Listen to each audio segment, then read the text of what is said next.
Sup, my fellas, don't forget to leave feedback and enjoy the story. The protagonist was walking down the street, not understanding when it all started. One day, Kevin started seeing strange numbers. They appeared above people's heads. At first, the guy thought he was just imagining things, but gradually, these numbers began to appear much more often. It didn't look like their lifespan. Kevin understood that this couldn't be combat power. The hero couldn't understand what it was. The guy was curious to know what they meant. Kevin began to think that he didn't need to pay attention, so he decided to just ignore them to return to reality. The guy began to look at his mother with fear. Kate, with tears in her eyes, asked the hero for forgiveness for the fact that she could not do anything for him. The man looked ahead with displeasure and said that being in the same family with them was a terrible decision. Kevin wondered with confusion why he answered them like that. The hero began to look at the door, which was slowly closing. Having a bad life that no one cared about, the hero did everything he could to earn money for him and his mother. Kevin believed that learning something would help improve his life, so he began to study all his free time. Living this way, Kevin got a job in the general department of a famous company, so now the guy could finally hope for a better life. Kim, with a smile on her face, asked the guy if he was done with overtime. The heroes calmly talked to each other. Suddenly, the guy began to notice something. The guy looked at the number, not understanding why the tax debt was so big. The manager calmly ate his food. Kevin stood next to the man, answering that he checked the business account, so he found unpaid taxes there. The manager asked him to leave it as is. The man did not like the guy talking too much. At that very moment, Kevin remembered someone's name. Managing Director Mike, a man with a little more than 100 million over his head. The amount of unpaid taxes is the same as the number over the managing director's head. Kevin did not think that he could be such a person. The guy started explaining to the manager that they would get in trouble if something went wrong. The hero angrily asked the guy why he was such a bore. Kevin heard him being told that he should be able to keep his mouth shut. At that moment, the guy thought that this was the choice of his life. Kevin understood that if he kept silent, nothing would happen. The guy looked away. Kevin understood that he had to find his own way, throwing away morality and justice, so the hero picked up the phone, starting to dial someone. They started taking Mike to the police station, answering that he was embezzling money. Kevin was surprised that the managing director paid the entire amount that he stole. The number above the guy's head disappeared. The protagonist began to understand that the meaning of these numbers was the amount of unpaid taxes. Mike slowly walked away. The hero's head looked away with a smile on his face. Kevin calmly watched ahead. The guy remembered that he was told that he had to leave his workplace within a week. The manager laughed, telling the guy that he didn't listen to him. One of the girls asked the guy how they could trust if there was no teamwork. One of the workers doubted that they needed another person in the company. All the heroes asked the guy that this whole company was really small. Kevin calmly understood that the penalty for betrayal was too high. The guy didn't know what else he could do. The hero wanted to scream from the taxes of people. Kevin saw that there were so many thieves in this world. It was not because there was no money. The hero decided to apply for a stable job while he had the opportunity. All the people screamed loudly, blood spurted, heads fell off. Kevin wanted to become a civil servant. The guy laughed, screaming that he would turn all the numbers above their heads into zeros and find each of them. The whole world is unfair. The truth makes you grow and grow. The only thing that is fair in this world is the law of gravity and taxes. One day, Kevin realized that he had received a unique ability. The hero's eyes see the amount of unpaid taxes. The guy did not understand how people did not pay taxes, despite the fact that they bought themselves cars and various drinks. Kevin himself did not know where he got this ability from. The guy decided to catch each of these people and put them in prison. The hand was writing something, holding a pen. The hero looked down. The clock showed the time. There was something underlined on the paper. Kevin had his first written exam of the National Tax Service, the Civil Service Exam Level 7. Kevin noticed that he did not have any problems. The teacher began to ask the children to keep their hands on the table, since from this moment on, if someone would pull the pen, it would be considered cheating. Kevin walked down the street, realizing that he had to solve this right now. There were 16 missed calls on the phone. The hero thought about why he had so many missed calls. The phone showed a message that said it was the emergency room of Seoul Central Hospital. It said that mom was taken to the hospital emergency room. The hero quickly ran to his mother in fear. The doctor replied that it would cost 675,000 won. The girl asked Kevin how much he was planning to pay for it. The hero was surprised that the hospital bill was too big and he could not earn that kind of money yet. Kevin looked at his mother, replying that he paid the bill and could go. The heroine asked the guy how his exams went. Kevin said that he was not doing very well. The guy calmly replied that it would take time for this interview. There was a paper for Kevin that had a health insurance company written on it. The hero looked at his mother, replying that she needed to take medication regularly. Kevin understood that she needed to somehow pay for her mother's health insurance. Kate asked the guy in surprise what was going on. The mother angrily asked her son why he wouldn't let her see it and what he was hiding from her. Kevin said that there was nothing important there. The mother answered fearfully that she would think about how to pay for it, so there was no need to worry about it.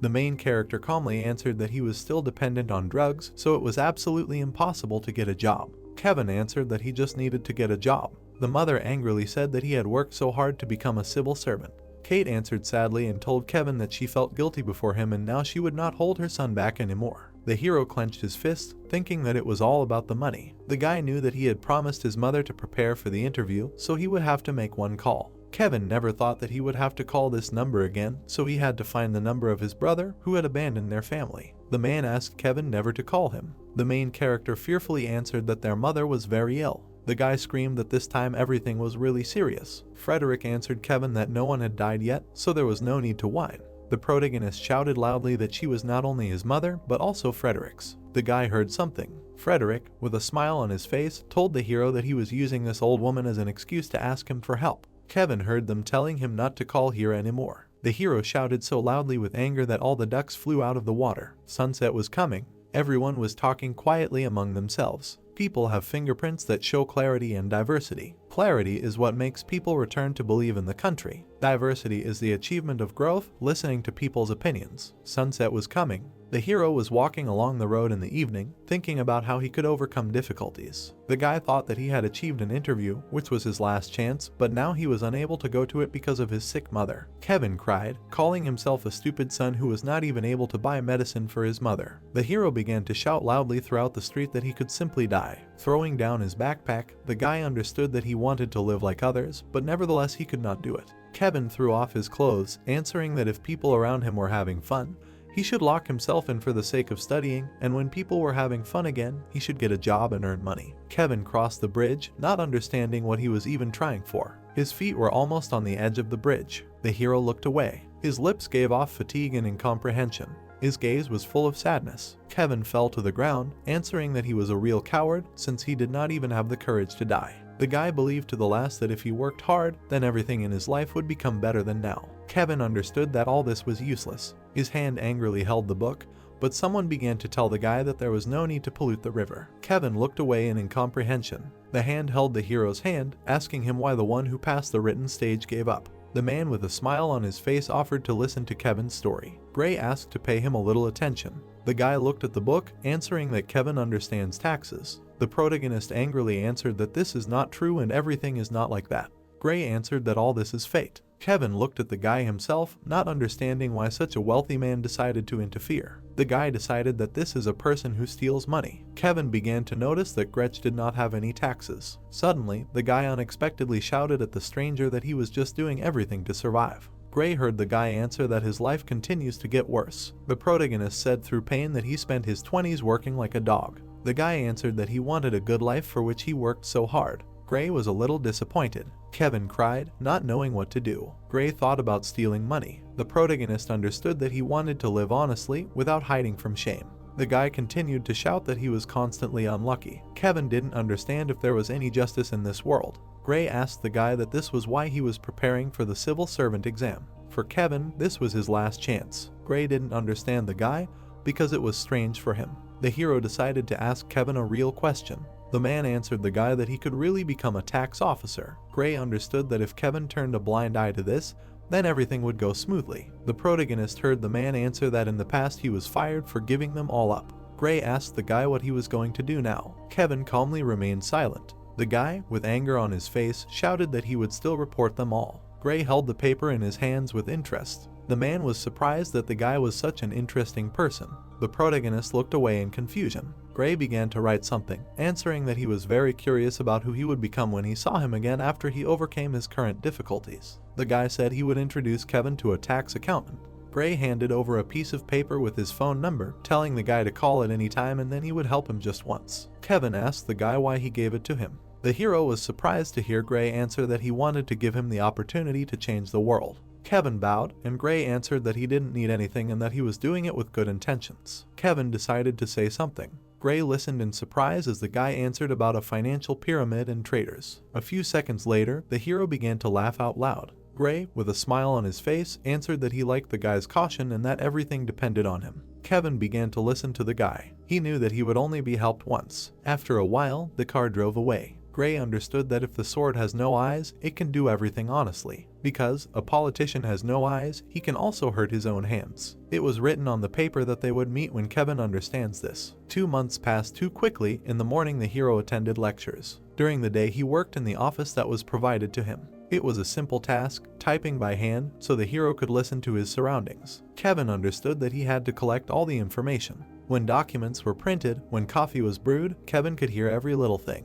The guy calmly looked down. A huge building. One man asked the guy the last question. The directors asked the guy what kind of civil servant he would like to become. Kevin answered that he would like to protect honest taxpayers, and also make those who do not pay taxes pay their bills. Mom asked the guy that didn't she tell him to throw out the milk. Through tears, Kevin answered that he became a civil servant. Kate was very happy for her son, believing in him with all her heart. Thanks to Kevin's good grades, he was accepted to the tax office. In those days, the hero seemed to think that someone was looking at him. The guy constantly thinks about the mister he met on the bridge. Kevin was told that he would catch all these cowards with his bare hands. South Korea, a country with a bright future. Miners who increase the national income by renting 2,400 people. A group of elementary school students make money by doing real estate, but in reality, it's all a game of their parents. The guy realized that this is done by parents who use their child's name. The hero decided to get down to business. The guy looked at all the sleeping people, answering that lunch break was over. Bob told him to stop yawning with a smile. The principal asked him with confusion where he put his nail clippers. Kevin stood next to Bob, answering that he had something to show. The hero calmly answered about the owner of a shopping mall with an annual income of 108 million won. He is 12 years old. Kevin answered that the rate of return is 39%.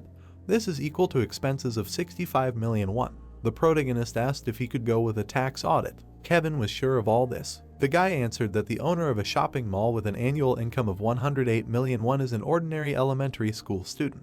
The hero asked Bob if he thought it was suspicious. The boss didn't understand what the guy wanted from him. Bob angrily shouted not to check him. The man decided to leave everything as is. The director told the guy that it was none of his business and that the property tax department was handling it. Kevin didn't know what to answer. The girl asked the guy to take his time. The heroine asked with displeasure that it was all because of the boss. The heroine recommended not to get involved in this matter. Kevin heard the girl answer that these people personally knew the boss and the manager. The heroine understood that the guy worked hard to get here. The girl understood that the manager still wanted to resign. The manager's words deeply hurt the guy. Kevin was seething with anger. The guy answered that he did not become an employee for this. The hero did not understand why they were robbing defenseless people. The guy was angry because of such lawlessness. All the people looked at the guy in fear, saying nothing. Bob started yelling at the guy. The girl whispered in fear to the guy to say that he was wrong. Bob yelled after Kevin to know his place. The hero stood behind the door. Everything was clenched wildly with anger. For the guy, this was complete nonsense. His hand was holding the phone.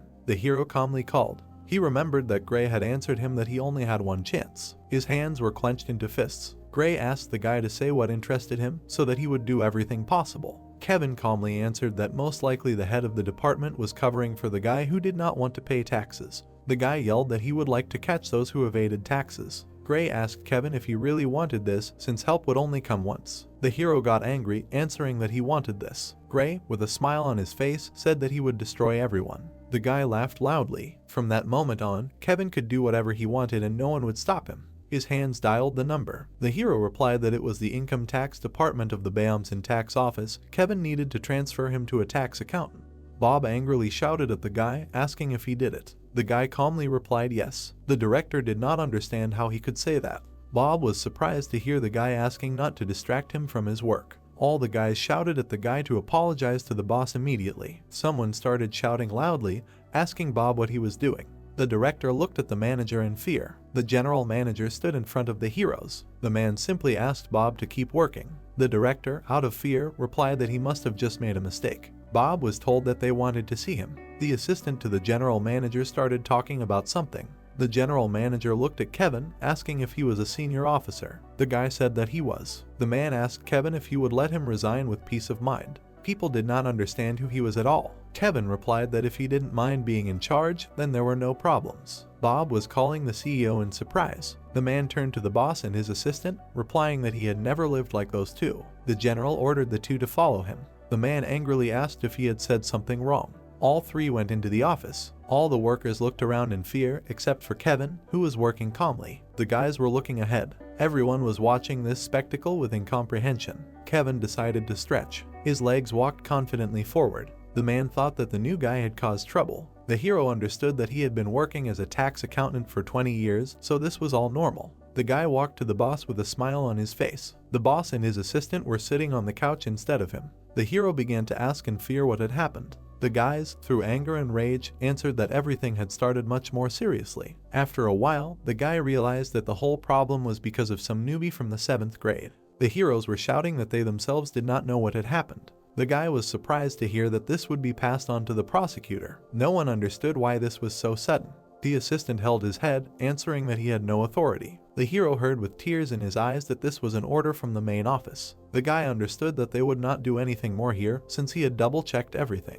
Kevin decided to put an end to all excuses. The guy told the man to go, thanking him for his assistance. The hero laughed, asking if that was all. Kevin asked him to take care of himself. The preparation for the tax inspection was complete. There were no interventions. It was late. The hero was very tired. The manager's words appeared in his head. The guy understood that today would be a good day, but he did not know if tomorrow would be the same. Kevin noticed something off to the side. Gray was shouting at the guy from the car, waving his hand. The man with a smile on his face told the guy to jump in. The car was driving fast. Kevin asked Gray why he came to visit him. The man smiled, answering that he had a lot of things to do, but he found time to visit. The guy asked Gray where they were going. Gray laughed, asking Kevin to trust him one more time. The hero looked away in surprise. There was a huge amount of food on the table. It was a real feast. Gray smiled, telling the guy to enjoy his food since he worked hard. Kevin ate, thanking for such a meal. Gray said that while he was eating, he would listen. The man poured a drink, answering that if he could get a power that a person cannot handle, then he would see his true nature. This is the principle of the person Gray works for. Kevin heard the man answer that he could ask for wealth and glory. But despite all this, the hero wanted to do what he had to do. Kevin understood that there is no such thing as a free lunch and that there is nothing free in this world. Gray was surprised that the guy was so cautious, but despite this, he quickly contacted him. The hero took the glass in his hand. Kevin knew that he had to prove himself for the sudden help he received. The hero knew that this help came just when he needed it. Gray replied that he had the ability to see good people.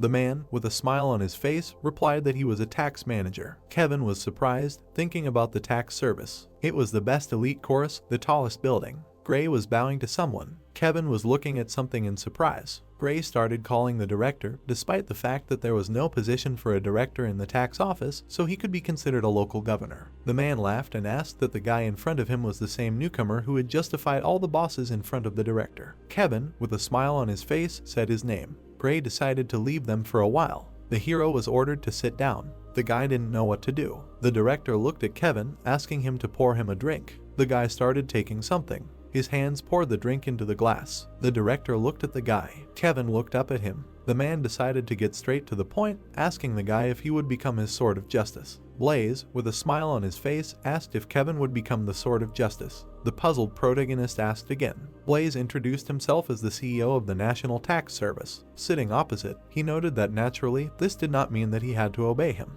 Looking away, Kevin asked if there was another way out. Blaze pointed the chopsticks he was holding at him. Raising his hand to his face, he noted that he was saying that the protagonist should do whatever he wanted. There was a smile on Blaze's face. Adjusting his glasses, Kevin asked how he knew him. Holding the cup in his hands, Blaze replied that he knew that he wanted to punish people who evaded taxes and he could help him catch such people. He placed the cup on the table. Kevin said with a serious expression that if he gave him permission to do so. He reached across the table to Blaze. The protagonist took his cup and said that suddenly. Blaze had a smile on his face. Kevin poured water into his cup and asked what would happen if it fell on him. Closing his eyes, Blaze replied that there was nothing he could do about it. However, if he did not like it, he could refuse the offer. The protagonist looked at him silently. He held the cup in his hands. Sitting opposite, Kevin noted that he agreed to become a sword because he himself sincerely wanted to. He held the cup in front of his mouth. Blaze replied that then he should stay in Bayamson and then come next year when they have a place for him. With his hands in his pockets,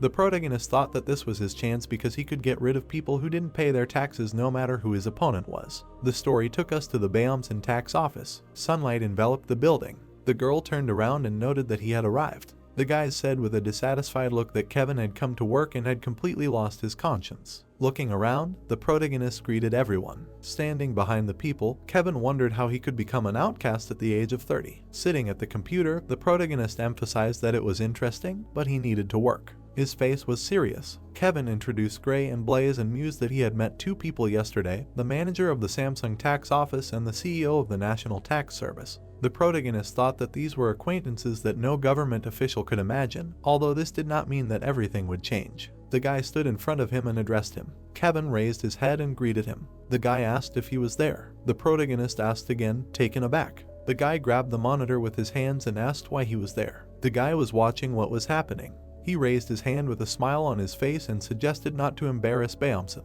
He asked why the guy was bothering him. The plot introduces us to the property tax manager, Harry. The enraged guy ordered him not to interfere and get out of there. Harry pointed his finger at him and asked if the guy knew that they were criticized because of him. He began to lead the guy away and asked him to stop going crazy. Harry asked if the new guy Kevin was there. The protagonist raised his hand and said that it was him. Harry asked him to give him some time. Standing up, Kevin clarified if he wanted to say something. Harry asked if they could go to the break room. Harry handed over a lollipop and said that it was his favorite flavor, grape. He sat next to him and said that he didn't like it when the atmosphere became tense. He put a lollipop to his mouth and asked if the protagonist wanted to convey something to their department. Kevin replied that it was the charges of tax evasion by the Imsan shopping mall. The protagonist took off the candy wrapper and said that the president was 12 years old, an elementary school student, and that according to the financial reports, the building and land were worth $1.5 billion. Kevin imagined the girl being led by the hand and noted that of course it wasn't her money. He asked who gave the building and land to her as a gift.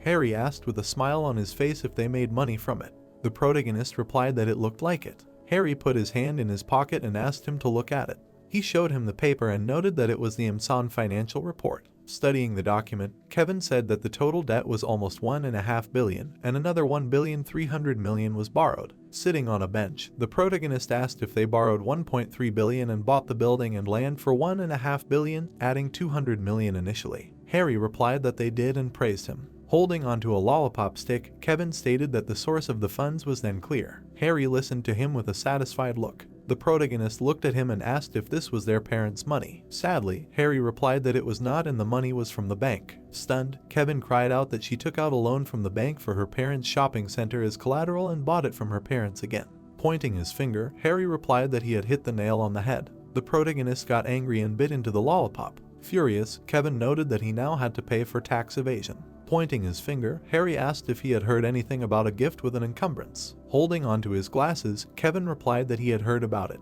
He imagined being dumped with $1.5 billion and noted that if you just give $1.5 billion, then a gift appears along with a gift tax. The protagonist imagined the yellow men grabbing him and emphasized that paying a high gift tax becomes quite burdensome for the recipient, but the gift of a burden is different from a bank loan. Kevin imagined a man with a bag in his hands and thought about the words, "I'll give you a shopping mall if you pay off the loan." The man dropped the building on the girl and the protagonist pointed out that if he did that, he would pass the building on and the tax would be drastically reduced. He cried out that it was not illegal. Harry slapped him on the back and asked him not to worry so much, adding that he would tell him away. He bit into the candy and said that he would not just tell him that. Kevin was holding his glasses. The sunlight was shining on the city. The building stood under a blue sky. Looking down, Harry said with a smile on his face that this was indeed a special occasion, but he would not be able to get everything for free. Waving his hand, he asked the protagonist to come to him. Watching Kevin walk towards him, Harry wondered why he was so proud and relaxed. Sitting behind the wheel, he asked if they would be able to tax them.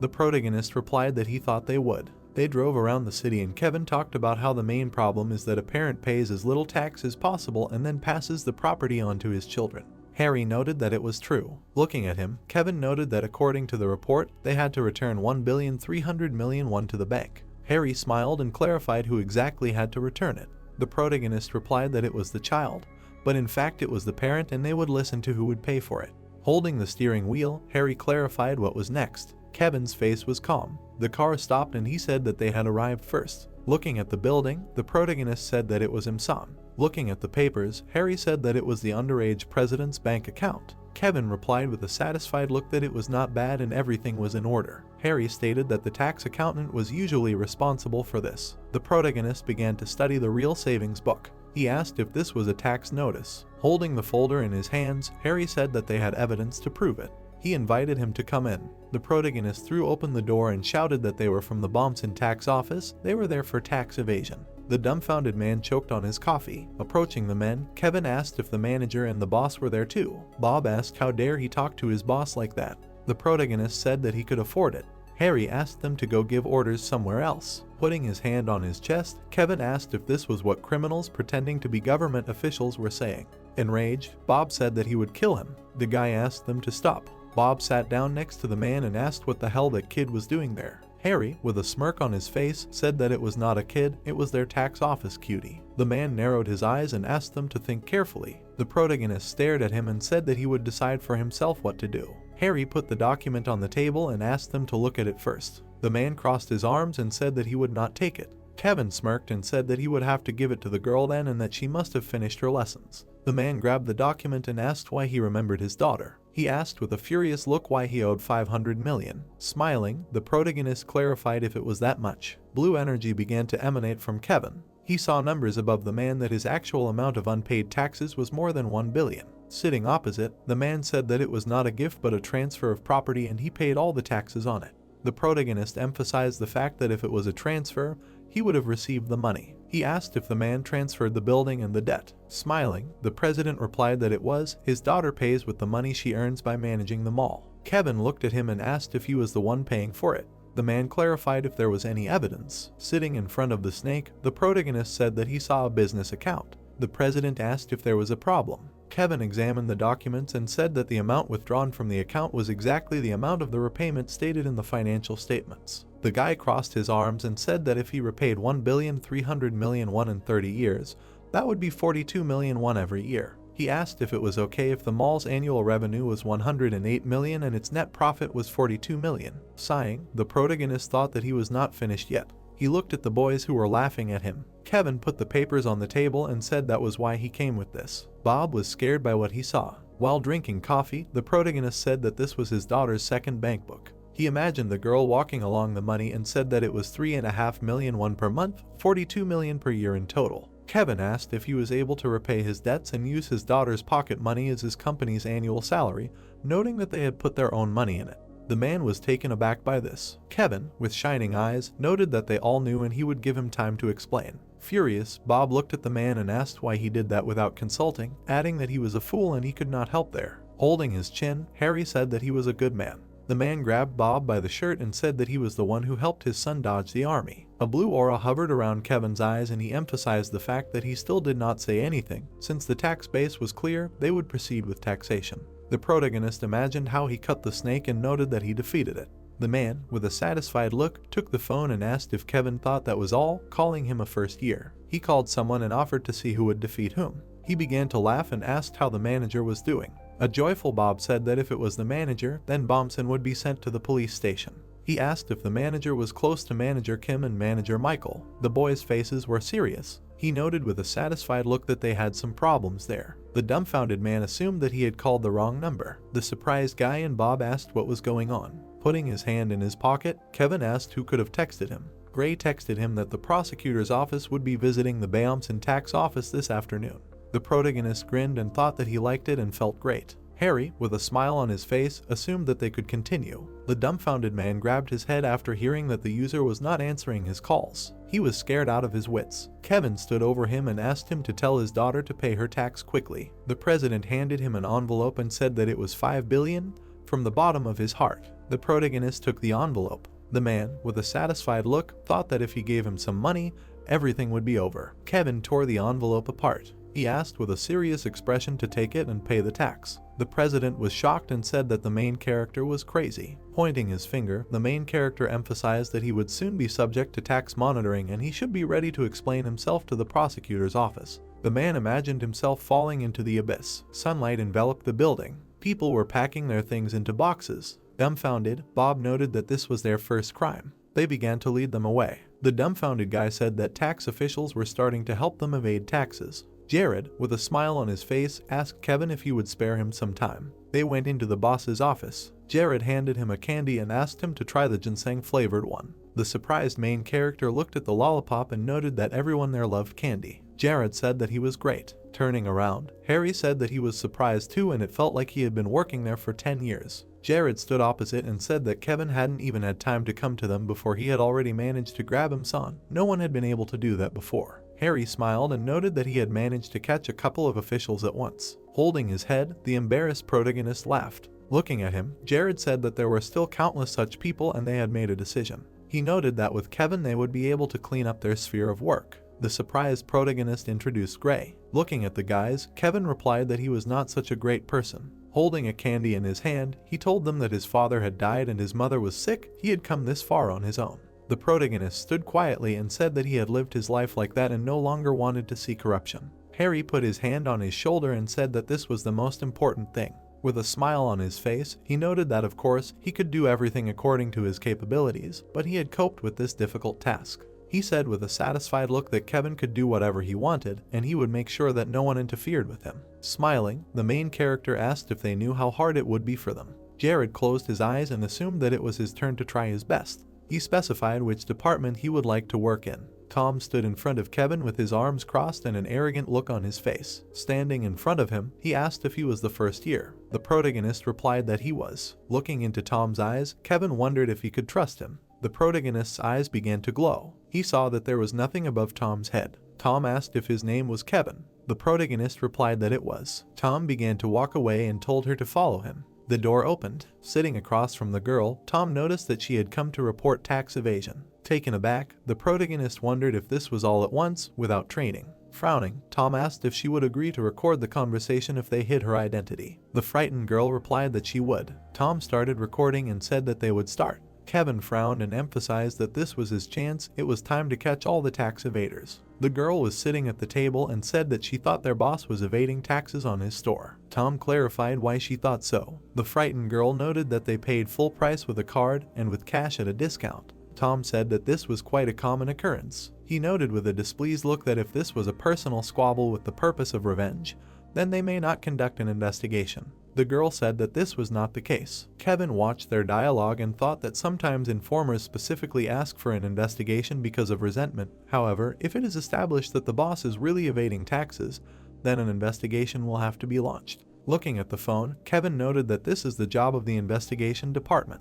Tom asked how many employees they had. The girl answered that there were about 15 employees. She said with a disappointed look that they were not paid salaries on time, although sales were quite high. Sitting opposite, Tom asked if the boss really had no money. The girl replied that she had seen a pile of money in the safe. He assumed that she had evidence. The girl handed over her phone and said that she had taken a photo. The photos showed a man opening a safe with a pile of money. The guy stood behind him and said that he did not think there should be a delay in payment. Tom asked if she had any other photos. The girl looked down and said that she had only taken these because she was afraid of being caught. The guy whispered thoughtfully that they usually brought them an accounting book as evidence and he did not think that this man was sure. Tom replied that they would take care of that themselves. He thanked the girl for her cooperation with a serious expression. The door from the office opened. The guys came out of it. Looking at Kevin, Tom asked if he had heard. The protagonist answered with a serious expression that he had heard everything. Tom handed him a business card and said that in principle they don't know yet whether they can go to the boss or not, since he is the only one who knows all the information. He needs to go and report it. Holding the business card, Kevin agreed with him. Turning around, Tom emphasized the fact that this matter should generally be handled by two people, but they don't have extra hands now, so he will go alone. Looking at the business card, the protagonist wondered if Tom wants him to go alone. Tom said that there is an address on the back of the business card. Kevin looked at the building of the store. He heard someone shouting about a promotion, that they are asking 2,001 for a bunch of bananas and 8,000 for a kilo of kiwi. The enraged man asked the woman not to touch the products. The woman replied that she just wanted to look. The guy asked why it was more expensive to pay by card. The man looked him in the eye with a serious look and clarified what was wrong with him. He shouted with a furious look that everything was clear there. If he wanted to pay more, he had to pay with a card. Surprised, Kevin thought that the difference in price was actually greater than he thought. He mentally asked why it was cheaper to pay with cash. The stranger pointed her finger and said that she could not stand it anymore. She asked why the products were sold for 101 cheaper every day, noting that they would not be able to survive for even a couple of days. Holding the pineapples, the dissatisfied director asked her to go to another store. The protagonist reasoned that it was so cheap there that other stores had no business. He saw the amount of unpaid taxes above the man's head and emphasized that it was a little strange that his business was still going strong even though he was selling products so cheaply. But seeing this figure, he realized that it was real. Evening came. Kevin reasoned that now that the investigation was over, he needed to come up with a plan. The protagonist sat on a bench. After taking a bite of his sandwich, he noted that he had seen tax evasion, but no real evidence yet.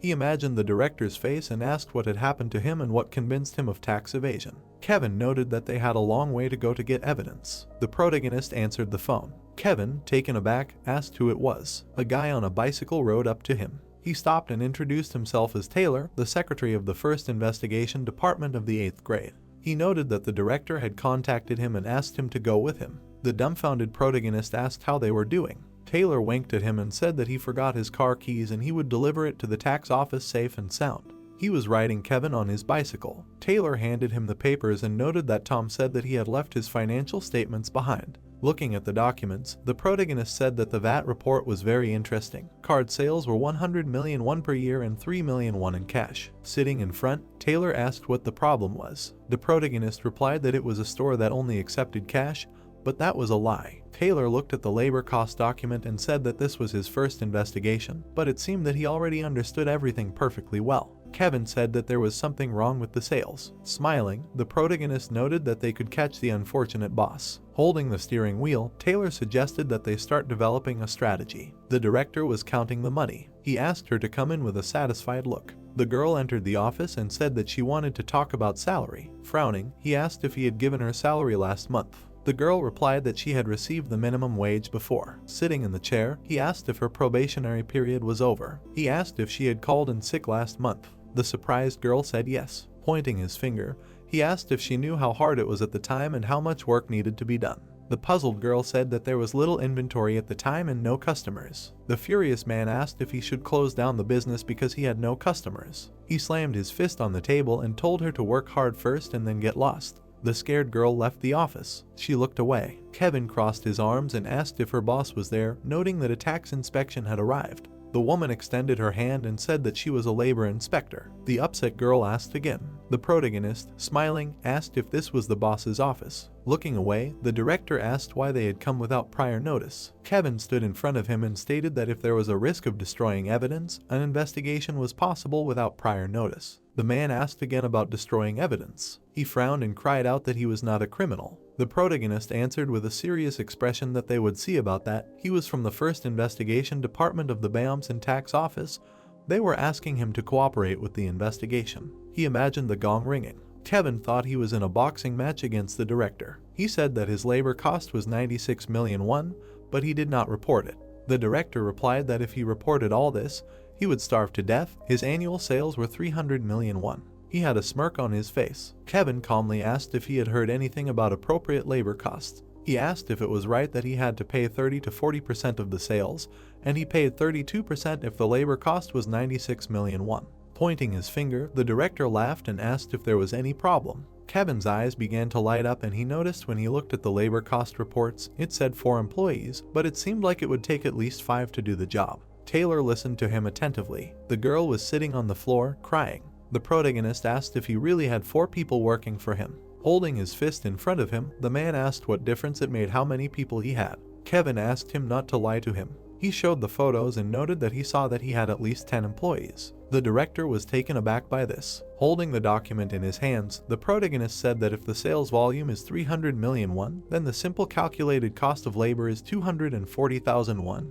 If everything is correct, then he is in the red. Kevin asked where he gets his living expenses from then. Taylor, with a smile on his face, noted that this is quite interesting. The protagonist said that he only gets 3% of his sales in cash and asked if this comes to 9 million won. The confused director asked what in that. Kevin, with a serious face, clarified whether the difference between paying by card and cash is too big. The director exclaimed that people use cards much more often now. Looking at the monitor, Taylor, with a smile on his face, said that everything can be checked on the video cameras. Kevin looked at him intently and said that yesterday he saw that 1 in 10 people paid by card. He imagined punching the man in the face and asking if the actual sales were 10 times that. The manager backed away from the blow and said it was only twice that. Kevin said that if you doubled the amount on the card it would be 600 million. He asked if that meant the total annual sales were 900 million. The woman slammed her fist on the ground and said that was not all, and there were also problems with the employee's social security. She hit the manager in the face many times and said that there was no purchase of private insurance, no notification of daily employment, no execution of the employment contract, and a violation of the minimum wage. Kevin's eyes were shining brightly. He screamed that the cost of labor had not been paid and there were no pension payments. While beating the manager, they said that it would not end until he paid the overdue money. They dealt him the final blows. Evening came. The girl twirled a pen in her hand. She looked at Taylor and asked if the new guy had gotten into the investigation department in his first year. The guy asked Taylor with a smile on his face. Taylor closed his eyes and said he didn't even know. Kevin entered the office. The guys surrounded him with delight and asked how he came to the investigation department and whether he had dealt with the market. Smiling, the main character replied that he came there after dealing with the head of the income tax department and the department head. Taylor sighed. Kevin, puzzled, said that it was him. Frowning, the girl said that it was a good job and those crazy people said so many bad words about government officials. The main character showed a map and said that the boss wanted to hold a corporate party or something like that. The guys shouted with delight that it was great. Tom picked his ear. The night sky enveloped the building. The guys clinked glasses and shouted what kind of investigation department Bompson was. The happy guys sat at the table and said that they hadn't done this for a long time, and the main thing was that they all got home.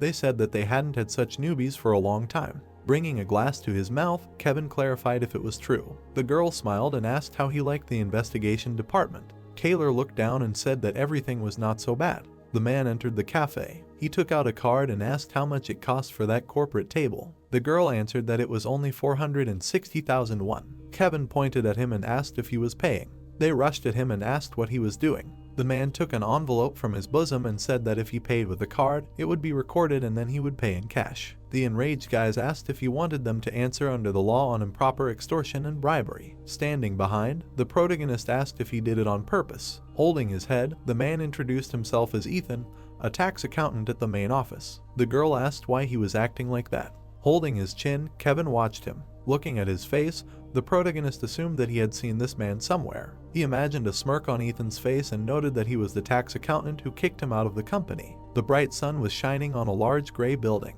The guy was focused on his work. A photo of a man was glowing on the screen and Kevin wondered if he was still working in TL. The guy came there to work as a part-time logistician after the army. It is a wholesale and retail company that mainly sells kitchen utensils. Kevin did not take his eyes off the glowing screen and thought that he had not heard this name for a long time. The protagonist is typing something on his phone when he is asked if Kevin has done everything, to which he replies that he has already calculated everything. His partner asks him to carefully carry some boxes and not to get hurt since they are heavy. Kevin grabs the boxes and turns to the man who asked if the boy is studying for an exam, to which he replies that he has nothing to study for. The man smiles widely, giving him a thumbs up, and asks him to help him because he needs to earn money. Kevin, wearing a shirt, smiles and says that he will work hard while the man introduces him to the director. Michael begins to praise Kevin for his responsibility towards work. The man wants to see the protagonist at work soon. At first, Kevin thought that everything was fine because at that time he did not understand how rotten everything was. Right-clicking, the boy was very surprised. The financial report of Teal Enterprise was on the screen, but lightning began to flash before his eyes and everything was swimming. The boy's blue eyes lit up and he thought that he could not concentrate. The numbers began to mix and blur. Turning away from the screen and leaning back in his chair, Kevin put his hand on his forehead, groaning. The dark-haired man covered one eye, trying to look at the ceiling, as he was doing this for the first time, because usually in such moments he personally sees the person who did something.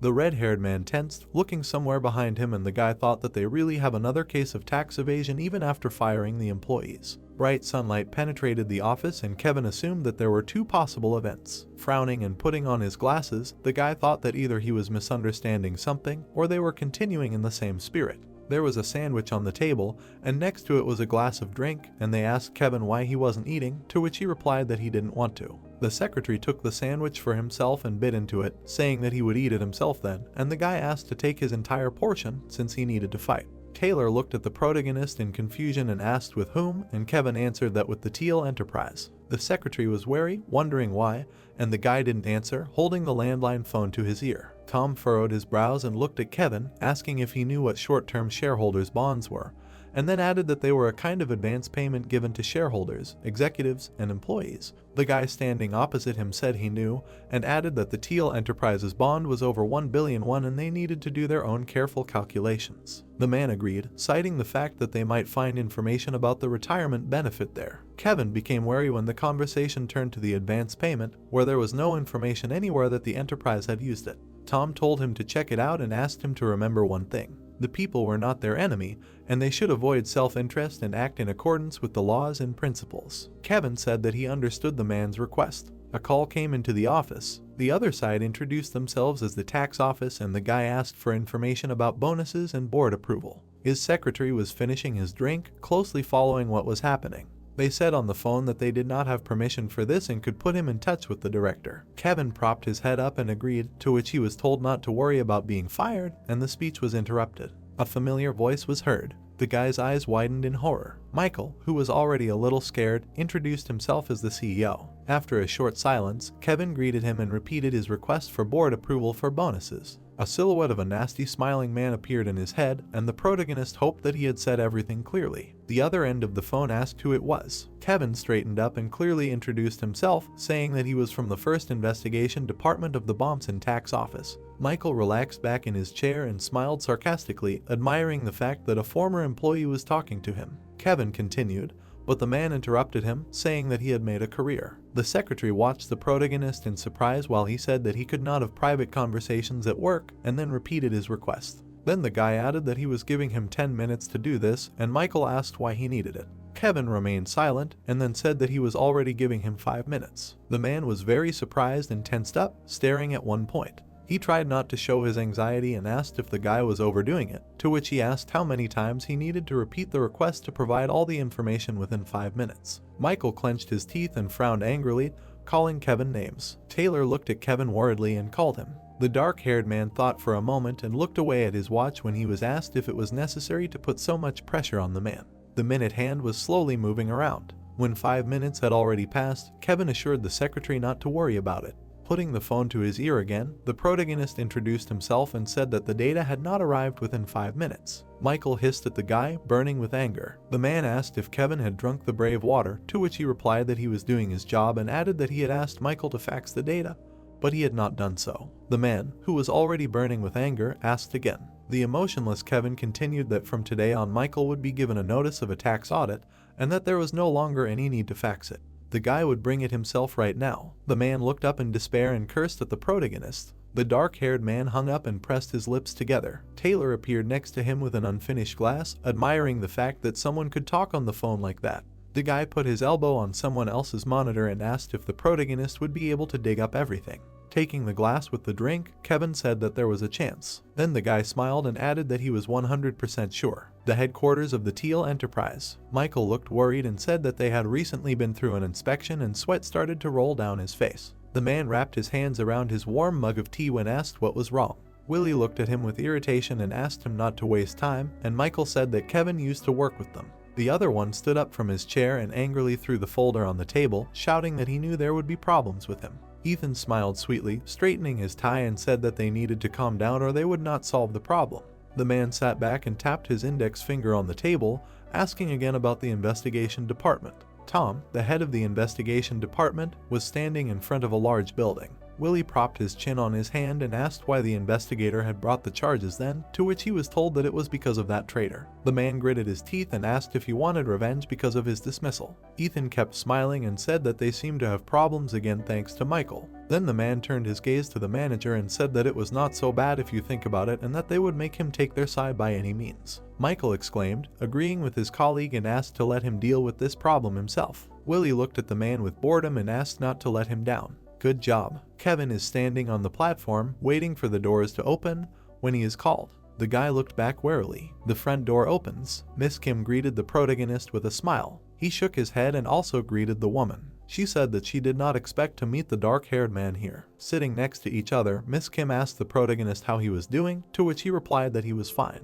Then the woman asked about work and noted that it looked like he was heading there. The guy looked at the floor and said that she was right, and the miss said that she thought that the dark-haired guy would have a hard time finding a job after leaving. Then the woman put her hand to her mouth and asked how hard it was to find a job when you give away all the information about your company and Kevin asked her in confusion what she meant. Miss Kim said that Director Park let it slip that the guy had given all the information to their competitors. The woman raised an eyebrow when the protagonist said that he would never do such a thing and confirmed that she thought the same, because such an innocent person like Kevin could not do such a thing. As the guy exited the carriage, he replayed Miss Kim's words that the people in the company thought that he had done wrong. After all, no one tells the truth about him, so there are many rumors and now he is branded a traitor. The footsteps of two guys were heard in the corridor. The information desk of the Teal Enterprise appeared. Kevin walked silently past the crowd, ignoring their disgruntled exclamations, while Taylor looked around warily. The guy scratched his cheek and asked the main character why everyone was looking at them like that. Evil glances followed Kevin, and only insults were heard behind him, to which the guy did not react and said not to worry about it.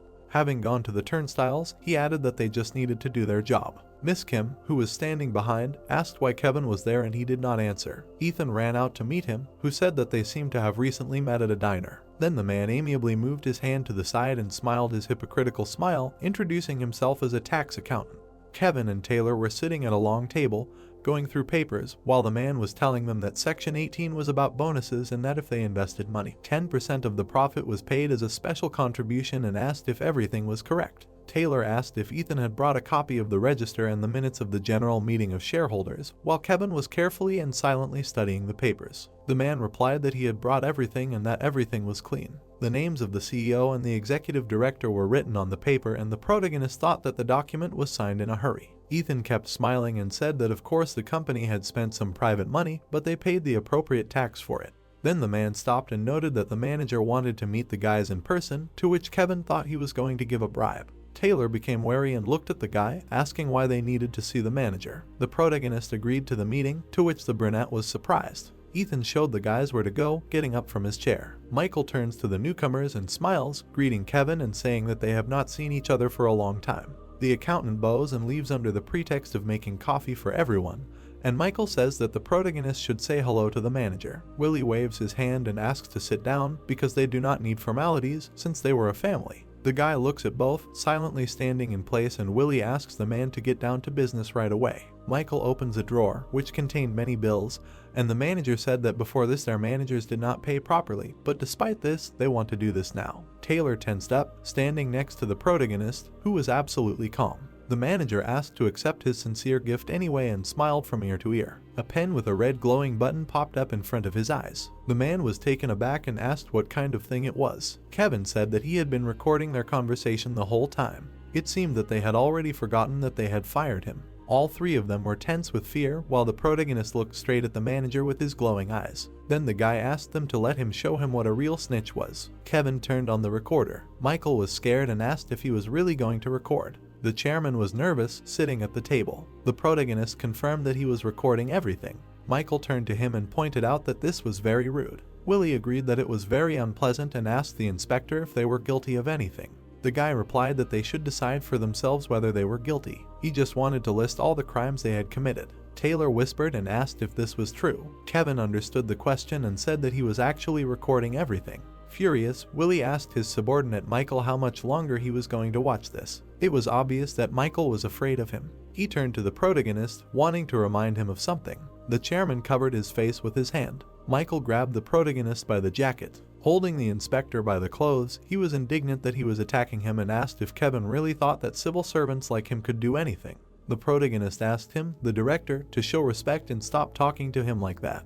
Michael got angry and was ready to hit the guy in the face. Taylor burst in and stopped him with his body. He warned that he had a video call with an employee of his department and asked him not to do anything stupid, showing the phone as evidence. The guy accused Michael of grabbing Kevin by the collar and now being rude, and added that his employee was watching all this. Willie and his subordinate became nervous. The protagonist once again asked them to behave normally, because this was only making the situation worse, and pushed Michael's hand away from himself. His jacket and shirt were wrinkled. The protagonist offered to do everything like a gentleman and activated his ability. He straightened his tie and prepared to begin.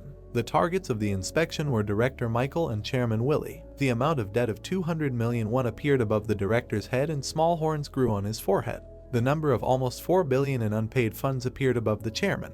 He acquired huge horns and demonic wings. Kevin asked if they knew that a resolution was required when paying bonuses to executives. Ethan entered the room, hearing screams here. He grew horns and wings, which shocked him. The amount above his head was almost 3 billion won. The protagonist asked him not to leave since he should be there too, and decided to continue. He noticed that Teal's company was making a lot of profit, and one of the chairmen had made a huge profit from the deal with China. Kevin confidently walked towards the defendants. He added that the other chairman had made financial cuts and one of the directors had opened a new business in Busan. Willie chuckled and admitted that that was why he had paid them for it. Ethan asked if the inspector hadn't seen that there was no problem with the board's decision since he had paid everything. The protagonist guessed that he was referring to the fresh resolution on which the ink had not yet dried. He said that they didn't need it. Kevin said that he had found the tax adjustment certificate himself and saw that the board of directors had not made any decision regarding the bonuses from the very beginning. He even showed the document as evidence. White wings appeared behind him. The defendants couldn't understand how he had found it. Willie angrily asked Ethan how this could have happened. The subordinate became nervous and replied that he must have forgotten about it. The protagonist explained that if the bonus had been paid before the resolution was written, it would have been an excessive expense unrelated to the company's operations, and it would have been subject to corporate tax. He took out a scroll, a certificate of income. It contained a clause stating that the bar and hotel room fees were included in Social Security. This greatly angered Kevin. Ethan laughed nervously and promised to tell him about it later. The protagonist learned from the certificate of income that even a massage worth 10 million won was included, and hoped that the accused would not argue that everything here was correct. Ethan began to blame himself for his mistakes. Willie was astonished. Taylor handed Kevin a scroll with a balance sheet. They seemed like angels fighting evil. The chairman noticed that the inspector had gone too far. He reminded Kevin that he was his senior colleague and pulled out a menacing-looking trident. Willie knew that it had not been long since the protagonist had started working here. He said that he was worried about him because he had changed so much. The protagonist was glad that Willie knew who had come where and when, but he thought that the chairman knew nothing about him. Willie asked him what he didn't know and, trident in hand, attacked the inspector. He thought the laws were stupid because he thought their entire industry worked that way. The guy looked up at him.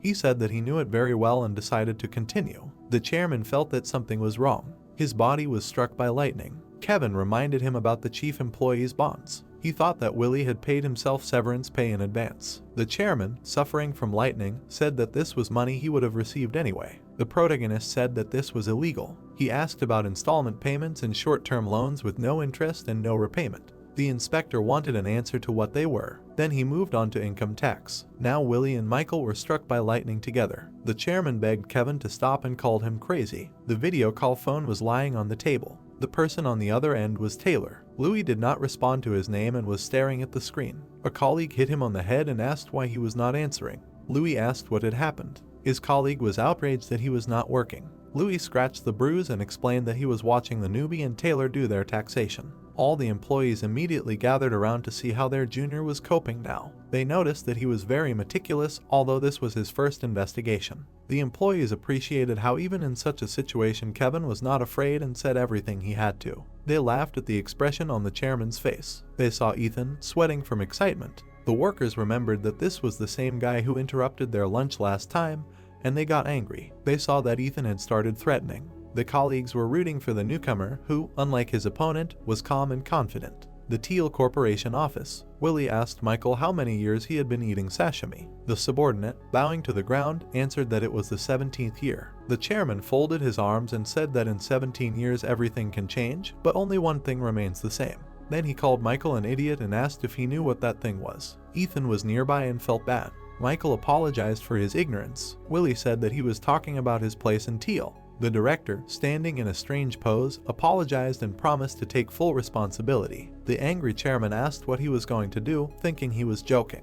He reminded him that he had only asked Michael to do one thing, and he had failed to do it. The subordinate was sweating profusely. Willie kicked him in irritation, asking him along the way if it had really been that hard. Michael cried out in pain. The chairman decided to listen to the director's proposal after all and ordered him to get up. Michael apologized again, addressing Willie as a friend. The chairman was outraged by such an attitude towards him and kicked the director in the knee. Ethan carefully asked the president to wait and said that he had an idea. Willie, not hiding his rage, warned the tax accountant that he only had one chance, so he should be confident in his abilities. Ethan promised that he would do everything if the chairman gave it to him, because he had helped the former district attorney before. An open suitcase with money lay on the table. He said that he could discuss everything with him and assure him that they had an illegal audit. Michael continued to bow, but he was doing it with difficulty. Willie asked if he was really going to lie. Ethan said that there was no other way out, because the taxman had gone too far. Besides, he wished he could pay them. The chairman put his hand menacingly on the tax accountant's shoulder. He put his arm around his neck and said that this was his last chance, and then asked if he understood everything. Ethan said that he did. Lily glanced at the money and hoped that this time everything would go according to plan and without mistakes. The Wild West. A man in a cowboy hat said that he was the sheriff here. The other man grinned, pointed a revolver at him and said that as the sheriff he would deal with everyone. He asked the first man what he thought, whether there would be law or peace in this land. His accomplice grabbed a woman and threatened her with a knife. She screamed, asking for help. The first sheriff said that he chose peace and fired. This was exactly the kind of movie Kevin had watched. Suddenly his phone rang. Director Gray wanted to contact him. The protagonist picked up the phone. He did not understand why Gray suddenly needed to call him. The protagonist answered the call. The tax manager noticed that they had not seen each other for a long time and realized that Kevin was home. He admitted that he did not think that he could go so far. The guy replied that he simply caught the person he was supposed to catch. A shootout began in the film. Gray laughed and explained that he was calling to pay a compliment. He hoped that Kevin would continue to work like this. The tax manager looked at the papers and was about to tell the protagonist something else. He said that everyone has to deal with their former management. The characters died in the film.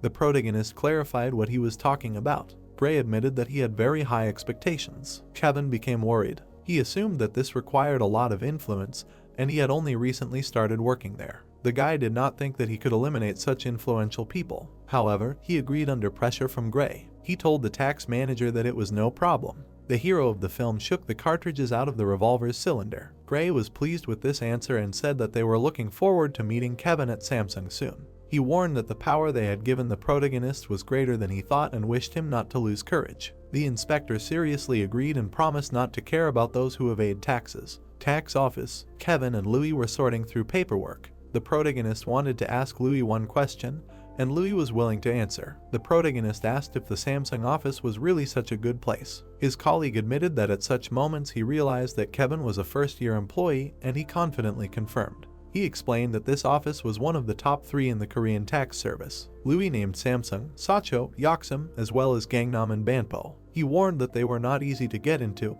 and the size of their taxpayers' income was staggeringly large. Kevin frowned when he learned that it was difficult to get there. He thought that Gray also wanted to be at the top of the list. Liz ran in a panic, apologized, and said that the prosecutor's office had come to see them. The employee did not expect this and did not understand why she was there. The footsteps were approaching. Louis assumed it was because of his trip to Teal with Kevin the day before. Tom urged him to calm down and not to worry, as he had clearly done nothing wrong. However, Louis was not very reassured. The man with the pager walked inside. He picked up the pager and announced that he was from the Western District Public Prosecutor's Office, Division 3, and introduced himself as Detective Rohan. Detective Leroy came with him. Tom greeted them and asked how he could help them. Louis looked worriedly at Kevin, who seemed calm. Leroy was surprised to see Tom still working at the tax office and thought it was very cute. The head of the investigation department was annoyed. He asked Leroy why he was there. The detective noted that they had not seen each other for a long time and did not understand why he could not come and ask how his old friend was doing.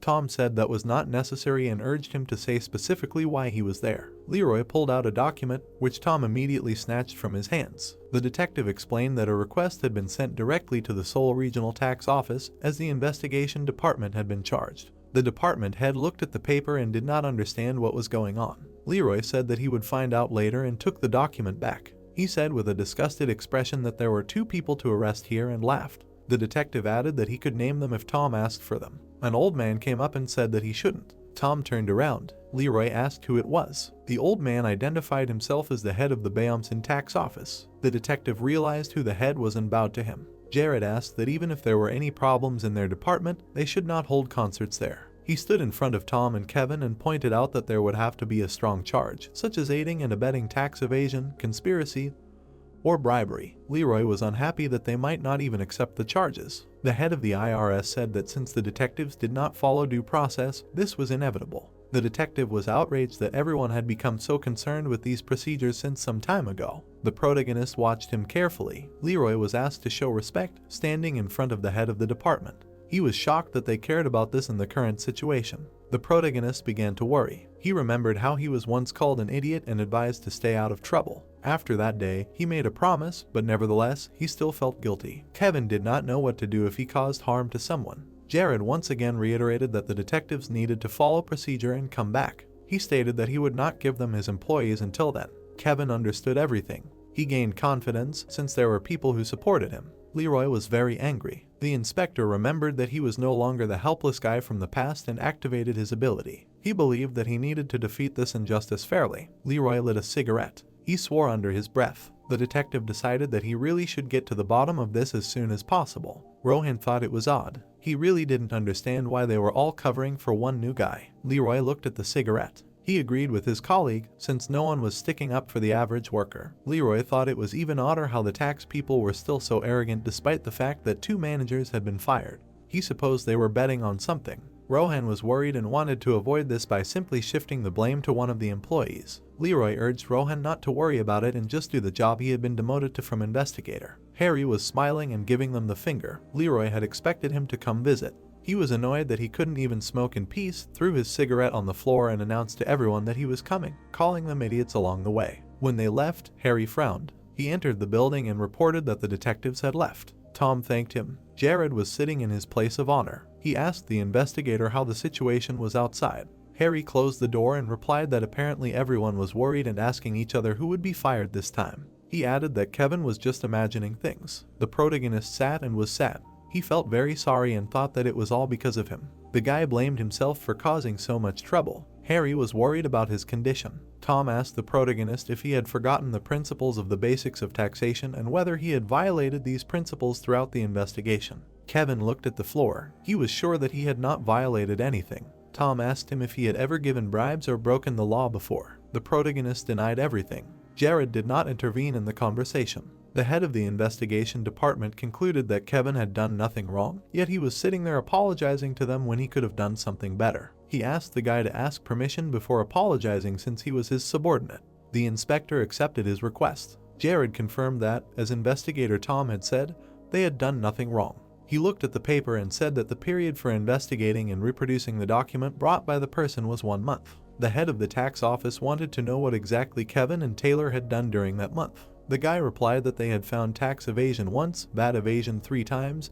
and corporate tax evasion once. Tom crossed his arms and concluded that Teal's company had broken the law 3 times, for which they should answer. Jared remembered that Kevin had said that he had worked there before and asked if the company was a place where corruption was common. The protagonist confirmed that it was often the case. Harry sat down next to him and asked if it would be a waste of money if he took it out temporarily and then returned it. Tom thought about how there must be good, influential people there. Kevin said there were. He didn't know their identities, but he knew there were a couple of executives who said they would stay for 2 or 3 years, so they were just getting their paychecks. Jared understood now. Harry noted that this was the way they worked the least, but they still got their paychecks. Tom asked to see the request for a work friend. After a while, he asked the chief if he still knew anyone in Qingjieongchen. The head of the department confirmed it and promised to look into it.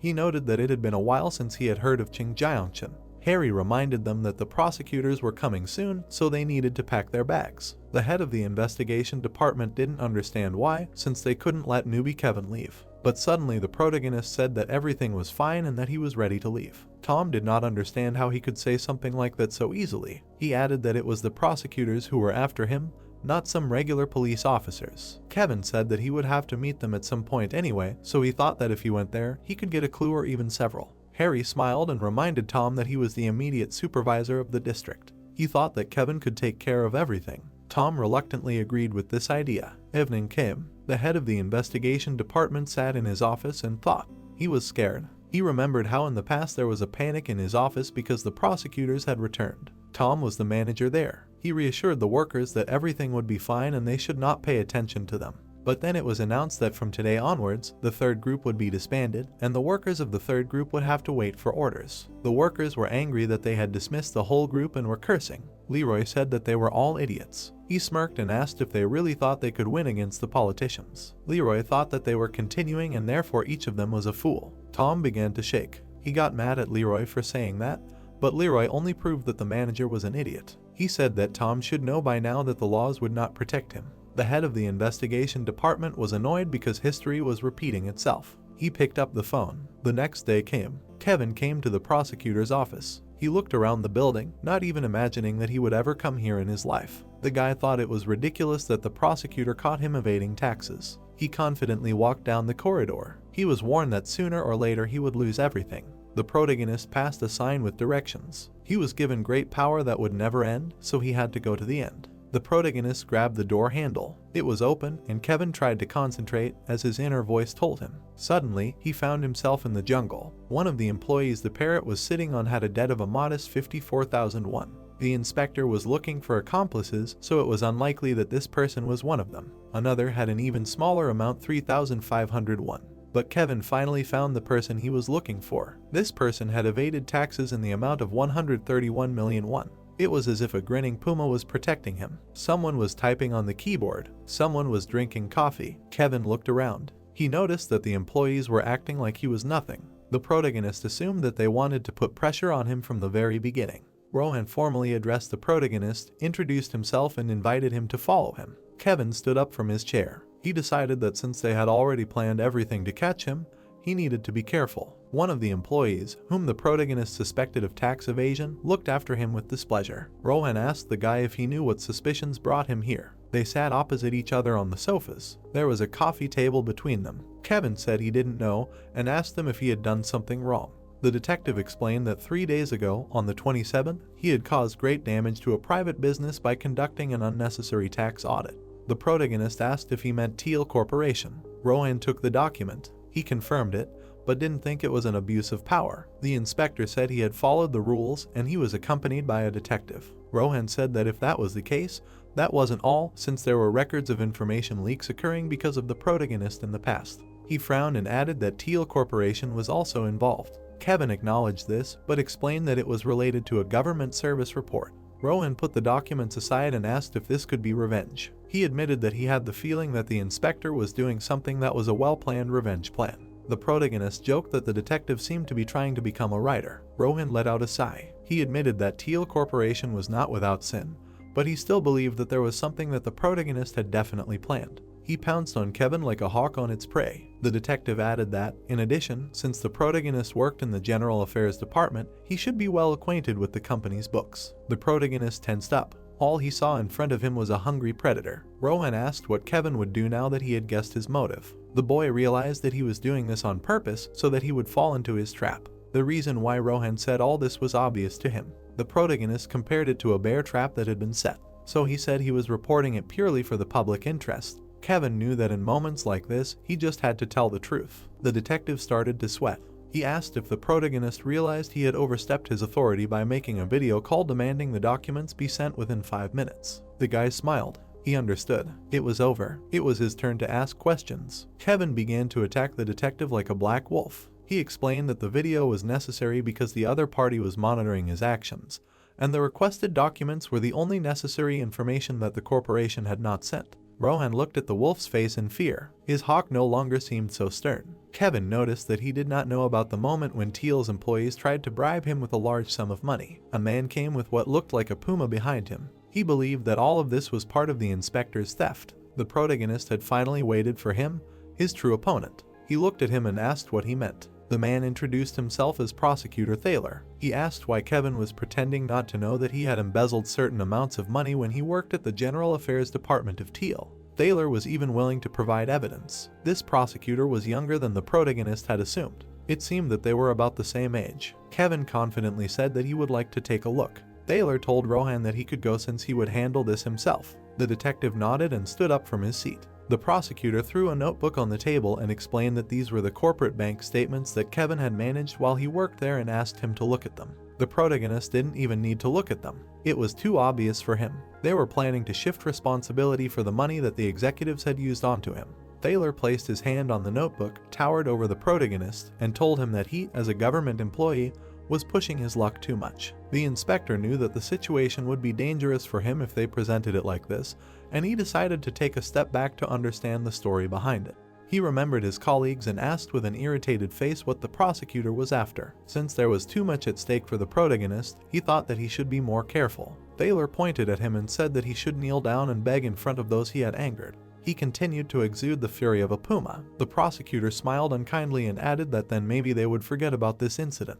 But it depended on the protagonist's answer. Kevin realized that he was basically just saying that he had received orders to do all this. He thought about it, wanting to find out who it was, the CEO from the Teal Corporation or the manager. The inspector immediately abandoned these thoughts, because judging by Thaler's level of confidence, one could say that it was definitely someone higher. The prosecutor sat down on a chair and suggested that they stop torturing each other and finish it faster. He warned that if Kevin did not want to add problems to his colleagues, he should do as he was told. The protagonist activated the ability. He was absolutely sure that Thaler was also evading taxes, judging by the number above his head. The inspector turned to the prosecutor and he looked back questioningly. The guy smiled and admitted that he thought Thaler was involved in bribery. The prosecutor thought that Kevin had gone crazy. The protagonist calculated that if the amount was 130 million, then the bribe should be around 700 million. He said this number out loud, adding that it would be problematic to get all this in bills, so he assumed that it was a machine. Thaler was indignant that the inspector was talking about this so suddenly. Kevin was glad to see how excited the prosecutor was. This indicated that he was right. The protagonist had found his weakness, so now he had to catch the right moment. The black wolf and the puma seemed to be going around in circles, trying to find the right time to attack. The protagonist noticed that Thaler had nothing to say, so he thought he was right.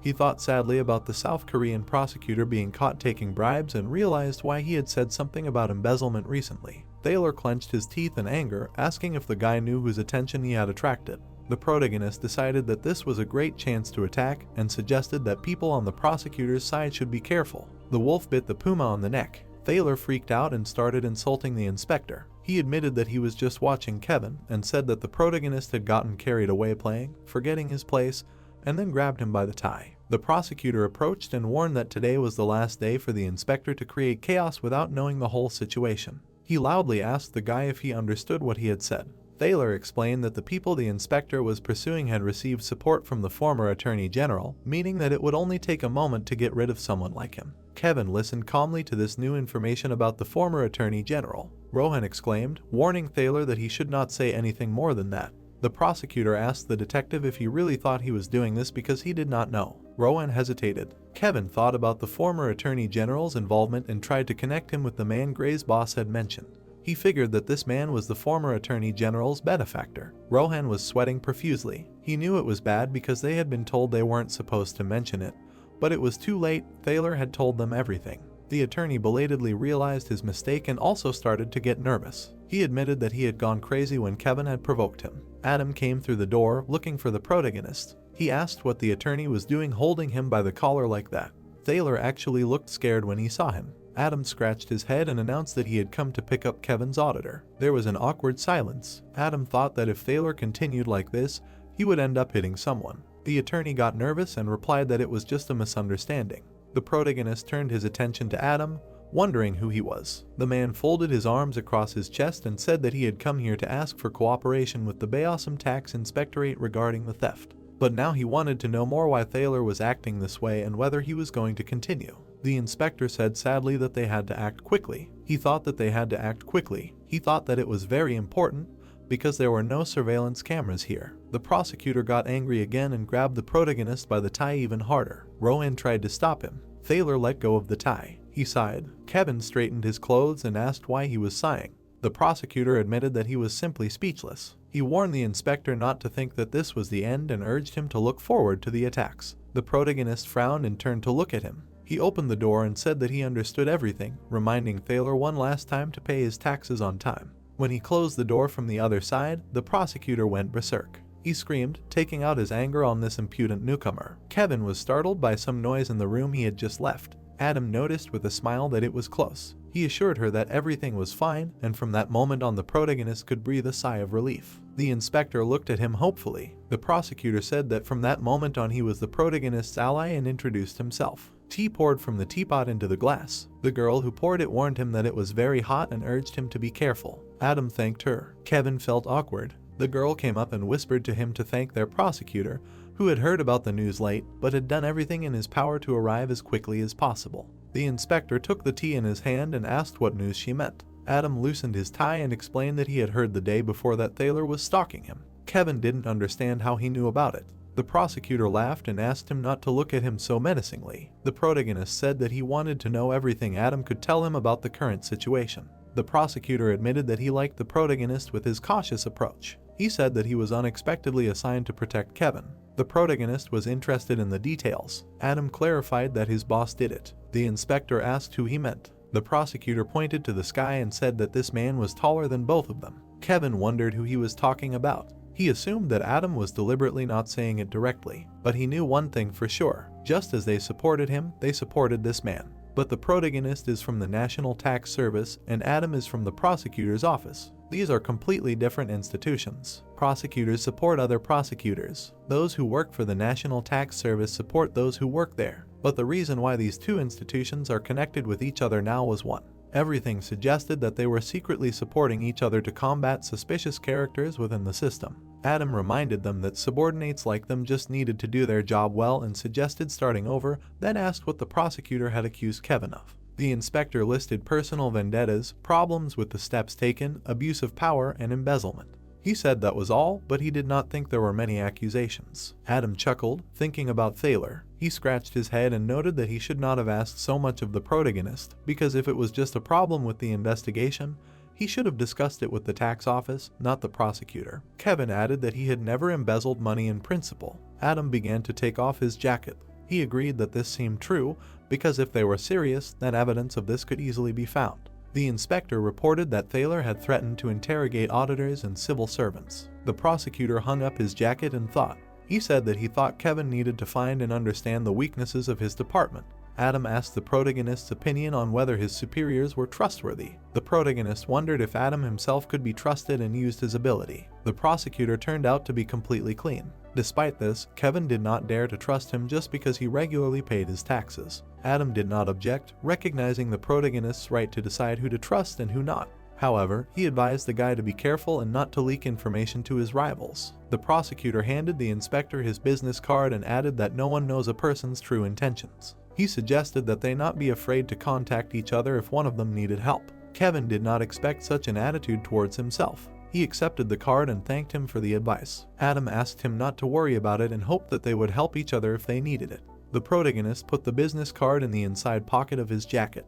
The prosecutor advised the protagonist not to let their defenses down, as their enemies could attack unexpectedly. He smiled and warned them in a friendly manner that they were the ones Kevin would have to deal with. The guy said he would keep that in mind. There were 2 empty glasses on the table. It was evening, the tax office. Taylor was being shouted at to hand in his documents as soon as possible. An exhausted Taylor, continuing to write, promised that everything would be ready in 10 minutes, then changed his mind and said 20 minutes. Kevin asked him to at least eat some instant noodles, a bag of which he put on the table. Taylor was surprised to see the auditor there. Kevin smiled and admitted that the prosecutor's office didn't seem like anything special to him. Judging by his face, his colleague realized that everything had gone well. He opened the bag, choosing some noodles, and suggested going to the department head's office first, as everyone was eagerly awaiting the protagonist's return.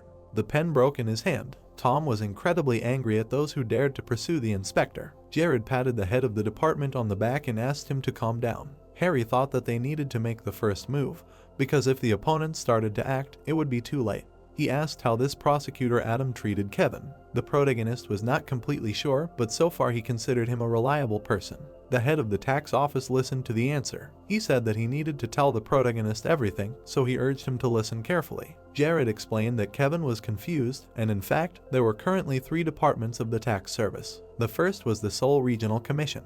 The second was the Central District Commission. The third was the head of the investigation department, Blaze. He added that, not counting these 3 departments, the sword of the district commissioner is Leroy. Jared told that due to the orders of his boss, quite a few managers were already fired. Harry clarified if there was a reason why the Seoul district decided to attack them. The head of the tax office believed that this was not a battle between departments, and that the main instigator was the Central Tax Office. He explained that the Tail Corporation had been bribing the Central Tax Office non-stop the entire time, and it was said that the head was acquainted with Leroy. In the end, the Tail Corporation turned to both the tax office and the prosecutor's office to protect themselves. Kevin was horrified to imagine the problem they were facing. Harry could not believe that the corporation had gone to such lengths to fire a low-level employee. He, however, did not understand why Prosecutor Thaler had rushed to do something to gain an advantage over them. The protagonist decided that he could not say that it was because he had discovered his tax evasion. He smiled and explained that it was not because of anything in particular, and then asked if they should not prepare for a counterattack, despite what was the real reason. Tom warned that Leroy has an extremely meticulous character, and as soon as he feels that he is in a losing position, he immediately retreats. He thought it would be extremely difficult to find a way to catch this guy. The protagonist admitted that he thought that Prosecutor Thaler was also involved in bribery, so he suggested starting an investigation in this direction. Harry listened carefully to both of them. The head of the investigation department suggested that it was a bribe. Kevin confirmed it. He said that something seemed strange to him, and that he had provoked Thaler a little when he was angry. The protagonist said that the former chief prosecutor supported him, and even grabbed him by the collar of his shirt. Harry nudged Tom in the shoulder and thought that if this was the case that needed to be taken at the beginning, then it was very doable. Jared agreed that nothing bad would happen if they looked into it further and decided to check it out. After a while, everyone gathered around Tom, who was sitting at the computer. Harry thought the stock exchange report was a little strange when it was not yet listed, but it was bought and sold. In addition, the head of the investigation department noticed that there was a difference of 20 million won. He had no doubt that someone had given the information as a bribe to someone else. Harry asked who owned this exchange and suggested that they try opening a contract to receive it. Tom put his hand to his chin. He found traces of Teal's company and cursed at those corrupt officials. Harry was angry. He didn't know what to do if they didn't even have the authority to investigate. Kevin remembered Thaler and his debt of 131 million. They had found irrefutable evidence of tax evasion, but they couldn't report it yet.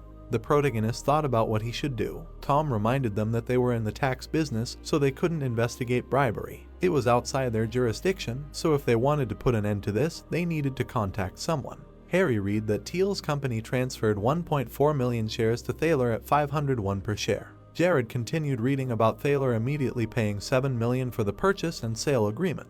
Tom clutched his head. He knew that it was impossible for a prosecutor who had been working for 2 years to provide 7 million so easily. It was obvious that they were taking a bribe, but the question of how the tax office could accuse them of this remained. The protagonist agreed with him. The way to benefit from this situation when it was all revealed was also very important.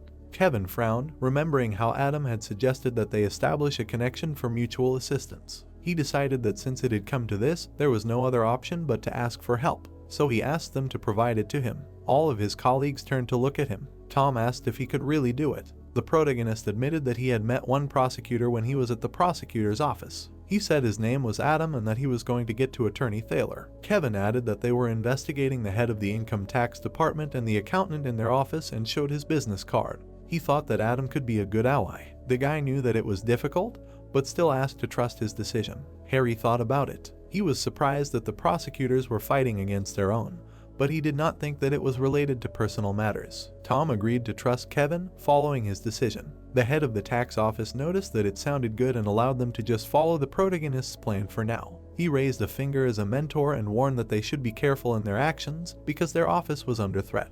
The next day, Thaler was ready to bite into toast. The protagonist threw him his jacket and urged him to hurry. Thaler did not understand what such a hurry was for. The auditor asked him to print out an official document used in collecting taxes without prior notice and ran to the exit.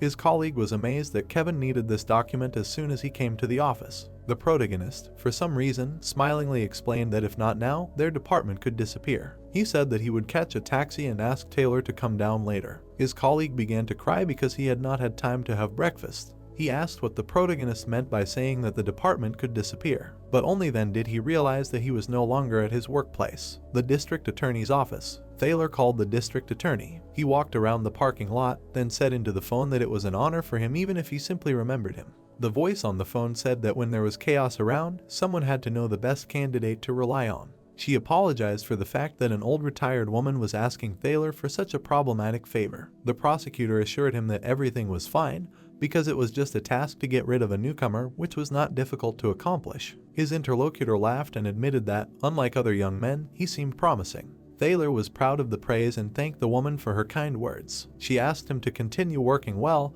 and then he would soon hear good news. The woman warned that this would happen faster than Thaler thought, since she was very powerful. The prosecutor was impressed by her speech and promised to try hard. He hung up and smiled nastily, noting that the last time she gave him shares worth 700 million. So he was looking forward to what she would give him in return this time. Thaler knew that she was an extremely important person, so he had no reason to refuse the role of the district attorney's sword. When he came to the prosecutor's office, there was something strange there. Thaler assumed that someone had been transferred, but then he realized that everyone was gathered in front of his office. The prosecutor looked at the sign indicating who worked in this office. He remembered Adam threatening to audit him. Thaler was scared. He didn't think it was possible. The district attorney had promised him that he would hear good news very soon. The prosecutor remembered this and thought that she had decided to reward him on the same day he gave her his word. Then he was overcome with a feeling of impatience. The employees became nervous when they saw him. The prosecutor didn't expect to be rewarded so quickly. He went to his office. His heart was not yet ready to accept it. The prosecutor was shaking with excitement. He headed for the door, expecting to receive a great reward. Thaler sighed. He took hold of the door handle. He opened it with a smile. They were waiting for him inside, but not the ones he wanted to see. Taylor, Adam, and especially Kevin were happy to see each other again. The protagonist wondered why his lunch hour was lasting so long. Thaler didn't know how to react. He tried to slowly close the door. Adam didn't let it close. He asked the prosecutor where he was going to run off to and invited him to come in and sit down since Kevin was there on official business. Thaler didn't understand what he was talking about. Adam sternly declared that he knew what Thaler had done and that he, as a prosecutor, should take responsibility for it.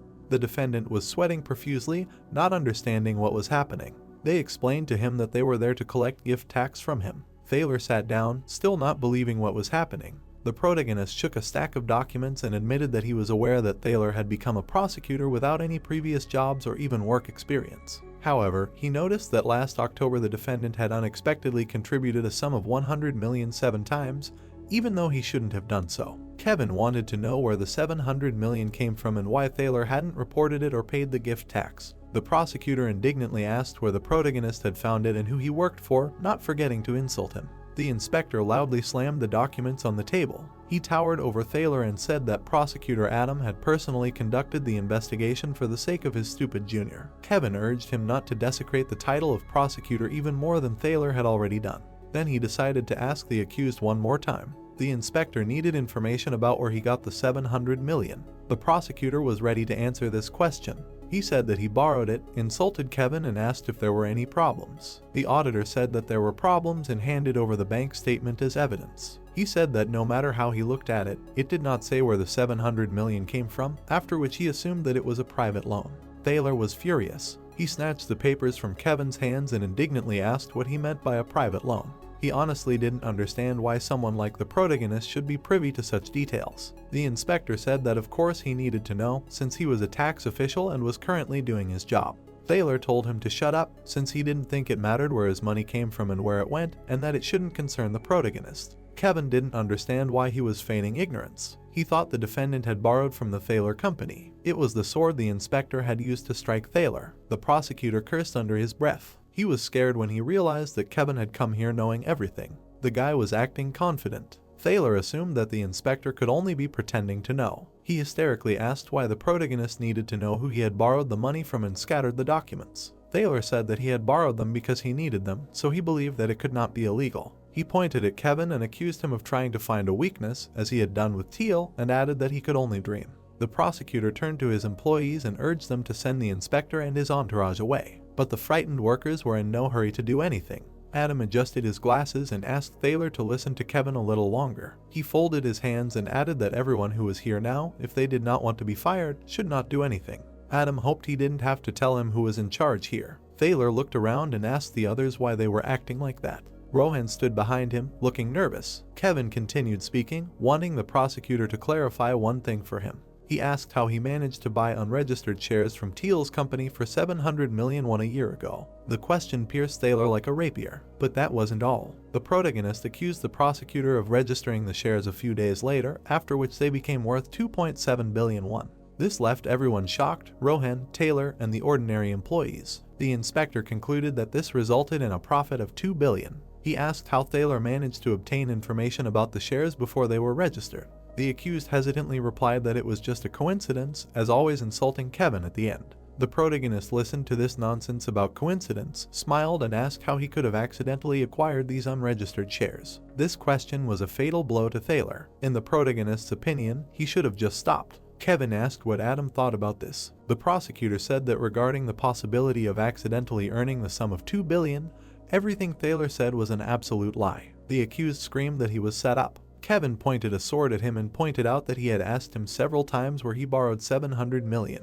He noted that if there was nothing true in this, he should not have hesitated. The prosecutor was very scared. Adam was tired of this circus. He called Thaler looking very bad in this situation and wanted to stop it. Adam handed an envelope with a report on the duties of the accused to the protagonist. He believed that the prosecutor should have remembered this report because he wrote it himself. Adam reminded him that Thaler had a $700 million debt obligation to the place where he got the money, the Teal Company. The defendant turned pale. His resistance was getting weaker. Kevin opened the envelope and read from the report that he had indeed borrowed $700 million from Teal and then bought shares from them for the same amount. He looked menacingly at the prosecutor and asked if this was also a coincidence. Thaler gritted his teeth. His patience ran out and he grabbed the protagonist by the jacket. He did not understand how a freak like Kevin could behave like this now. Thaler reminded him that he had warned him that he did not care who the protagonist was, an investigator or someone else, and that he would still take revenge. He ordered his subordinates to report to him about the protagonist's department, whose case he was going to investigate on his own. Taylor tried to stop him. The defendant was outraged that a 7-ranker like Kevin would want anything in this place. Adam calmly called Thaler by name. Then, just as calmly, he slapped him. He reminded him that he had already told him to stop because he did not want the prosecutor to show his nasty side. Adam said that it did not matter whether he was right or wrong, because they all had to take responsibility for their actions. So he again called for him to stop for the sake of his juniors, who were already disappointed in their boss. Then he asked to be taken to the interrogator's room. Thaler was led away by the arms while he made claims against his subordinates. He was especially shocked by the way Adam hit him in the back, taking advantage of his position as a senior. Adam did not like the inappropriate way Thaler addressed him. He whispered in the defendant's ear the suggestion that Rebecca had taught him to speak like that. Thaler could not believe that Adam knew about this, but then he finally accepted it.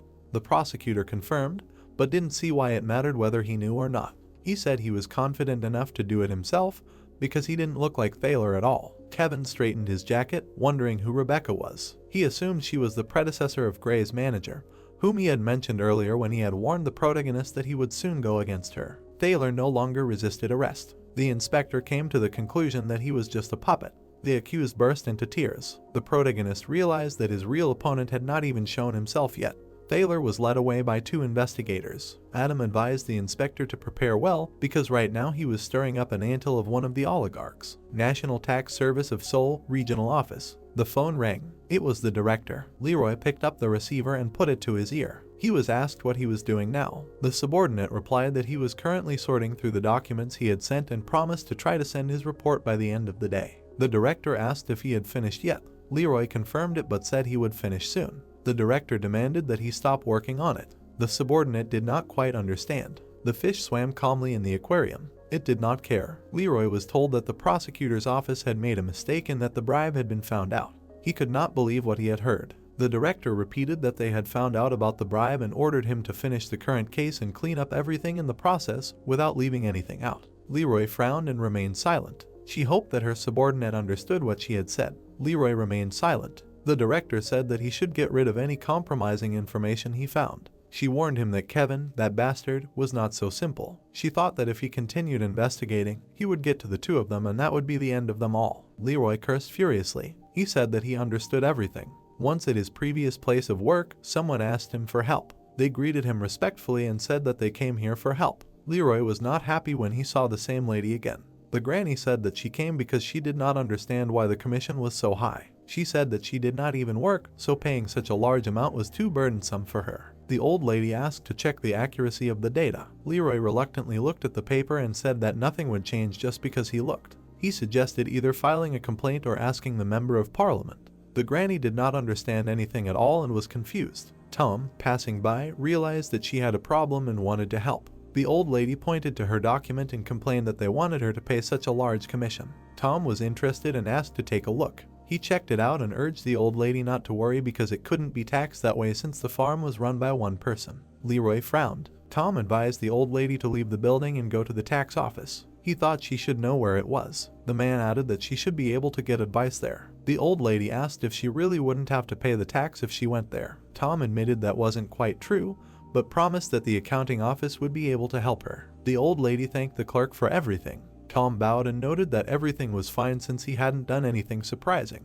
After the lady left, he turned to Leroy and called him a freak, but Leroy angrily asked why Tom had just ruined his honor. Tom didn't understand what he was talking about or what the problem was since he thought their job was to help taxpayers. Leroy said that their job was to tax. Tom sadly assumed that he wanted to beat his record so much and thought that he could at least take a look once. He reminded them that they were civil servants, not loan sharks, so he asked Leroy to be more simple. But he did not like this advice. Remembering this, he slammed both fists on the table since his desire to teach this annoying jerk a lesson did not come true. Leroy cursed silently. He clenched his teeth, his veins bulged. He could not believe that these hypocrites, Tom and Kevin, got out of this situation. Leroy looked at the questionnaire of the protagonist, who was only a 7-rank employee. He was terribly angry that he was mixing everything up. He wondered who the main character really was. Adam was sipping his drink through a straw. Kevin, who was sitting opposite him, noticed that he was also drinking vanilla. The prosecutor admitted that vanilla iced latte was just the thing.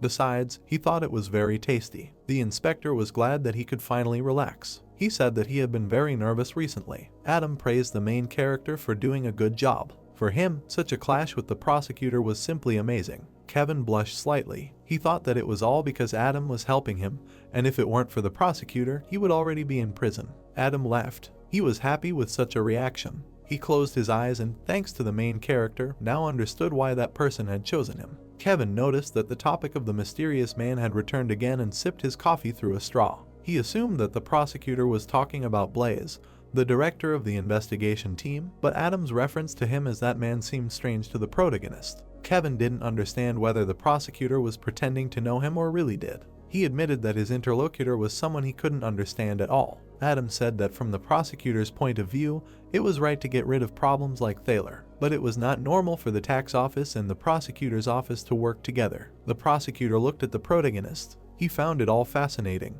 He was occupied with thoughts about the events that were the consequences of their actions. Kevin looked at the floor. He vaguely felt it, but now he was sure of something. The inspector accepted the fact that there was actually a more authoritative person behind this than they had initially thought, and that they themselves were just pieces on a chessboard. The protagonist was overcome by the feeling that he had gained the power of a guardian of the law. This power made his heart beat faster, but because of her, he was so nervous that he clutched his coffee cup tightly. Kevin asked Adam about what he said about Thaler being just the beginning. The prosecutor put the drink on the table and said that he was just a pawn and that the ringleader who gave the orders was someone else. He said that this person was Rebecca, a woman who used to be the prosecutor of the Seoul Eastern District. The inspector frowned when he heard about the former prosecutor. Adam explained that she retired a year ago and now works at Manga, a law firm. He knew that if Kevin investigated her, all the answers would be there, so he decided to give him a hint. The prosecutor said that Rebecca would not have any real estate registered in her name or in the name of her children.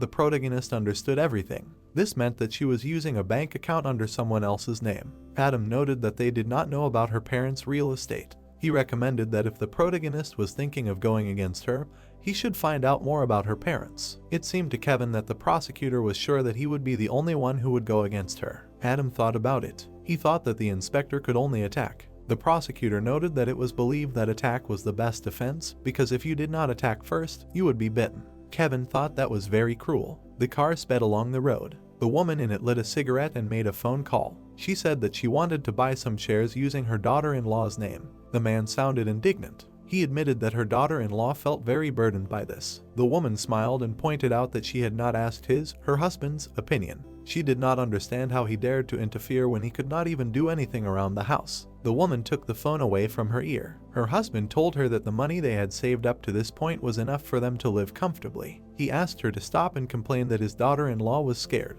Rebecca was very upset that someone was scared of anything, because no one was going to chase her, much less kill her. She assured her husband that he was too worried and asked what her daughter-in-law was so scared of that she was shaking with fear. Her husband was nervous. He said that he meant that she didn't like her name being used. Rebecca clarified what he meant by that and noted that no one had said that she would use her name. The woman became angry, thinking that her daughter-in-law was scared of nonsense. She urged the interlocutor to stop talking nonsense and to tell her to open a new bank account. Her driver cried out in fear. He crashed into the car in front of him. Rebecca closed her eyes in surprise. She realized that ash from her cigarette had landed on her expensive bag. The skin on it was burned. The woman began to swear in a rage. The driver was sweating profusely. He turned to the lady, said he was sorry, blamed the car in front of him, then asked if she was okay. Rebecca responded by burning him with her cigarette, and he screamed. She angrily asked him what he would do if she was not okay. The woman asked if he was a hitman and if his fate had been told. The driver, with tears in his eyes, objected.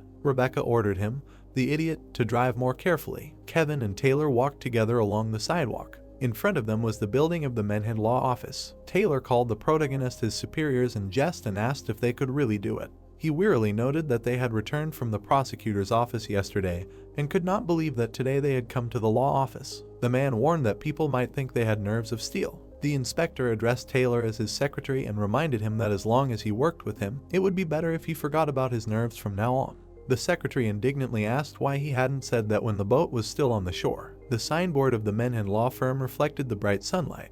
Rebecca walked down the hallway of her firm's building, still smoking a cigarette. She was informed that guests had come to visit her. She wasn't expecting anyone, so she tensed up. The employee told her that the visitors said that they were an auditor and a civil servant from the Bayams in tax office. The lawyer shuddered. She clarified that this was the place that had investigated Teal's case not long ago, and her interlocutor confirmed this. Rebecca remembered Thaler, who had dared to irritate her when he hadn't done anything yet. She was disappointed in this idiot who couldn't even take care of something like that.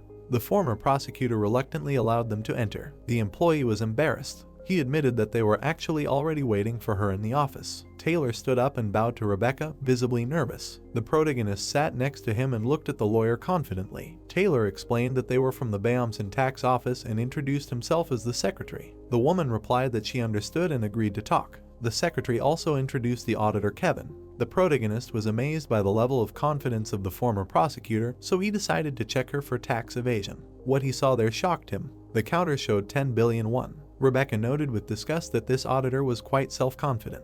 The protagonist could not even imagine how much this woman had embezzled. He asked if she knew why they were there. Taylor tried to stop him. Rebecca sat down at her desk and replied that she had no idea since she did not even know who they were. Kevin noted that this was sad, although just recently she was trying to grab his throat.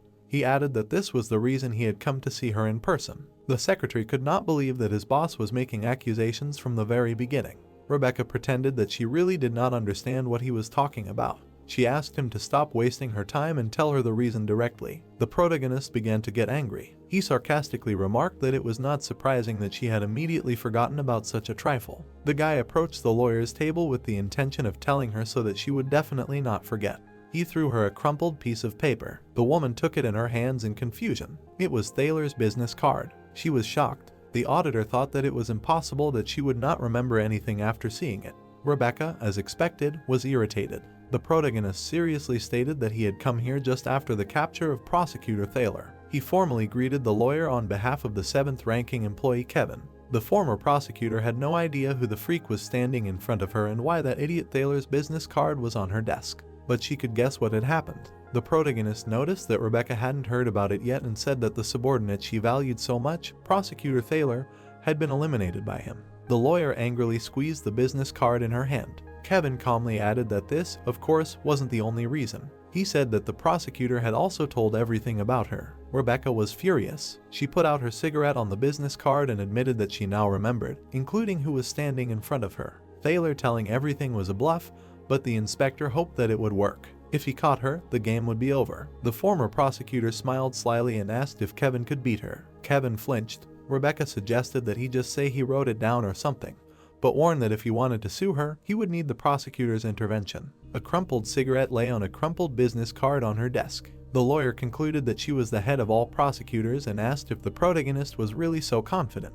Kevin realized with horror that the bluff was not working. The woman smiled and decided that the auditor did not know how this world works. She assumed that even if there was a prosecutor who was brave enough to go against her, the most important prosecutor was still in her power. Rebecca threatened that another person would soon appear instead of Thaler. Taylor was nervous. The former prosecutor lit a lighter and said that even if she became a defendant, the lawyers would still be on her side, and then Manhwa would end the case at the first hearing. She burned the business card. Rebecca asked the 7th-ranked employee Kevin who was more confident in the end. She emitted an albino tiger-level threat. The protagonist looked at the floor and cursed silently. His preventive measures did not work, so the result was not obvious. He thought that this was what he expected because Rebecca was an oligarch who had been working in the legal world for decades. The guy became more confident. He realized that he could die if he clumsily demonstrated his abilities in front of such a veteran of the field, and that he would never win using this path. The lawyer thought it was cute how the protagonist went quiet. She asked if he now understood that he should calm down.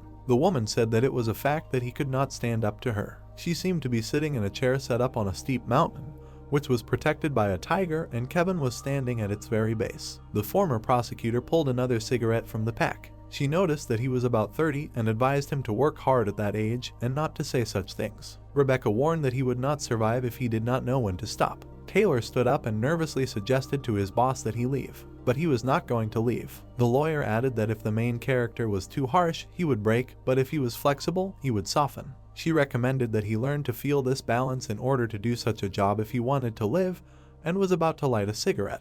The guy addressed her by name. He thought that even if he could not get around the obstacle, it did not mean that there was no way out at all. The auditor compared it to mixing I, an irrational number, with the other 99 rational ones. He asked if Rebecca really paid her taxes well. The spotlight seemed to focus on the surprised woman. Kevin admitted that if he fought her on her field, he would be destroyed. He wondered what would happen if the battle was fought on his terms. Rebecca did not hide her anger. The protagonist was curious if she evaded taxes as a prosecutor and now, as a lawyer, did she embezzle. Kevin was the embodiment of confidence. He pointed out that if a woman is confident in the face of tax audits, she should easily pass them. The guy emphasized that he was very confident on his own field. He saw a crack in the mountain on which Rebecca sat and was sure that it wobbled slightly. This old tiger wavered. The lawyer praised Kevin for his lack of fear and asked if he could really do it. The inspector said that he was just doing his job. He was pleased with the result. Catching even a hint that she was the initiator was enough for him. Taylor tried to apologize to Rebecca, took Kevin by the hand and wanted to go back. But the protagonist refused this and suggested that the lawyer not to play unfairly. He said that even a 7-rank employee like him would be outraged if a woman played the prosecutor and the lawyer, mocking the law.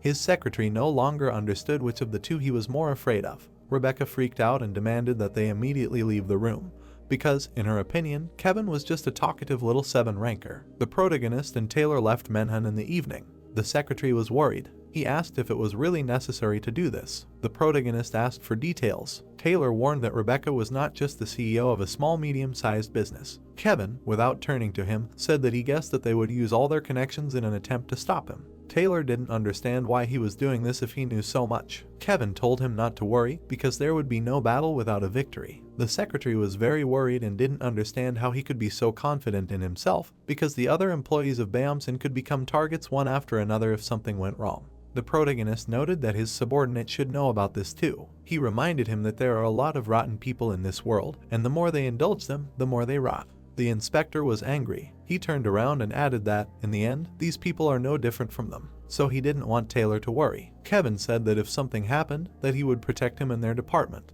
He promised it. The secretary was surprised that he could promise something like that, having Rebecca as an opponent. He knew that the protagonist was not the type of person who would do such a thing just for the sake of his own ego. But Taylor couldn't figure out who he was and what he was hiding. The sound of dial tones. The voice on the phone noticed that the report was a little late this time. The man who received the call said that he was working and was not allowed to call him during business hours. The voice admitted that it was just in the habit of calling him and asked if he was mad at him. The man didn't understand why the other man was calling him.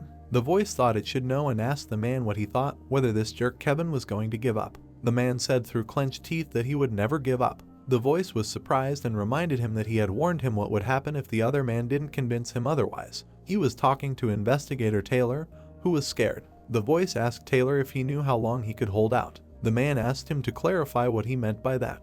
The voice said it was obvious, that he wanted to know if the investigator could hold out if the brilliant man he worked for committed suicide. Taylor was very scared and indignant. He warned that this call was actually being recorded right now. The voice allowed him to try to report it, but advised him to think about what would happen to his colleagues and superiors when he did something like that. Taylor asked if his interlocutor was threatening to commit reprisal against the entire investigation team right now. The voice laughed and noted that they lived in the 21st century. He did not understand why he would use such methods. The investigator imagined a bunch of rope loops. His interlocutor believed that a simple and provocative method like group suicide would be better. Taylor was scared to imagine such a picture. The voice explained that this way it would appear live on the news, and fearing that their crimes would be exposed, the superiors and managers would have to use suicide as a last resort. The investigator began to speak in interjections. His interlocutor issued an ultimatum. It was as if a tornado had formed in front of Taylor, moving towards him, sucking in his colleagues along the way. And this tornado asked him what he, an investigator with such a strong sense of guilt, thought about all this. Taylor was shaking and crying, unable to answer. The voice thought he would go and hang himself. The investigator was sobbing.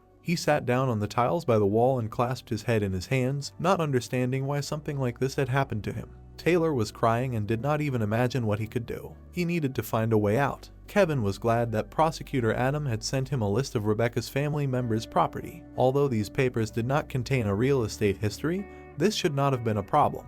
After the scandal with Thaler, the former prosecutor's side turned against him. It was important for the protagonist that the truth could not be made public yet, while the IRS and the prosecutor's office worked together. This was a direct order from his support, so he had to take very good care of it. Kevin felt a hand on his shoulder. It was Tom's hand, pointing to the side and asking him to come over for a minute. The guy didn't understand why he was being called at first, but then he agreed. They arrived at the department head's office. Tom said that he had ignored what the main character was doing until now because to some extent it was something he could do. However, he wondered how long the inspector wanted to be reckless. The boss indignantly asked if he really had nothing better to do, and that's why he eventually decided to investigate Rebecca. He clenched his fist in tension, unable to believe that after catching the prosecutor, Kevin wanted to catch the former district attorney as well. Tom urged the auditor to think rationally. After all, he was a tax official, not a detective. The protagonist bowed slightly and admitted that he needed to do this. Tom didn't quite understand. The guy looked down and explained that Teal's company was supporting Rebecca and Taylor had orders to attack him, so he believed that if he stopped, they would try to attack again. Tom screamed and said that he wanted to know why the protagonist didn't contact the police, because after he told them about this, they could protect him. The department head believed that secret actions like Kevin did were much more dangerous. The guy said that in order to protect everyone, this was the best way. He said that if he made this public, the entire place would be destroyed, including himself. The inspector thought it would be safer if he was their only target. Tom noticed with confusion that Kevin was deceiving himself. He had allowed the guy to go and take revenge on his own, but warned him that if he made a mistake, it would hit more than just him. The protagonist, full of self-confidence, said that he would take full responsibility. He looked like a warrior who was ready to do anything to win. The guy said that there was a high probability that Rebecca's assets had evaded taxes, and he believed that if the former district attorney was playing with the law, she should pay for it. He promised that he would never lose if he acted in the name of the laws of this country. Tom looked at him silently. He thought Kevin was just crazy, but the protagonist was serious. The department head sweated. He couldn't understand how such a terrible person worked for him. Tom exhaled and admitted that he knew the inspector had a list of Rebecca's family members' assets. Kevin asked for details. His boss added that because of this, he was under pressure from above to stop him. Tom started twirling a pen in his hands. He advised the protagonist that if he wanted to conduct a secret investigation, he should do everything to avoid being caught. The head of the department wanted to know what Kevin meant by taking responsibility after being exposed. He was desperate. The auditor was scared to learn that the higher-ups knew about it. Tom shouted at him and replied that it was true. He warned that the protagonist was too open for Rebecca and believed that he should first understand his place and then miss. The protagonist looked at the former prosecutor's documents and cursed silently, not expecting that there would be an informant there. On the street, he called out to the hunched-over Taylor, who had opened a pack of cigarettes. Kevin, holding a cigarette, asked to borrow a lighter since he had forgotten his own and left it in the office. He laughed awkwardly. The secretary was not against helping his boss and brought the lighter closer. The inspector thanked him for the light. Taylor said that he had heard that rain was forecast for today. The protagonist noticed that it was a bit cloudy today and thought that might be it. He sadly asked the subordinate to listen to him about one thing that was bothering him, if he could. They sat down on a bench. Taylor admitted that it was unexpected. He couldn't believe that even someone like Kevin had worries. The protagonist didn't understand what was strange about it and replied that they did. The secretary looked at him. He was curious to know what was causing this feeling of reluctance in him. The guy said that something had happened that he had never expected. Taylor wondered what had happened that made Kevin so gloomy now. The inspector told him that he had a friend whom he trusted very much. He added that it turned out that he was there to find out about his weaknesses. Taylor tensed up. The protagonist didn't think that his weaknesses were very serious, but since this man was his friend, he was happy to tell him about them. But there was one problem. The problem was that this friend eventually sent this information to Kevin's enemies. Taylor became nervous. He asked why he would do that. The inspector replied that he didn't know. He thought that only his friend knew the answer. The guy thought that maybe he had never been this man's friend. The secretary, worried, suggested that they listen to his friend later. Kevin looked ahead at the evening parking lot.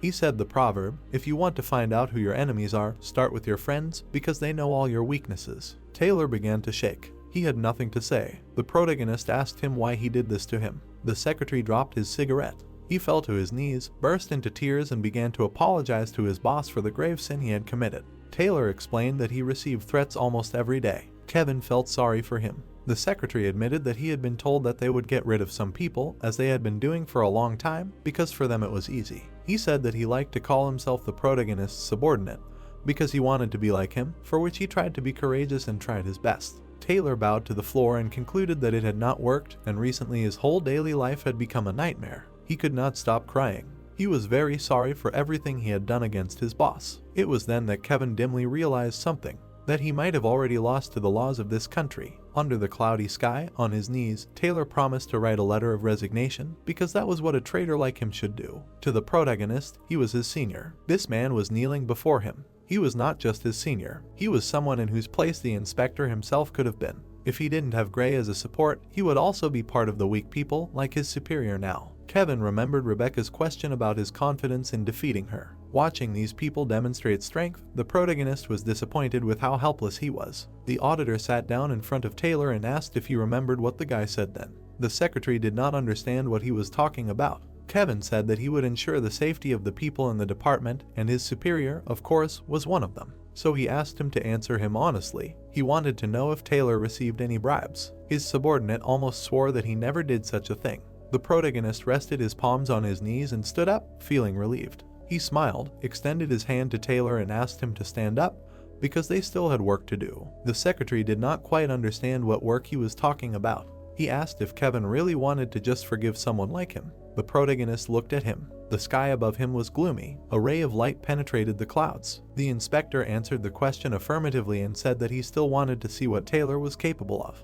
The next day at the Manhwa lawyer's office, Rebecca was smoking as usual. She asked what had happened since her husband decided to call her first. He said that he heard that she had taken the account of his cousin's wife and asked her not to do it, because she had already received many other people's accounts, because this person was not someone she could use at her own discretion. There was an ashtray full of cigarette butts on the lawyer's desk. The husband reminded her that she was their family, their friend. Rebecca's finger twitched. The man asked her to stop and not do it. The lawyer laughed loudly and said that she did not want to do it. She said that she knew what she was doing, so she sent her husband to mind his own business. The woman didn't understand what was wrong with taking advantage of stupid people who wanted to be taken advantage of. Rebecca couldn't stop herself from behaving like a serial killer. She decided she needed to think about who she could use to buy shares, and she remembered that she had a son-in-law, a perfect option. The lawyer knew all the names and registration numbers of her relatives and could control them like her puppets. Her husband, her sister-in-law, her younger cousin, and her brother-in-law. She didn't care who they were. They were just her puppets. To this woman, this was the law, and all her relatives were her toys. Rebecca enjoyed it. It was like she was standing on a mountain of puppets, telling the world that it was impossible to make a lot of money working like everyone else. To her, everyone was just a bunch of stupid people. The woman didn't think stealing from other people was a problem. There was a knock on her door. The lawyer indignantly asked what was going on again. They apologized to her and said the tax authorities had come. Kevin opened the door and greeted Rebecca with confidence. Taylor followed him, and although he was still nervous, he was holding up much better. The former prosecutor was annoyed to see the protagonist again and reminded him that she had already warned him. The inspector remembered the warning and considered that since she had also ignored his warnings, he had the right to do the same.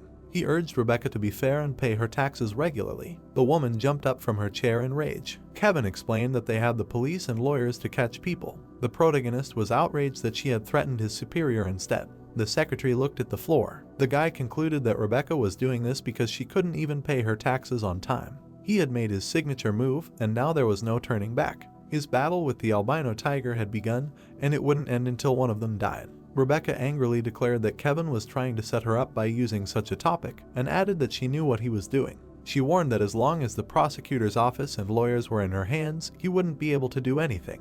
The protagonist understood her thought and activated his ability. The inspector thought he could catch her using tax laws. With these words, he seemed to aim a hunting rifle at the tiger. The lawyer was stunned. Kevin asked if he should see how many secret names she had. Without waiting for an answer, he reached into his envelope and read that her husband had a 16,500 square meter plot of land in Yongbyon.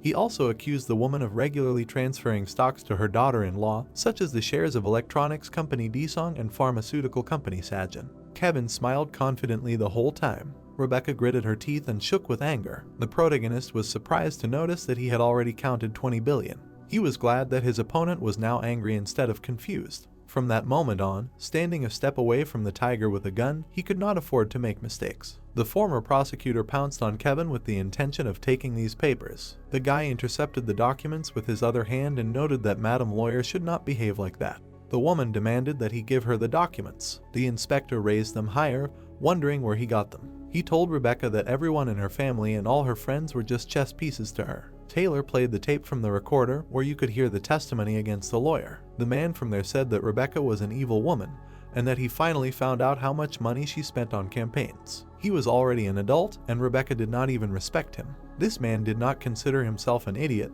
but the lawyer did not think so. Taylor held the recorder, looking the defendant in the eyes. The voice said that he had long understood that she needed him because she did not want to pay any taxes. He said that Rebecca was using him without paying him a cent and stated that he had no idea what this old snake was planning this time. The tape ended. The lawyer was furious and confused. Kevin clarified whether she agreed with the accusation of using secret names to evade taxes. Rebecca was angry at the witness, too. The protagonist, so to speak, caught her by her behavior. He understood that no matter how experienced the beast, he did not need to be afraid because there were people who supported him. The woman grabbed the protagonist by his long-suffering jacket and addressed him inappropriately. She angrily asked if he really thought he could do anything by doing so. Rebecca said that she could easily tear someone like him apart with one phone call and then bury him in the wilderness. With an angry expression on her face, she advised the protagonist to live his life accordingly, because he only had one. Kevin was willing to watch her try, but he was sure that they would fail. He was much taller than the lawyer, so he was able to look down at her and seriously say that he was not afraid of some former district attorney Rebecca. Rebecca scowled at the guy, pissed that he called her a former district attorney. She gritted her teeth, saying that the guy was an asshole and that they were all crazy. Kevin handed the papers to his partner, saying that the woman was right and that he would take it as a compliment.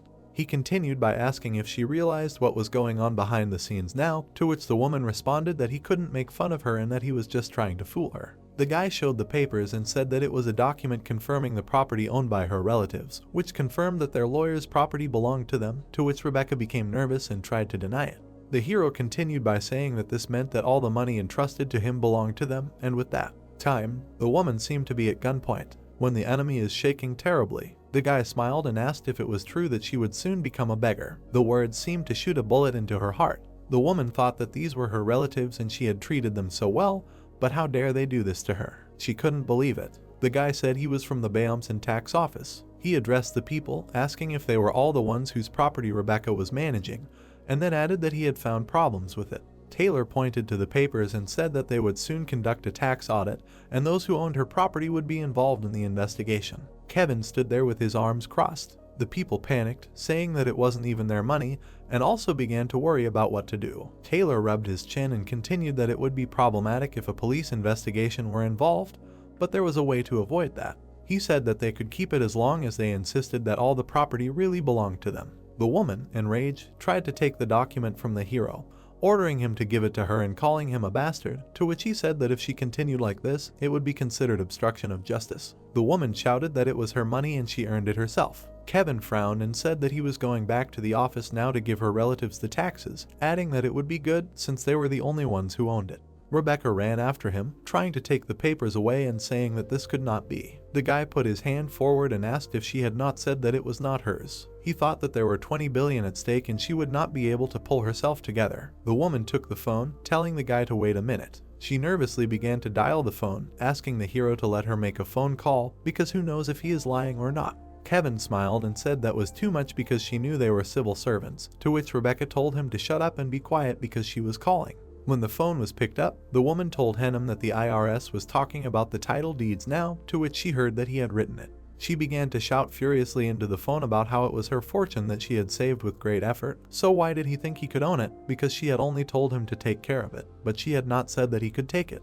The voice on the end of the phone said that the woman had really done a good job of listing their registration numbers and using them as she saw fit, and then asked if she was okay without them. Kevin and Taylor watched with a smile. Henham continued that she should have done a good job herself and that he could not stand it any longer, so he was hanging up. Rebecca tried to stop him in a panic. The woman put the phone down, saying about the old man. The hero asked her if she was done with her call, because then they would continue their trial, or she could claim it as her property and pay the taxes. The guy wondered what Rebecca would do, because she couldn't escape anyway. It was like he was standing in front of a tiger with a gun in his hands. Kevin continued, saying that everything should be confiscated or the woman should be punished for using someone else's name because it all depended on her. He handed over the papers and said that, just in case, he also brought the papers for her, confirming the ownership, so if she put her stamp on it, her relatives would not be able to take it from her. The woman grabbed her head, looking at the paper. Pointing to the paper, she asked if this was some kind of scam. The hero exhaled and said that they were just giving her, Madam Attorney, a chance. He said that she should make her choice here. Rebecca looked at the paper with the signature in horror. She thought about how everything she had saved would collapse. She wondered why she hadn't thought about how her real enemies were always closer than you thought.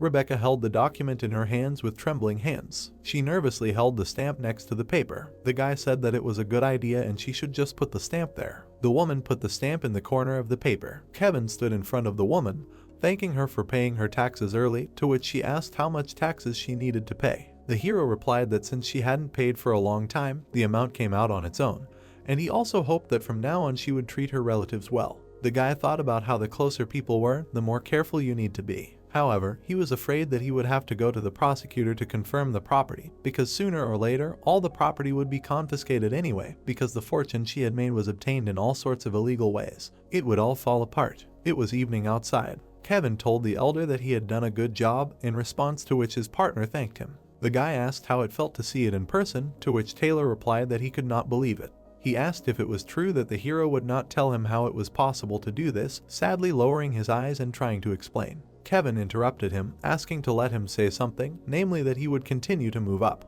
When the guy asked him about it, he answered with a smile on his face that, using all means, he would be a blade that cuts away all the trash of this country. But he did not think he could do it alone, after which he asked if he could expect help from the elder from this day on. Suddenly, Taylor's eyes started to water and he pursed his lips. He leaned over to the guy and thanked the inspector while sobbing, to which the inspector worriedly asked why he was suddenly crying. The hero happily said that he was going to do more cases in the future, so the guy shouldn't cry over things like this, to which the inspector agreed with tears in his eyes. David saw that if he typed in the search query, an article would immediately pop up, and he wondered if they should take a look. Looking at his phone, he said that if he thought about it, they actually caught Rebecca, which was pretty impressive. He chuckled and said how ugly the photo was. While reading the article, the man quoted that former district attorney illegally accumulated $20 billion in assets, and that she was caught trying to seize assets under the names of her relatives. Both parties claim that the assets are theirs and are in the midst of legal proceedings. Suddenly Blaze entered the office, saying that he came and asking what he was looking at, since he was not answering his messages. The man, sitting at the table, answered that he was reading an article about Rebecca, asking if he had seen it already, to which he said that of course he had and it was simply a masterpiece. David offered to leave their impressions and noted that it seemed that he had picked up a good sword. Blaze, sitting down at the table, replied that he had not taken anything, but simply gave him some strength, and he skillfully wielded it, to which he heard the answer that the guy was one of those people that you don't often meet, and since he had such a talented person, then why didn't he tell him? Blaze grinned and asked if he already had a good sword. David confirmed this, saying that he was responsible for it, and also asked Blaze if he knew that he had highly praised his sword. The man nodded, saying that one attacks and the other assists. He thought about how he had dreamed of such a perfect combination of working relationships for so long, since he couldn't leave them alone to fight against so many bad people. Blaze said that they just had to keep a good eye on them from now on. The man said that he was growing faster than he expected and asked him what he thought about moving forward with their plans. A plan where they would gather their best swords and raise them for a righteous cause, catching vile people. Wasn't that their long-awaited dream? Blaze chuckled and told them to slow down, because it was not time yet, because the profits they had made were not enough yet. He added that if they rushed, they would understand everything, so they had to be careful, because if they took the initiative, these guys might get attacked. David handed over the cup and told them not to worry,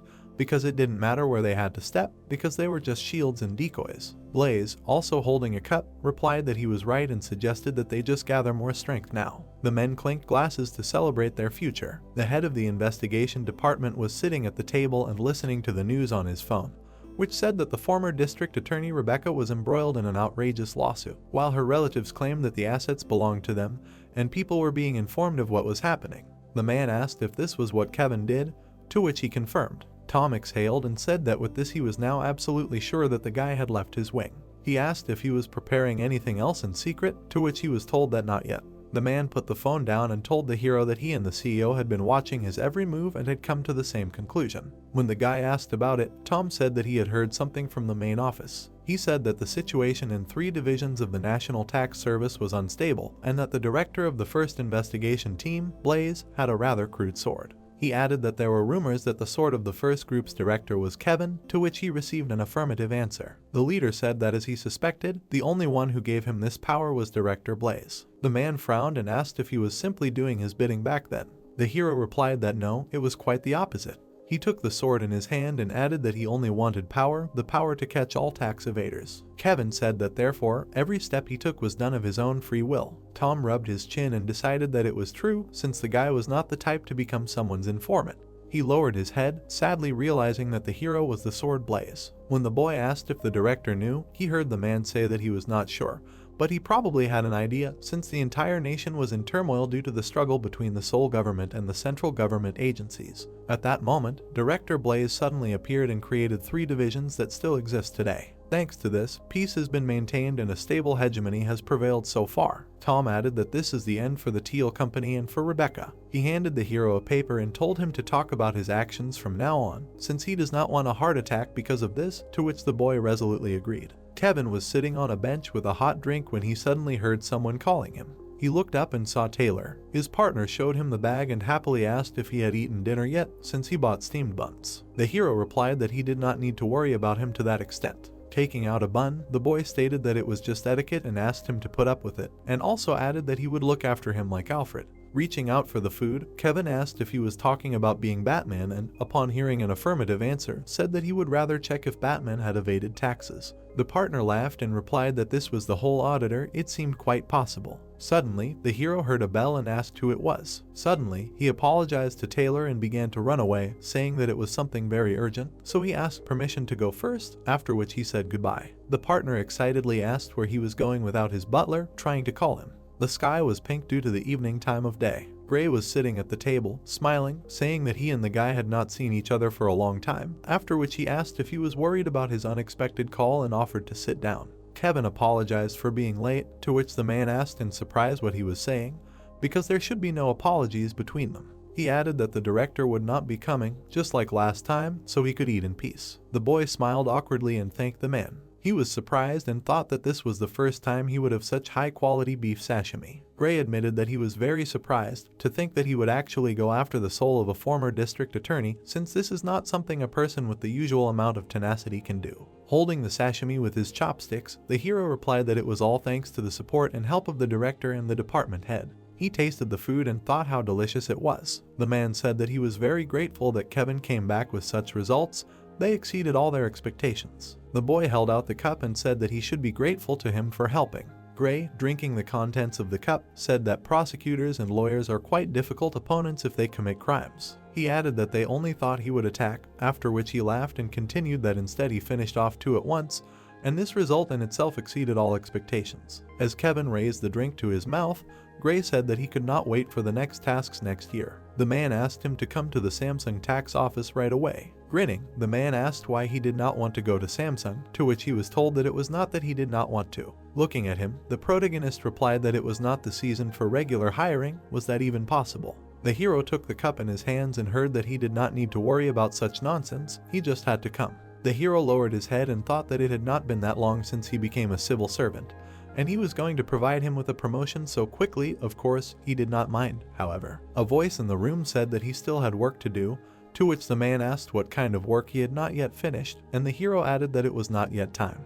Looking straight ahead, the man said that he meant that the incident had justified him completely. This was not a business-related job. The protagonist closed his eyes and said that there was still a lot of stuff to clear at the tax office since he had started it. Lightning appeared around the protagonist and he added that he wanted to see it all through to the end. The bowl was on the table and the man said that it was the so-called cleaning. Gray grinned and said that indeed, if he caught one, then the second one would be caught too. Closing his eyes, he added that it was good, let him first clean everything before going upstairs. Looking at him, the protagonist said that there was something else he wanted to say, asked if he could take someone when he moved to Samsung.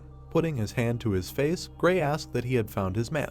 There was food on the table. It was heard that he thought that there was nothing wrong with it, because he understood people, but still let him be careful, good, to which Kevin replied that of course, he knew that. Smiling, the protagonist said that he was just an ordinary person who made a mistake. Tears appeared in the guy's eyes, and he added that it was because of this that he thought he could make him his man. The man looked at him and said that he was still young, but so insightful, it was amazing. He trusted his decision and would take the necessary measures, to which the hero thanked him, and Gray continued that it was nothing. By the way, what is his favorite tax code? To which the hero asked again.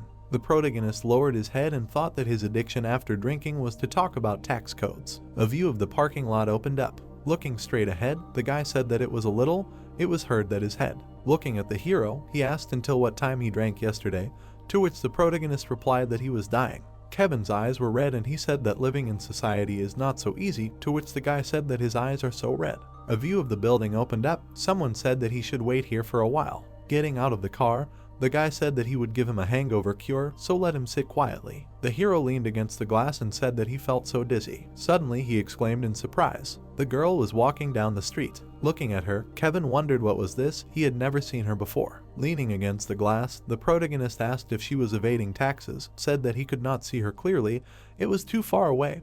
Besides, she was a government employee in their office. Rolling down the glass, he asked what happened, said that he should talk to her first, and then thought that it was good. He sobered up a little. The hero ran up to the girl and apologized, told her to wait. The girl turned around and asked what he was calling her, to which he replied that yes, that's right. Around the corner, he heard that she had already calmed down, to which she replied that yes, everything is fine now. She apologizes for that. Leaning against the wall, the protagonist asked if she was Sarah. They used to work together in the office, to which she replied that yes, he was known, so she knows him. Looking down, the girl said that she was sorry for showing him such a side, to which the protagonist asked why she was so worried about taxpayers. Looking away, the protagonist heard that yes, this one is the owner of the office. She sent them a tax bill because she thought they changed the area to residential after commercial use. The owner said that it was an office, so she sent the bill, and they pounced on her. Looking at the girl, Kevin asked if these people provided proof, to which she replied that yes, they sent her a photo. A room appeared, and the protagonist asked if this was the office of the company. Looking at the document, he heard that it was a startup company developing mobile applications, to which he said that they should develop their own brains. They just cleaned up there a little, asked what kind of applications they create. Holding the phone in her hand, the girl said that it seemed like they hadn't sold anything in 4 years, to which the protagonist exclaimed in surprise. It was said that it was because it was quite normal not to make money until the development was finished, and then thought that it didn't matter if they hadn't done anything even after 4 years, then they were just trash. Standing in front of the girl, the protagonist thought that he didn't think she didn't pay taxes, but then she looked, but his eyes couldn't deceive him, so there must be something else, and then asked about the address and said that he would go take a look at it himself. Sarah gritted her teeth and said that no, she even showed him a photo so they could curse even harder. Grinning, the protagonist said that well, if they decided to curse her, then let her send him this, he would deal with them. Standing in the middle of the street, the protagonist thought about how it was so far, by the way. The guy ran forward and shouted why he always disappeared somewhere when he went to buy something, and the hero added that he forgot about the elder again. Looking at the old house, Kevin thought, here it is, it's a bit gloomy, yes. Going up in the elevator, the protagonist thought that he should have come with the elder. Everything is fine, there is nothing in this. The elevator doors opened. The door to the office appeared, and the protagonist thought that this is a company, what the hell, developing applications in such a primitive environment. The protagonist knocked on the door and said hello. Suddenly, someone opened the door for him. Standing in front of him, the man asked who he was, to which the hero replied that he was from the tax office and thought that in what kind of offices do employees answer like this, at the door. Looking down, the man said that he was from the tax office. He had already called them, so why was he here? Very annoying. The protagonist gritted his teeth and thought that he knew this would happen. Numbers suddenly appeared above the man's head. Looking at them, Kevin thought, what kind of app development company would have a payment default of 2 billion won? This is impossible. It's as he expected. This is a ghost company that he has only heard of so far. Looking up, Kevin said that he came here to check everything because their employees said that there was some kind of mistake. He will finish quickly. The man smirked and said that yes, that's right.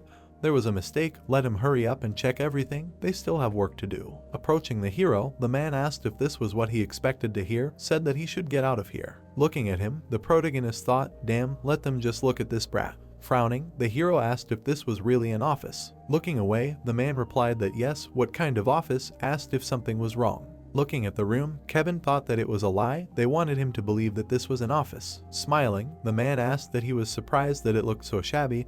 It was completely normal to begin with. Looking at it, the protagonist answered that yes, he was sure that it was, and then thought that he did not think that everything would go smoothly. Looking at the old room, the protagonist thought that the layout was the same as in the photo that Sarah showed, but in reality it was smaller. A view from above was shown, and he added that he was glad that he looked at the decor before coming here, but the actual area here is larger than this, so. Looking at the black door, the hero thought that there must be something behind this door. Looking to the side, Kevin asked, by the way, what is behind that door, to which the man replied that there is a boiler room. Rushing forward, the hero said that he was interested in seeing this because he was also planning to move here, to which he asked in surprise. Running to the door, the hero said that he should let him make sure that the boiler room was in perfect order, to which the man replied that no, why was he opening it? Taking the hero's hand, he added that he was just an employee, not a plumber, to which the protagonist exclaimed in surprise. People were sitting on the floor, and he asked what was going on here. There was money on the floor. People looked at the hero in bewilderment. The protagonist, opening his eyes in surprise, thought that this was a gambling house, and the man said that it was him. Suddenly, he threw the hero out. Lying on the floor, Kevin heard that he understood this the moment he came, what to do with this bastard. Looking at him, the man said that he was there to collect taxes, to which the other asked again, and the man with glasses said that this room was not even properly used. Looking up, the protagonist heard that he needed to take care of their taxes, he would cook a bigger piece for him. Pointing ahead, the man said that he would quadruple the fare, so he should go faster, to which the driver replied that who even uses such phrases at his age, and he can't do that, he should obey the speed limit. The guy gritted his teeth in displeasure and thought that he was an idiot, how he let him go alone. Rushing forward, Taylor said that he would just get off here, to which the driver said that he would quadruple the fare. Running forward, he thought about the auditor. The guy thought about what he said, that he would just take a look. He initially didn't like it. He felt from the first day that the transition to this specialty would be too burdensome, and he doesn't like that his boss is someone younger than him. The image of the hero appeared, and he added that he did not even want to obey the junior worker as a boss, and then he showed what he could be, sinking to the bottom. Tears appeared in the guy's eyes, and he thought that he was indecisive and cowardly.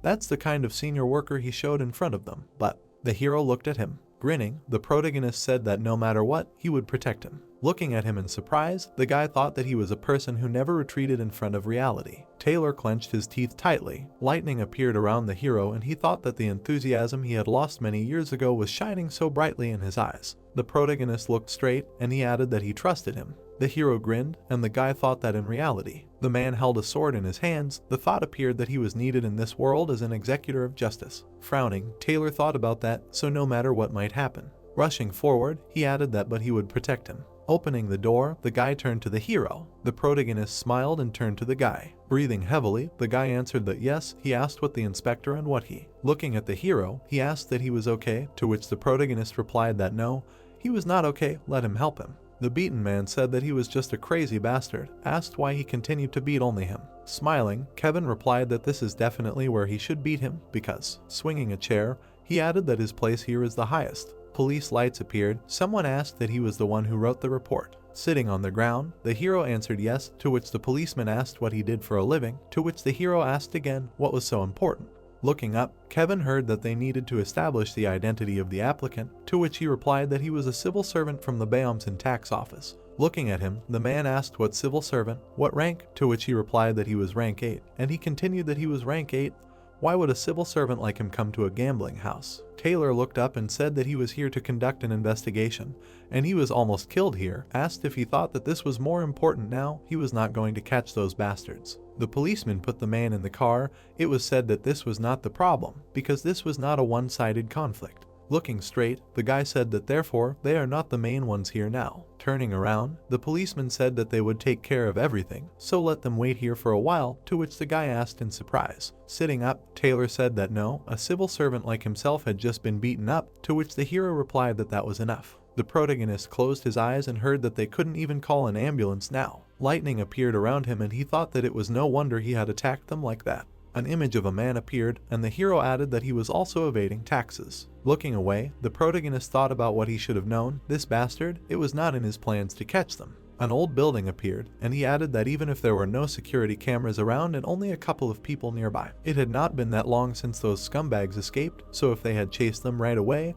there would have been enough time to catch them. Looking straight ahead, the protagonist said that the man had a connection with this officer, to which the guy said that it couldn't be, and he continued that he was sure he wasn't intentionally catching them. Sitting on the ground, Kevin said that even if they were on the same side, they still couldn't be trusted completely. They shouldn't waste their energy right now. Looking at the police officers, he added that not here, not in the enemy camp. The police headquarters appeared. Someone said no. He asked why he was doing this to the victim and the complainant. Shouldn't they take him to the hospital first? The guy closed his eyes and heard that he could just go there after the interrogation.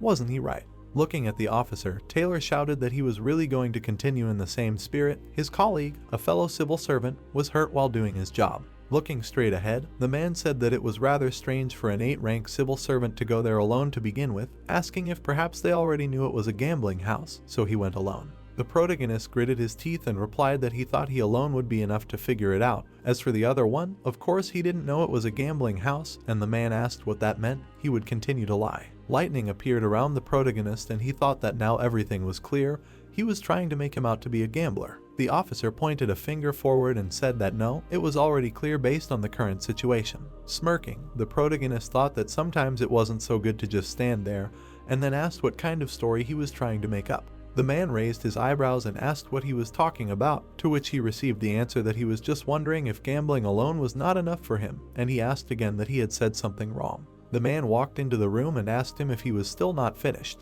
Getting up from his chair, the officer said that he came, to which the chief asked why. There was some kind of problem, and Taylor said that if he continued like this, they would file an official complaint, to which the officer said that he just decided to thoroughly investigate the matter, just in case. The protagonist sighed, hearing that he first had to send him to the ambulance. He was injured. A pink sky appeared. The man held the phone in his hands. It was heard that the tough guy did not fall, as expected. When two opponents fight, a fierce fight ensues. Lying on the bed, the hero heard that he struck, and then thought, my god. He said that everything was fine, but he was hospitalized. The guy was sleeping on the bed, and he added that Taylor was a little stupid. Well, the chief was very angry. The treats were shown. A voice said, dude, what happened while he was working? Who was that officer? Let him go and get him now. The man shouted furiously that he was trying to set him up, that bastard. The hero held the cookies and thought that since they were family, he couldn't tell them that he didn't know. Looking away, he added that he went to work for this treat. The man looked at him. The hero turned to him in surprise. The chief sighed heavily. Lying on the bed, the guy heard that he couldn't believe that he got hurt while investigating alone. By now he should be able to distinguish courage from recklessness. The protagonist lowered his head and said yes, to which the man replied that if one person makes a mistake, then it becomes a common mistake.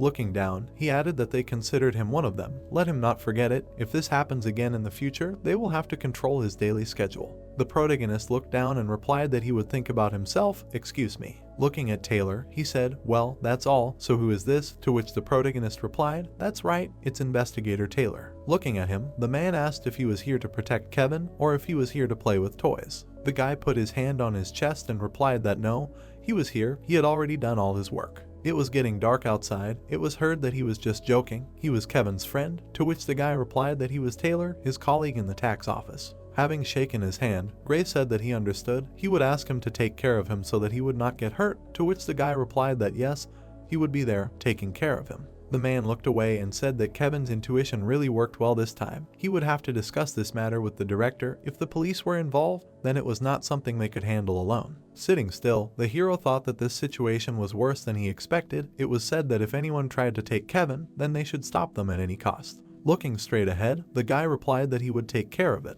Grinning, Gray said that he would send them one number just in case, let him eat treats to recover faster. Looking to the side, they heard that they should try to survive this night. The hero smiled and asked why he did not ask who it was. Closing his eyes, the guy said that he would find out when the time came, to which the protagonist exclaimed in surprise. A dark sky appeared. It was said that it was a virtue for a subordinate not to show excessive curiosity. People walked straight. The officer looked ahead angrily. Entering the ward, he said that so he was here. Looking to the side, the guy asked what brought him here so suddenly. Standing next to the hero, the officer clarified that why he was asking. He did not have a single thought, to which the protagonist asked again what he meant. The man smirked and said that he was here to ask for his cooperation because there were things they needed to figure out. To which the hero replied that he was a patient at the hospital at the moment, then thought that he didn't think he would come back if he left. Frowning, the guy said that was right, it was a hospital so he couldn't do that. The man transformed and asked that he was planning on interfering with his official duties again, then he should arrest him first, to which the guy asked again.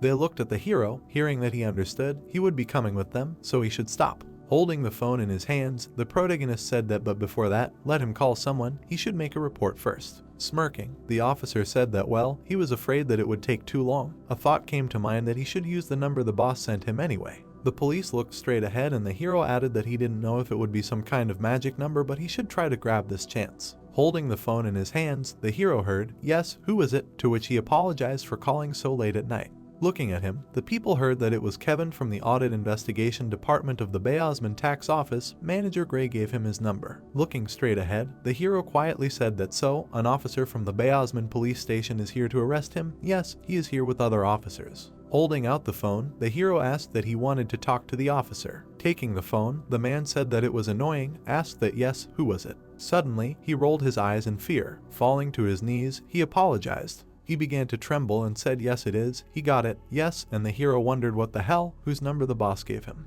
It was raining outside. Entering the room, the man asked why he was there, about his scholarship, and then turned to the guy. There was a wallet on the bed, he could hear it, congratulating him on receiving the scholarship, to which he was told that enough about that. Anyway, they were only giving him 1,000,001. Looking down, the guy said that there was no point in that either, because precious kids from prestigious families also receive scholarships, to which he was told that, but in the end he still got it. The textbook was in the bag. Someone asked what who said, knows, this is just the reality they faced. Looking straight ahead, the guy asked why he was getting ready. He was going somewhere, to which he was told that he didn't know, but he had to go somewhere. Awards were shown. The question arose, what were extracurricular activities for students? It was said that he was in his 4th year now. Right before graduation he was very busy. He knows that he has a girlfriend, right? While packing their bags, the boy heard that yes, the one they didn't know was from a keyball. The youngest daughter, she wasn't just from a regular keyball, she was from a Chissen company. They were getting engaged. The hero asked what he had talked to his parents about doing it with their permission, to which he asked that he had to ask permission. He was crazy, to which he added that he meant that marriage wasn't something he could do entirely on his own. The boy furiously yelled that they were talking about a daughter from a Chissen company. He thought there was something to think about. Looking down, the hero said that he meant that he still had to finish his education, and he hadn't been to the army yet, to which he was told that they said they would take care of it. Picking up the album, the boy heard that but he still had to ask permission, to which he said that he would. Having scattered the photos around the room, he furiously asked why he should ask permission from such disgusting creatures, to which the protagonist thought that everything was right. His brother definitely said disgusting that time. The guy was furious, and he added that in order to describe their parents exactly as he saw them, and a couple of days after that. It was dark outside, and the hero thought that on the day his father went to the hospital. He said it again. He heard that. What was he talking about? Lying on the bed, the hero heard that he should not pretend that she did not hear. He was leaving this house of disgusting creatures. The woman stretched out her hand forward and asked why. What happened at school? Where was he going so late at night? Looking down, the brother said that to find his own life, to which she asked what his mother did wrong. Looking straight ahead, the boy said what she did wrong. Well, first of all, she gave birth to him in such a family. People do not recognize him no matter how hard he tries, because he is from a poor family, so what the hell should he do with a degree in economics from Seoul National University? Looking at him, the mother heard that in the end, stupid people make a living as doctors and judges, using only their connections. Walking to the door, the boy said that this is why. It is her fault that he ended up in such a family without his consent. Let him take care of himself, to which she apologized and said that she was so sorry. The hero left the room and asked what was going on, why someone was crying. Turning around, the brother said that it was the most terrible moment in his life when he met them as his family, so they should not keep him here any longer. The hero looked surprised and turned around. Suddenly the door closed. The woman lowered her head and said that it was her fault. The hero gritted his teeth angrily when he heard that he had left home, how she had raised him. The boy was walking in the rain. The hero quickly ran after him and turned. Looking straight ahead, the boy listened to the scream. The protagonist hit him and said that he was a crazy bastard. Grabbing him, he added that he had completely fallen off the oak tree. He had gone crazy, right? Their parents worked so hard to send him to Seoul National University, and then he told them this. The hero was hit and said that he was crazy. He never understood their kindness. It was raining heavily. It was hard to hear what he could even say. The bastard who hadn't passed his college entrance exams yet. Of course, since they were his parents, they could do whatever they wanted. And even the fact that they sent him to college, don't let that make him laugh. He only got in because he studied like crazy. What a bastard. And he calls himself the eldest after that, right? While he lived in this house, he was always cornered. Lying on the ground, the protagonist said that he was a vile bastard, to which his brother replied that he should shut up. Looking at him angrily, he added that he was just a dumbass, that he didn't know anything. At least he knew how tired and disappointed he was, to which the protagonist asked that how could he know if he kept everything inside. The boy screamed furiously that they were on different levels. He was going to change his personality and enter a society above this. If he got in his way, he would kill him. Kneeling, the protagonist said that they didn't need him either, let him go get married and do whatever the hell he wanted, but he didn't even dare forget that. Looking straight ahead, the boy heard that he couldn't do it no matter how hard he tried, that if he did, he was crazy. The hero closed his eyes and screamed that he should look and see. he would rise from the bottom, he would show him how wrong he was. Looking at his brother leaving, the protagonist screamed that this is why he was risking his life to succeed. Bastard, got it. The view of the city opened up. The question arose, so that's what happened? But isn't it too early to come here? Smirking, the man said that if he were someone else, he would spend as much time in his bed as he could. The protagonist lowered his head and said that he was more worried when he was lying down. Maybe it was not such a serious injury, but his enemy was unclear in this case, to which he was told that it was an unclear enemy. They were in similar situations. Looking away, the man said that after their boss heard what happened to him, he was very angry. So, those gangsters who beat him up, he looked into their office. Looking down, Kevin heard that they were at the very bottom, so they did not have a real head there, to which the protagonist thought that it was true. Those bastards would not fight unless they were supported by people from above. People were walking around the city, and the protagonist asked what was going on, who was their boss, to which he was told that he had not yet found out. But the prosecutor's office was continuing to investigate. This time, they would conduct an investigation together with the police. Looking at the hero, the man added that so there was a large charity event taking place in Jamsil. He saw that several of these bastards had received an invitation, to which the protagonist asked that these thugs also organize charity events. Grinning, he replied that who knows, if he is interested, he can come and check for himself, asked what he needs an invitation. Looking straight, Kevin replied that yes, and he also uses his monthly vacation. A chandelier appeared, someone said that it was time. People were talking to each other. It was heard that they should take a look at who is here. He hoped to meet him again. That is why he is so glad to see him here. That is so, by the way, he heard about it. A donation this time. Numbers appeared above the girl. The protagonist thought that he could not believe that he had come all this way to such a place. Looking at the people, the hero added that there were many who evaded taxes. Adjusting his bow tie, he wondered if these bandits would be here at all. He thought that he should go to the smoking room to find them. The man smiled and asked what was having fun here, to which the hero turned to him. Extending a glass, Luke said that he was here at the request of the prosecutor, but he had no intention of just fooling around, so he also needed to take something. Closing his eyes, he added that if he found those people, let him press this token. As soon as he did this, the signal would already be at the prosecutor's office. Looking down, the protagonist replied that he understood, and then thought that if he thought about it, he was not as nervous as he imagined. However, he still did not know who his enemy was. He thought that he would fail. Looking at the guy, he asked in surprise. The guy smirked, and he thought that Frederick. The protagonist clenched his teeth angrily. Looking at him, he added that why was this bastard here? People were standing with glasses in their hands. It was heard that he could not believe that he was here. How was he? He was doing well. He heard that the director gave him a landscape painting that would be released later. It was amazing. It was not that much, instead. Looking straight ahead, the girl said that this guest had been looking at him for a while, to which Frederick exclaimed in surprise. Standing in front of the hero, he heard that apparently he was someone he knew. The man smiled and said that he wasn't sure he knew him, but would she mind if he stepped away for a minute? Looking straight at him, the protagonist heard that he understood. The brother asked how he got here, to which the protagonist asked again and replied that he took a taxi, took a card and came here. The protagonist frowned, hearing that if he was here to bother him, he had picked the wrong time, to which he replied that he shouldn't bother her. That was not what he was here for. The man smiled and asked if something was wrong, to which the protagonist replied that it was. Extending his hand, Frederick asked if he wasn't the former vice minister. He was the director of the company Jason Engineering, to which the man replied that it was. The protagonist glared straight at him, hearing that yes, he had heard that the Blue House would soon have good news for him. Well, that was just a rumor. The man smiled and the protagonist thought that he was still pure, empty, but he was not sure that this did not determine what kind of character he had. Raising the glass to his mouth, the hero added that he abandoned his mother who raised him despite all the difficulties, and then turned to him, to which he was asked what happened. Holding out a card, the protagonist said that he thought it was fate. If you do not mind, then they will exchange business cards. Smirking, Frederick said that it was okay. He cannot give his card unless it is related to work. Kevin put the business card in the glass. Smiling, the protagonist said that well, he can just take it.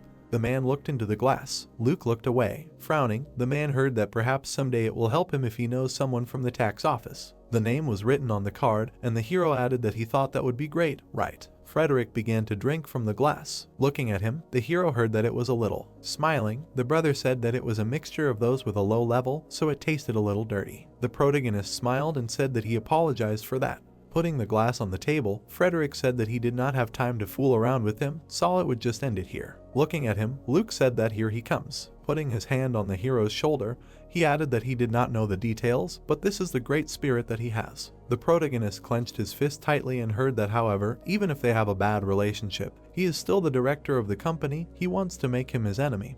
To which he replied that yes, it does not matter who he is. The man walked straight. A thought arose that let him continue to rise higher, because one day he will reach the top, and he will bring him down from there, from above. A fountain appeared. The man was standing at the door. Taking a step forward, the man said that, "My God." Smiling, the protagonist said that to think that he would meet him here again. The man clenched his teeth in fear and said that he was crazy, he was here again. Putting his hand to his head, he asked that they could not fight today. He still did not understand this fact, to which the hero replied that he should calm down, he did not want to cause him any trouble. The man looked surprised and asked what he was talking about, to which the protagonist replied that after that, the police tried to connect him with them. Smiling, Kevin said that he barely got out of it, but the more he thought about it, the more it seemed unfair to him. In the hallway, a voice was heard saying that, "So what is he going to do about it?" To which he replied that, well, since they already suspected him, he was thinking about a crime. Looking straight, the protagonist said that they should let him join them. With this he could give them good leverage, which they would never regret. Looking at him, the man heard that he had a good boss and also knew the prosecutor, to which he asked that he was making fun of him. Smiling, the hero asked why he thought he was lying. Opening the door, the man said that it was true, they would admit it, it was not so, but as for that, he thought, first he needed to talk to his family about it. The men were sitting on the couch. It was heard that he could only introduce him as one of they all knew who he was, and the man asked who it was, and the hero thought that it was true, real gangsters. The bald man asked what he thought, where he crawled to, and the man with glasses said that there was a game going on in this room, let him get lost. Pointing at the hero, the man said that this idiot was a government official who wanted to interfere with their work, to which the protagonist said that, well, prosecutors are just simple government officials. The hero held the button and thought, okay, he pressed it, did they get the signal? Looking up, the scarred man asked what good he was. They didn't need people like him here, so what was he doing here? Kevin smirked and asked if they were only okay with these corrupt detectives, didn't they need to bring in more bosses? Standing in front of them, the hero said he was sure they would regret not hiring him, to which the man smirked. Looking at him, the man said then he should call that prosecutor right now. If he was lying they would slit his wrists, he should call right now. Holding the phone in his hands, the protagonist said he didn't want to which they asked again. The men were surprised to hear that shouldn't his boss be giving him orders instead if he was making him do things like that, to which the thug asked again. Lightning appeared around the hero and he thought that he was convinced the minute he walked in that the one with the biggest tax debt among all these guys was the boss, and that. The man smirked, and the hero added that this bastard, and he said that as expected, he was an unusual person. Sitting down on the chair, the man said that he was Ron, the owner of a large gambling establishment here in Seoul, asked that now that everything was fine with them, then let him call this prosecutor immediately. Looking at the phone, the protagonist thought that he was sure that he had calculated the time correctly with the signal he gave earlier, although someone said on the phone. The cigarette butts were in the ashtray. The hero told the prosecutor that they had not seen each other for a long time, and then thought that he was asking him not to say anything and listen to the end. Looking straight ahead, the man heard that it was fine, he was fine, to which the protagonist replied that he was fine. By the way, he didn't want to have dinner with him, and he said that of course, with pleasure. Holding the phone in his hand, the hero asked that okay, how about dinner after tomorrow's work day, to which he asked that instead of tomorrow, how about tonight? The hero smirked and asked what was happening tonight, to which he clarified that he had an appointment. Suddenly, officers ran into the room and shouted that it was the police, everyone to stand still. The man in glasses shouted that he was an idiot, to which Ron told him to stand still. Frowning, he added that from now on he should not think about saying a single word. The hero smiled. It was heard that why can't they do it tonight? His schedule is free today. Looking away, Kevin asked what well they are going tonight. Holding out the medal, the prosecutor said fine, but instead of food, how about a drink, because it is a wonderful day when something good has happened. The man in handcuffs said that it is not much, he cannot believe it. Gritting his teeth, Ron said that he should have stabbed him with a knife as soon as he first saw him. He was led to the car. It was heard that now it was all in the past, let him continue, they would follow him soon. Looking at the hero, the prosecutor said that it was a good job, to which he asked that it was all of them, right? Grinning, Adam said that with the exception of 1 or 2 criminals, they detained everyone. Today's mission was over, to which the hero exhaled and said that before that he was so worried, but now he was glad that everything ended well. Looking to the side, the protagonist said that if he had been a little late, trouble would have been inevitable, and Luke laughed and said that it was wrong, to which the hero turned to him. Leaving, the man said that they did not come here together to just stand there and watch. In fact, as soon as he entered that door, he immediately called the prosecutor. Smiling, he added that so they were glad that they could help him at least a little. The protagonist bowed, hearing that he had been very helpful too, but let him admit that today's hero was Kevin, right? To which the hero said that he thanked him very much for what he had done today. The vice minister shook the hero's hand and said that it had been a pleasure meeting him. let him remain as he was today. To which he replied that it had been an honor to meet him as well. It was heard that he was looking forward to working with him again someday. The protagonist exclaimed in surprise, and the man said that he had to go. A thought came to mind. What? Working with him? What? The prosecutor grinned, asking that maybe they should go now too, said that he would be happy to have a drink with him now, but he would buy him a drink next time, since he had to deal with all the scoundrels they had caught today. The car drove down the road, and he added that he could take the official car, to which the protagonist thought that he was looking forward to working with him again someday. Looking out the window, the protagonist thought that these words were incomprehensible to him, and yet he wondered who the person on the other end of the line was that day. The phone rang, and the protagonist said that yes, he was already done. Looking at the papers, Taylor said that he had done a good job today, apologized for talking to him about work when he was tired, but he asked him to investigate the corruption case that was happening at the Bayams and tax office, to which the protagonist asked that yes, he found anything. Sitting at the table, the guy said that it was true, he was almost done with it, it was almost like a tax evasion club.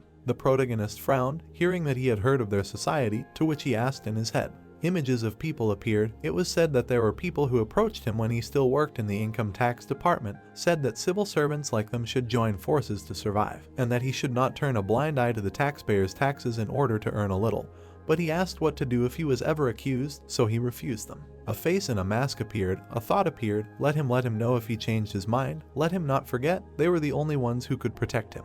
Raising his head, the guy said that this is why he started digging under these scoundrels. You should have seen how they went on hikes and played cards. Looking straight ahead, the protagonist replied that good work, now that they cut off all the tails, they should catch the real bad guys. The city heard that first they would catch a rat, to which he was answered that he knew he would say that, he was already doing it. A few days later, the hero was holding documents in his hands and greeted the CEO. Sitting at the table, the man said good morning, and Tom asked why he was entering the CEO's office as if it were his room, to which the protagonist replied that he had been coming here a lot lately. Looking straight ahead, Kevin said that first of all, he wanted to report on the current state of their investigation. The number of suspects had been narrowed down to 20 people. Smirking, the man said that they had narrowed the search, let him choose 5 suspicious people from this list, get him their data so that they could check right now. Holding the documents in his hands, the hero called out names and said that this man was everywhere. The man smirked, hearing the name that he was trying to convince Taylor. The hero looked away, hearing that he was addressed, to which he responded and heard that he would give him the authority to monitor this, so now he is in charge.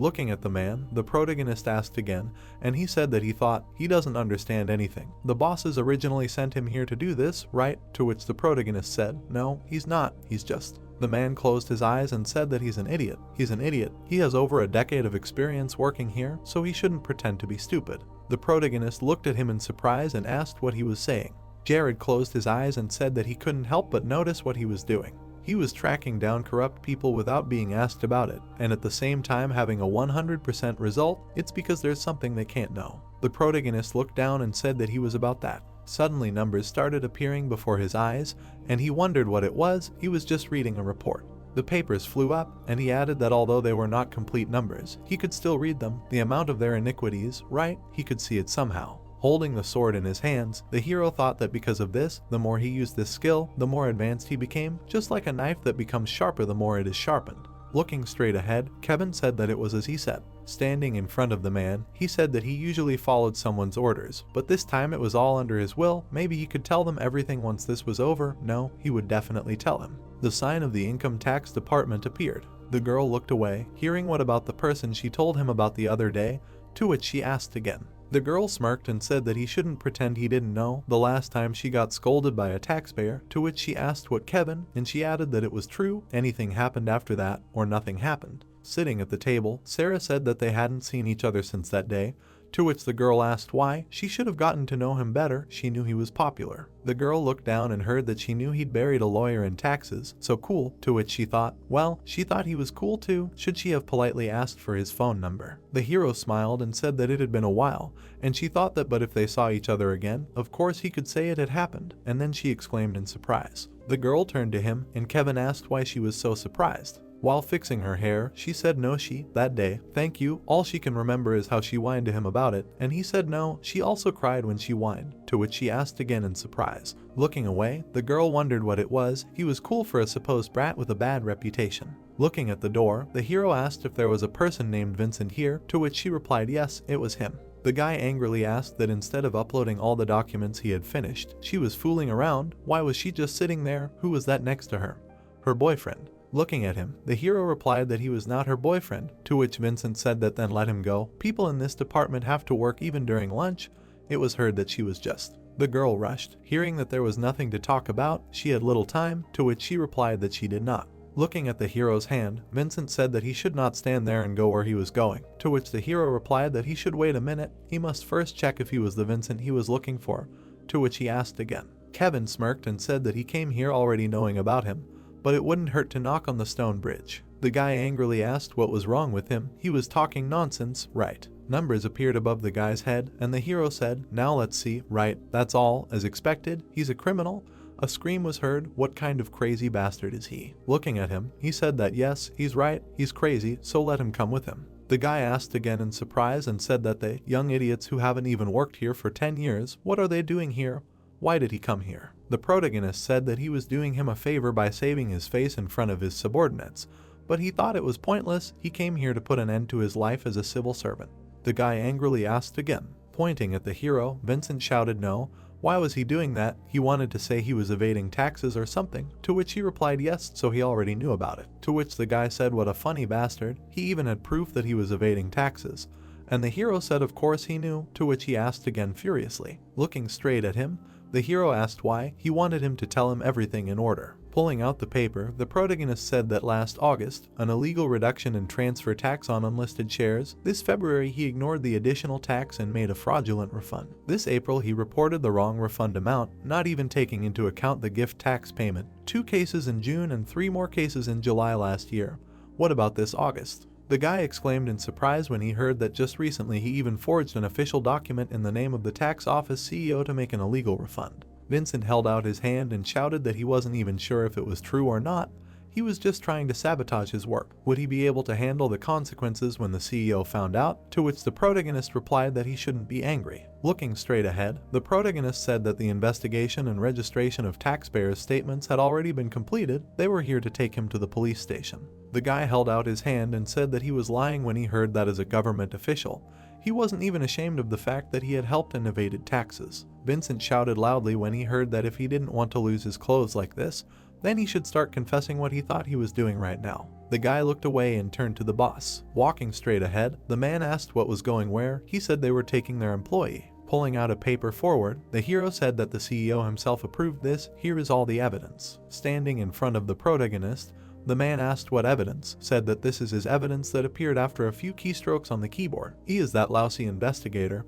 He does not need anything more than for him to immediately call the director right now. Quickly, to which the hero asked that he should forgive him. But can he ask who he is? To which he was answered that he is the second head of the income tax department, well, and is going to detain him for this. Looking at the papers, the hero said to wait a minute. Joe, yes, his name is on the list of managers.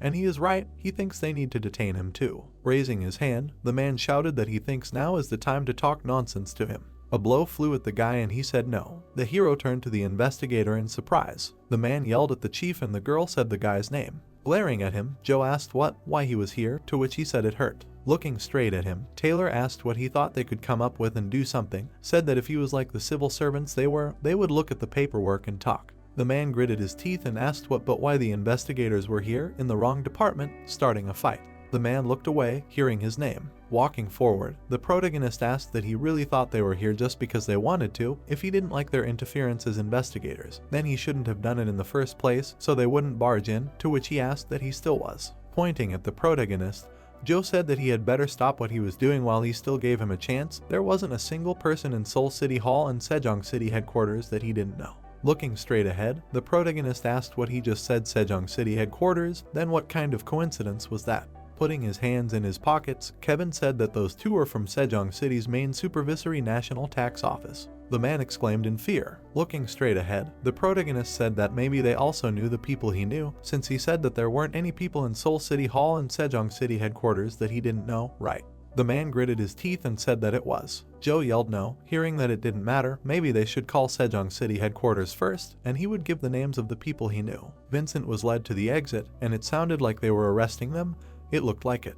The chief was led away. It was said that whether they were really evading taxes, he did not know. Walking straight, Joe turned to the hero. Looking to the side, he asked what he thought. Would anyone notice him if he worked himself to death? Looking straight, the hero heard that even if he worked overtime every day, his salary was still not much, and he would be cursed every time he answered the phone. This country. Turning around, the man added that this country would not protect people like them. If he just realized that, does he really think that he will remain an uncorrupt person? The hero turned and said that so, what he is trying to say is this. Numbers appeared above the man's head and he added that he should whine just like he was now. Just because this country gives him trouble, it can be an excuse for why he steals money from the country. Workers appeared, and the hero said that in this world he could not even imagine the diversity of people living in it. The guy stood on the edge. It was said that maybe there was someone who could not even dream of living another day.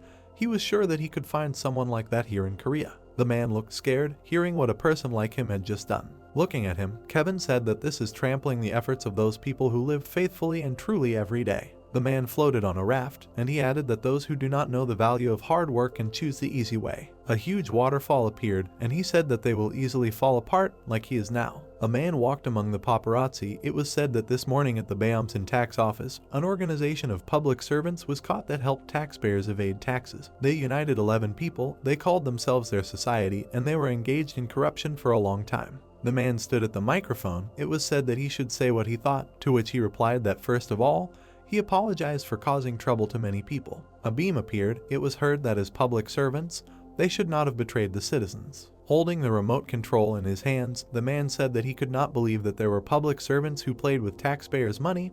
This was something that should not have happened. Looking straight, the director said that he was right. The research director closed his eyes and said that they couldn't just leave these thieves alone, to which he was told that he thought so too, but the problem was that, sitting at the table, the man said that these criminals were their employees. Someone said that they would look on the bright side. Weren't they rotten anyway? Let him consider them buds that should be removed someday. Looking away, the director asked again. Suddenly, he shouted furiously that then why would this ever happen right now? Gritting his teeth, the man said that instead of arguing about who was to blame, this situation seemed to require immediate action on their part. The woman looked away and heard that of course, this was a given. No, but weren't they his employees? The man folded his arms and said that it was very unfortunate, but he couldn't do anything about what happened. If he had been the one with the knife, it wouldn't have ended with several government officials being arrested. However, he smiled and added that why shouldn't they use this situation to their advantage? The man said with a smirk that the incident that happened this time, they can claim that it is a secret operation of the commissioner. He was asked to continue.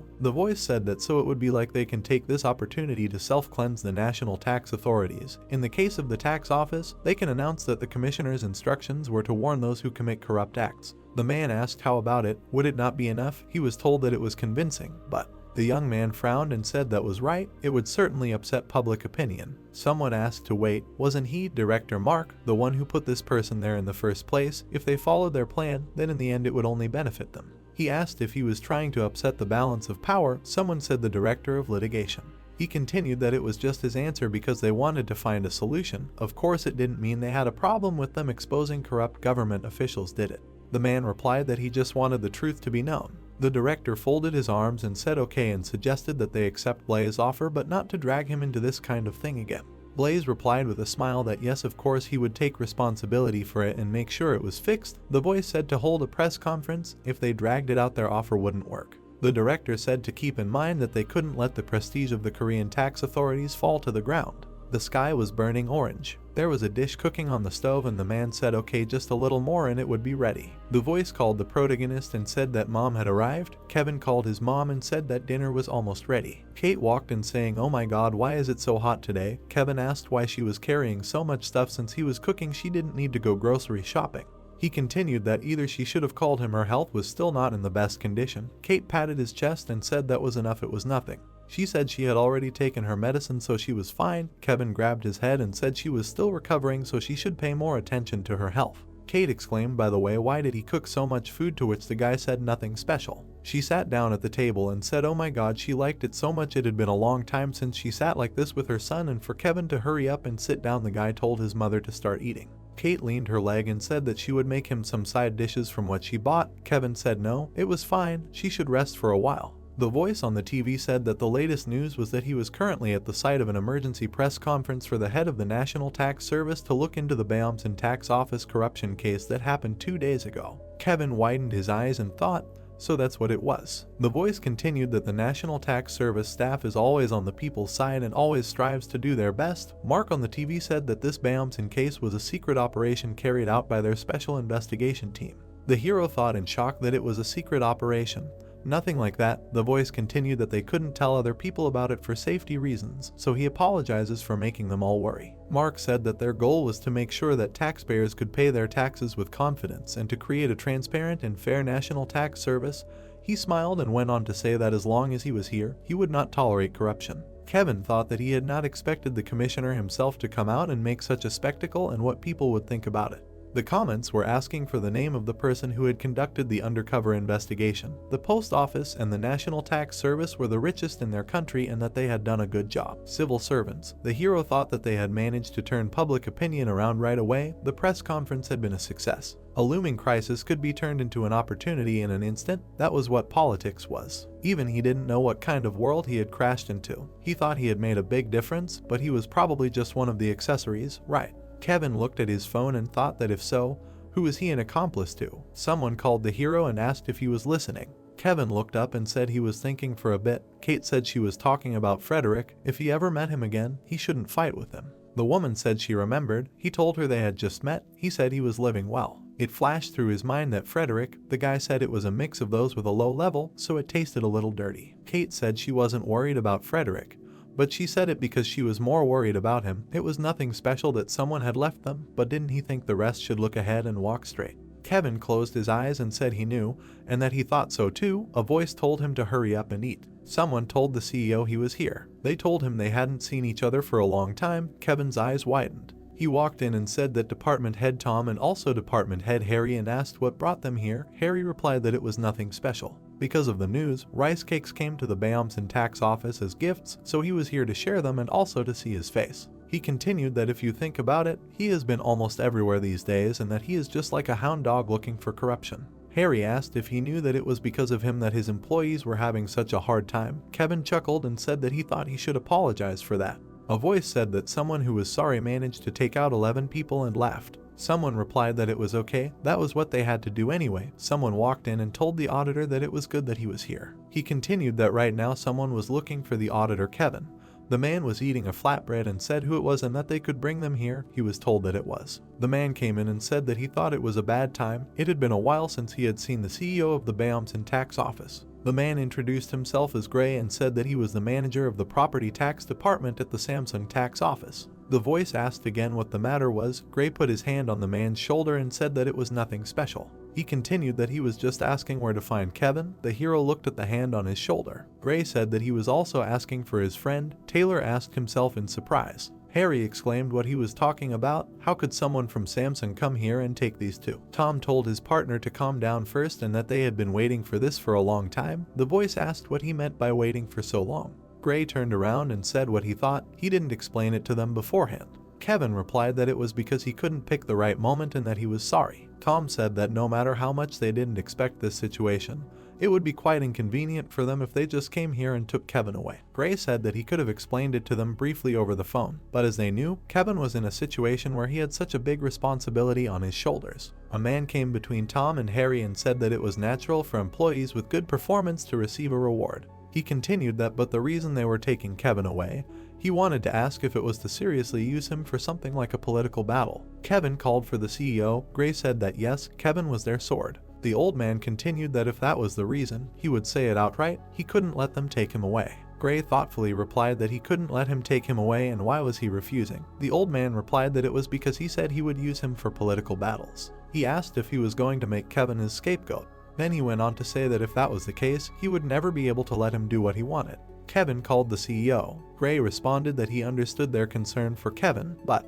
Gray went on to say that his situation would become dangerous if he didn't get him out of here. Grandpa asked why. In the National Tax Service, under the leadership of National Tax Commissioner Mark, there are 3 forces that keep each other in check. The one closest to becoming the next National Tax Commissioner is the sole commissioner. On his tail is Commissioner Alice, and the person he serves is the headquarters department director Blaze. Gray let it slip that Kevin was going undercover as Director Blaze Sword, but this attracted the attention of the other two forces. For those two, it was only a matter of time before Kevin became a threat to them. The man continued that when pressure from those two forces arose, how far did they think the Bayamson Tax Service would go to deal with this? Gray said that aside from that, they were generally confident that they would be able to protect Kevin once this problem arose. The old man stared ahead silently. The hero turned to Taylor and thought that it was hard. In this atmosphere, what should he do? The voice said that he was right, he understood, then before taking Kevin away, he should promise. He continued, no matter what happens, let him never abandon Kevin. Tom said that's right, if that happens, they won't sit still. Harry replied that if he is abandoned, he can work under him, it won't be that hard. The voice asked why him right away, he should work under him. They answered what he was talking about and that he was the first person he worked with here. The hero thought about who he was for them to do all this. Taylor said that even if he is not so capable, he will also be there to help him. Tom closed his eyes and said that he sincerely asks him for this as his immediate superior, as he approaches the center of the Samsung Tax Service and the three forces, and as Kevin approaches the political battle against corruption. The voice asked to take responsibility and protect Kevin. Everyone bowed to Gray, the hero, and Taylor. Gray said that as long as he was their sword, the path would not be smooth, but he could certainly promise him one thing. He hugged Kevin, saying that even if he was stabbed in the throat, he would be able to save Kevin. The protagonist looked up and told the CEO that he didn't know what to say, but when he was here, he received a lot of help from all of them. It was a pity that he would disappear so suddenly, but the hero thanked them, bowed, and said that he would never forget this favor that they had all given him. The old man smiled and said that no, it was they who were grateful to him. Thank you for allowing them to see and feel so much. The voice told them not to stop and just keep going up. If this was Kevin, he was sure that he could make a big difference in the National Tax Service. The man held a phone in his hand. The voice on the bus said that the stop was Gangnam Station, Gangnam Station. The sun was shining through the high-rise buildings. The hero looked up and thought that he was finally here. Samsung Tax Office, Director of Investigations, Blaze Sphere of Influence. His gaze fell on the elevator buttons. Satisfied, Taylor and Kevin exited the elevator. The guy looked at the hero and asked him about his sleepless night. He thought he slept less than 2 hours. Kevin replied that he had hardly slept either. It flashed through his mind that, frankly speaking, he had not been able to fall asleep not because of nervousness, but because of the many expectations. He did not expect to be able to get to the Samsung tax office so quickly. His gaze fell on the property tax department and a voice told him what to do. He was too nervous. Someone suggested going inside on the count of 3, 1, 2. The voice said 3, the guys entered the OIS. Taylor said in bewilderment, why was no one here? They had arrived too early. Kevin replied that this could not be. He was sure that they had arrived on time. Sounds began to thunder from somewhere. Someone grabbed the stand and howled. The voice asked what it was. The man stood up and asked, just like that, what brought them here? Kevin replied that they were working here from now on. The guy asked with a smile that they were surprised because there was no one here, and that last night they had a company dinner, so he thought everyone would be late. The hero replied that he saw, and where should they go? The voice asked why they didn't go to the CEO's office first. Kevin and Taylor bowed and said they understood. Senior, the man asked what they meant by senior. His gaze fell on the sign of the head of the district tax office. Jack leaned on his arm and said that this was not a normal set of employees, so they must have a hard time joining them in the middle. He continued that the 7th grade investigator is Kevin, and the 8th grade investigator is Taylor. The two of them will probably have a hard time working with this picky manager. Will they be able to handle it? Gray chuckled and said that if anyone else heard that they would think he was picking on them. Kevin added that yes, he would definitely learn a lot. The voice chuckled and said that it was good. Speaking of which, it continued that this was Gangnam, the center of the great factional struggle. The man pointed his finger at them, saying that besides the two of them, there were many people behind the three forces. They looked on in fear as the chief said that therefore, he would judge the two of them solely on their abilities. Jack continued that as long as they did their jobs well, he didn't care about the factional struggle, so let them go and focus on doing their jobs properly. The boys replied that yes, they would keep that in mind. The gaze fell again on the property tax collector. The voice asked if Lawrence was here alone. The boy replied tiredly that he was welcome. The hand rested on the folders and the voice asked if he happened to know where the manager was. He was told that while they were talking, the manager was bringing 2 new employees to the CEO's office. The girl asked what the new employees were. 2. Lawrence replied that yes, he heard that they were brought in specially from the Bayamson tax office. The girl exclaimed, what did she mean? Was he making fun of her? What was going on? From Bayamson, knowing what kind of place it was, but 2 people from Bayamson were here. She exclaimed that those idiots had parachutes. It was Mia from the property tax department, a 7th grade investigator. Someone exhaled and said that he was glad that the CEO was sane.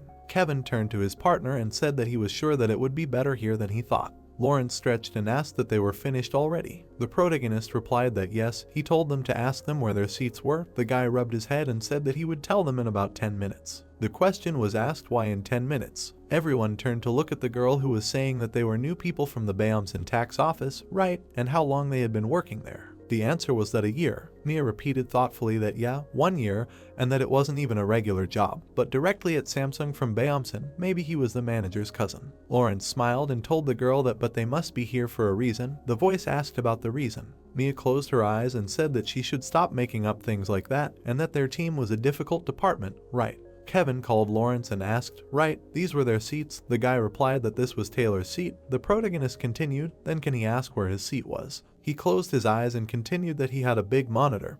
He envied Taylor. Mia put her hand on his shoulder and asked angrily that he was ignoring him on purpose. Taylor also put his hand on the girl's shoulder, saying who was she to touch him like that? The girl exclaimed to the parachutist that he was ordering her and let her go. The guy replied that he could still be there, but the investigator, no, so let him take his hands off him. Mia said that he didn't want to. Wasn't he going to listen to her? Taylor turned away and suggested just staying like that. A thought flashed through his mind that they were playing train. Lawrence frowned and said what it was that made him want to join in. Gray next to him said that it was nice to realize that the atmosphere in the office was so bad. Someone called the manager in fear. He closed his eyes and continued that they were both 7th grade investigators, so let them look after each other and he shouldn't talk about teamwork, right? The voice said that, and also, let Mia not start a fight. The girl exclaimed that she did not do that. She continued that but still, this is Samsung. She was told that they came honestly using their skills, so let him trust him and train them well. The girl humbly answered that she understood the manager. Her thoughts flashed who this idiot was, why she was being scolded. She continued the thought that even though she has the best skills in this area of work, Kevin said that he will do his best. Clouds floated in the clear sky. The protagonist was sitting at the computer. Mia was also looking at the monitor. Gray called the girl over and asked how the 20 billion inheritance case was going. Mia said yes and asked what he was talking about. Frederick. She continued that the deceased had 3 children and one of them said that he had already filed a lawsuit claiming that the estate was not distributed properly. The guy chuckled and said that since it was 20 billion won, the Seoul metropolitan government would handle it and that the legal reserve requirement in the inheritance lawsuit. The voice said that yes, it seemed like they were fighting among themselves over this and that it was worth it for them because it was 20 billion. Gray asked if he could get the heir's social security number. Mia said yes and started to recite the number. The guy thought that the amount was too high. Maybe it was tax evasion. The voice said okay, they'll take a look. Kevin looked up and thought that he should take a look and let him check it too. He looked at the monitor and thought this was crazy. What was this? The amount that was evaded was 7.3 billion. The voice said that he only got 30 million out of 20 billion, so he filed a lawsuit. The answer was yes, that's why he was trying to hide it a little, since they would take care of it anyway after the lawsuit. It flashed through his mind that who knows what could happen next, but this is $7.3 billion in tax evasion. Gray handed her the papers and said that there is no moderation in anything, so they need to make sure they check it and then move on. The hero exhaled and thought that is expected of a manager. Mia took the papers and said yes, she understood. The girl sat down and Kevin thought that he can't do this. This is $7.3 billion. He continued to think that he had to handle this. Someone exclaimed that he needed to leave his seat for a moment.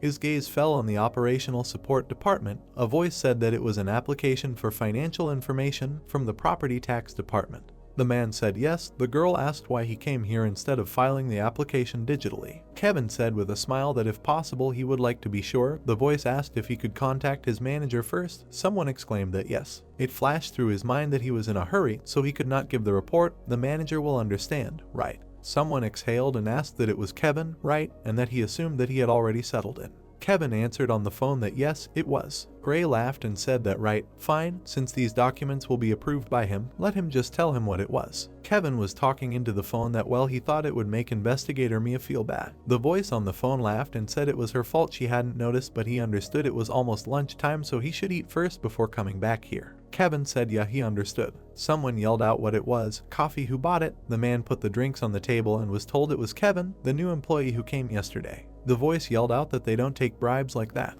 Kevin replied with a smile that it was nothing special. The guy replied that he would do it for him. Thanks for the drink. Taylor smiled and told the investigator that next time he would buy. Lawrence said that if he had known it would be like this he should have asked him to buy more donuts and thanked the protagonist. Kevin replied that it was nonsense, although at this rate they could get caught in a trick. Someone called the protagonist. Footsteps were heard. Mia exclaimed that he was really crazy, who told him to touch her file, and that he even got approval from the manager. Lawrence looked at the girl and said that he did not know what happened, but first to calm down. The girl angrily replied that if he did not know then he should not interfere. Is it normal for an inexperienced employee like him to touch other people's files? Kevin's eyes lit up and he said that he could not help himself, because when he saw it, there were signs of tax evasion, and that since tax evasion is his skill. It flashed through the guy's mind that this is what he wants to say with confidence, and said that he apologized, he made a mistake since it was his first time. He continued that there was simply too much money in the case to be left out. The girl's face turned red with anger. She pounced on the guy, screaming that he thought he was just letting it go, didn't he? She clenched her hand into a fist and told them to look at him. He dodged. Lawrence called the girl and told her to wait.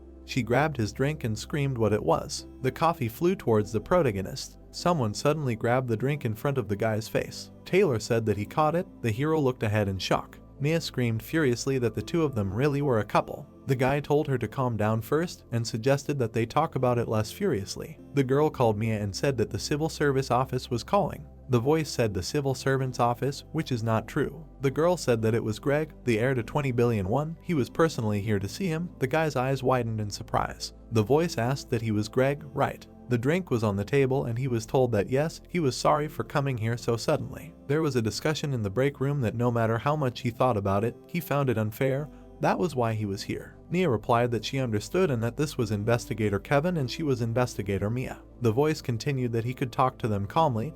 They would listen to him. Greg answered affirmatively. He looked down and said that his late father worked hard. His mother died when he was young, so his father married his stepmother. He continued that she already had a son and a daughter, so he became the second son. Mia watched as he said that originally he was supposed to inherit his father's business. Greg said that but everything changed because of the huge inheritance left by his father. The man said that his older brother got the company and his stepmother inherited 20 billion won in their house. Mia asked if his brother was the one heading the company. They said yes, and the only inheritance he received was only 30 million won. He twiddled his fingers and said that to be honest, he didn't care about the family business or the inheritance, only the house his father and mother lived in. He just wanted to inherit it somehow. Mia asked Greg not to be offended by her words. Then she said that but in reality, there was nothing they could do for him in this situation, since it was a matter that needed to be handled by a lawyer. Mia continued that all they could do for him was check the amount of inheritance tax, so unfortunately she didn't think they could help him with that. Kevin looked at her. Greg covered his face and said that yes, he knew that too. He just wanted to tell them how he felt about this unfairness. Kevin asked Greg if he could ask him something and that he heard he was on a business trip when his father fell ill, so he heard that he was told about his father's will later. That's right. He continued that yes, that's right. Mia asked, confused what he was doing. Kevin turned around and said okay, then there was something they needed to check and asked Mia to give him a copy of the will. The girl exclaimed that he was but why? The girl went to get the copy. Then she put the document on the table and said that here it was, but why was he suddenly looking for it? Kevin thanked the girl. Kevin handed over the will saying that Greg should look at it for himself and asked if it was his father's handwriting. Greg took the document and said that of course it was right. The paper shook in his hands and he said that it wasn't his father's handwriting and what was going on here. Kevin replied with a smile that it was evidence they could use to intervene and said to turn around first. The voice said that they would contact him again soon. The sign was on the wall. Taylor looked at the papers and said that these people were from operations support. They were surprisingly nice, really, and that they even handed over all of the deceased's bank records for the last 20 years. Kevin said that they could check the gift tax first and then they could go. The hero continued that there was a lot to check since it had been going on for 20 years, so he offered to split it between the three of them. Mia asked what was so much and that she thought she could finish it if she stayed up all night. It crossed her mind that no, why was she even working overtime with these people, and that she was just doing it because it was her job. She turned angrily at the guy, saying how dare he make his senior work overtime. The guy told Mia that here was her late snack. He handed her the bag and the girl asked what late evening, a snack. He bought it for her. The hero replied that yes, although it can't be helped if she doesn't want to eat. Mia said what kind of new employee spends so much money, even the coffee that was before. The voice said that since he had already bought it, he offered to eat quickly first so that they could finish.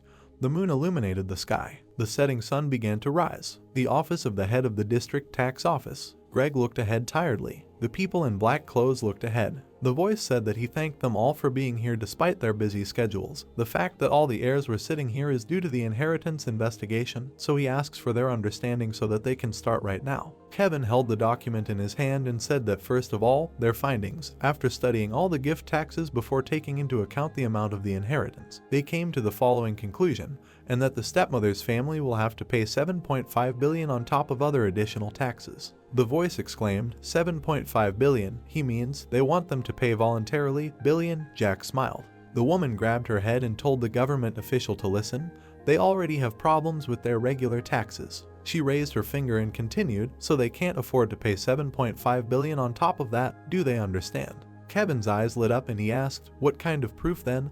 About 10 million won is spent on her credit card every month, and she regularly withdraws 1 million won in cash. The voice said that if he had already done his research, there was nothing they could do about it, so he would admit it. The guy behind the woman said that then how about imposing a gift tax on anything over $5 million?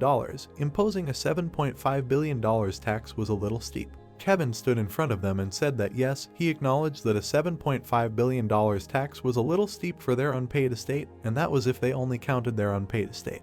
The guy asked if he was implying that his client had hidden his money. The protagonist frowned and said no, it wasn't just about the money. He went on to say that they even had a rental property company and a ghost company. The lawyer thought, horrified, how the hell had he gotten into this investigation? The voice went on to say that he had even gone there to look into it himself, so don't try to justify it. The guy's mouth dropped open. He adjusted his glasses and asked why the IRS would get involved in something that had already been dealt with.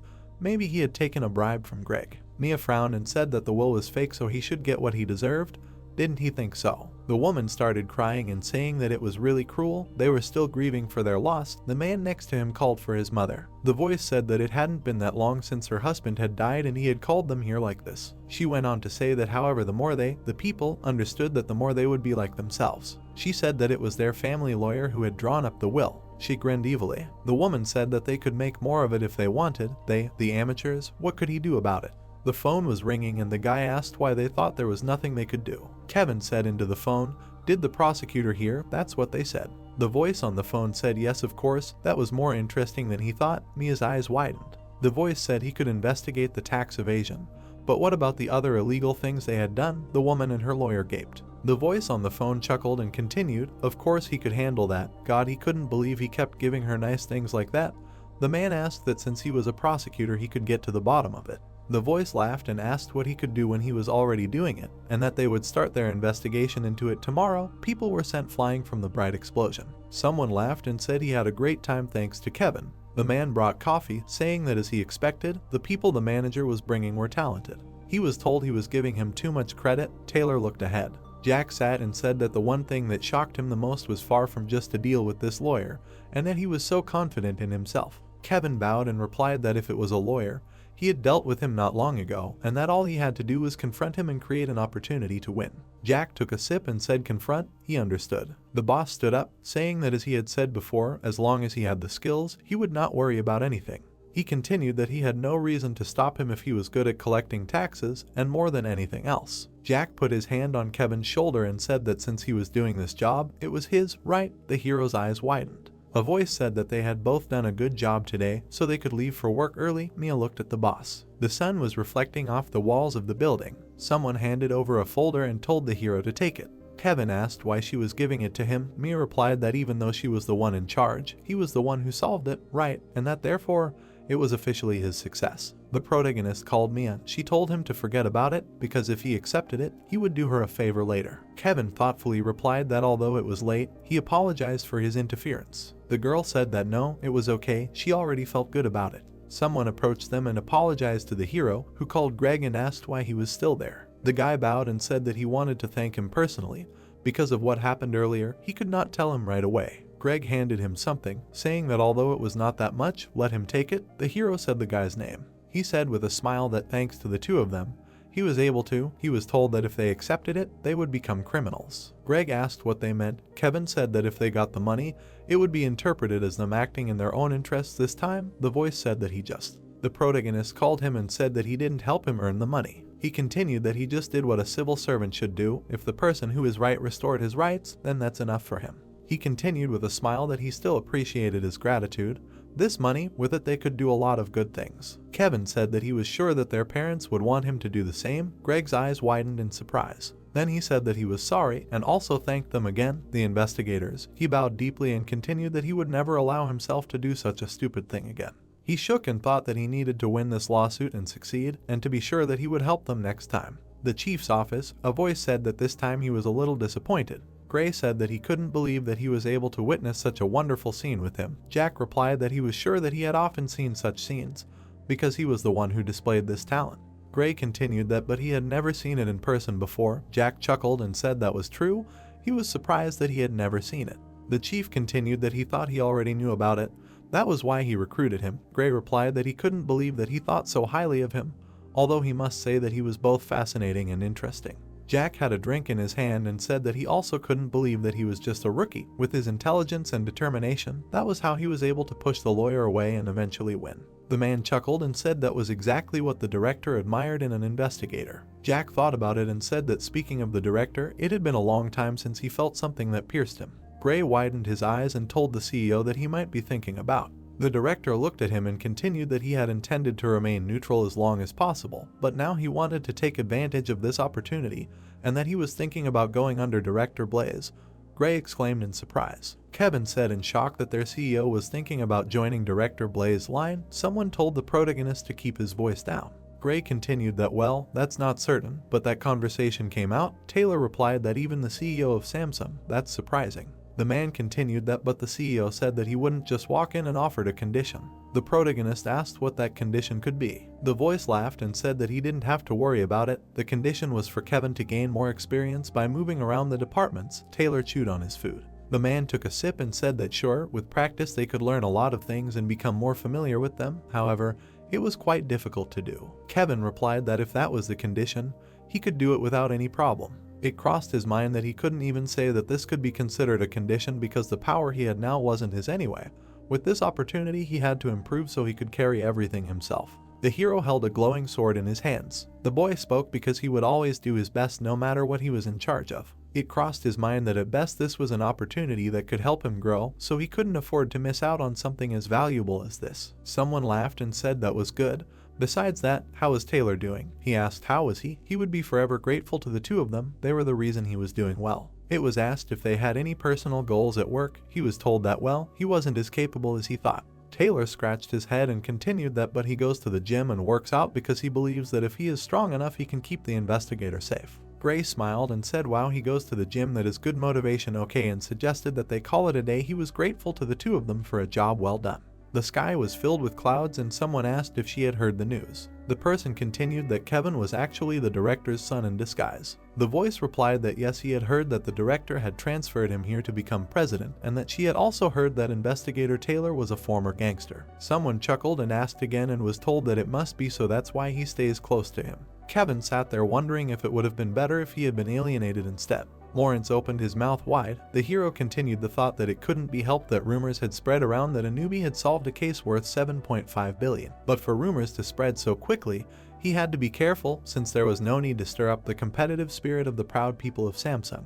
His gaze fell on Mia, who was drinking a drink. The hero thought that but he wondered who the manager was talking to. Gray said that he would pass it on to him immediately. Someone called Kevin and asked him to come here for a minute. The guy began to stand up. He walked up to Gray and said if he remembered that he told him that he could be transferred to another division, and that here, this is researcher Kevin. He pointed to the girl and said that this is manager Bella from the corporate tax department. She said that it was nice to meet you, so he is Kevin, the famous Reaper. Looking away, the woman said he was younger than she expected since he was so well known. She assumed he would be older. She heard it was still his first year. He had a girlfriend. Looking at her, the protagonist said he didn't have one. She said seriously, well, that's better. Their corporate tax department needed workaholics. The protagonist asked what the workload was like here. She said she should say except for breathing they worked all the time. A small office was revealed. Smirking, the woman said, let everyone listen, this is the one they have all been waiting for. The protagonist said he was a grade 7 investigator. Kevin, let them take care of him. The man picked up his glasses asking if he was the one from the property tax department. The girl said he was indeed here. Welcome. The protagonist smirked and asked what, but is it really okay to transfer him here so quickly? Looking at him, the manager said that yes, they have a non-profit organization that they need to review this month, so let him help them for the next 2 weeks,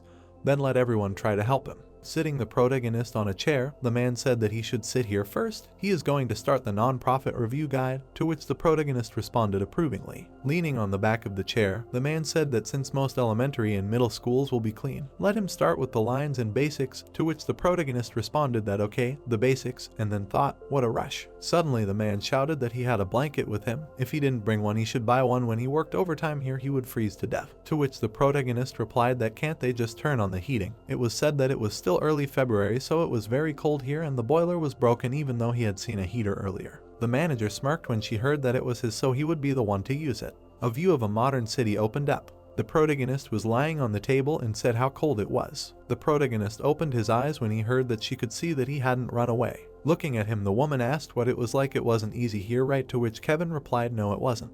The protagonist looked up when he heard, well, it was a daily routine here. Would you like to have some coffee? To which he replied yes. The break room appeared. Someone said that he was half forced to work overtime, which must be difficult. Standing against the wall, the manager said that isn't it difficult because it's his first time. Today she will exclude him from overtime. To which he replied that he is fine, the main part is almost finished, and then thought that since he can see the amount of tax evasion anyway. Smirking, the woman said that she likes that he is passionate about his work, but she will not let him work overtime today because she is giving him another case. The hero looked surprised and asked what the other case is, she says, to which she replied that she heard from the manager that he is good at catching tax evaders. Looking straight, Kevin said that he was just very lucky. Holding a glass in her hand, Bella said that so, she thinks he sought him out because of his great talent. Yes, as she said, did he encounter any unusual corporations yesterday? Looking at her, the protagonist said that she was talking about corporations evading taxes, to which she replied that yes, let him tell her everything he doubts. Standing still, the protagonist thought that she had called him here for this in the first place, and then said that no matter how she looked at it, this was a strange place. Scholarship funds are often used as conduits for money laundering,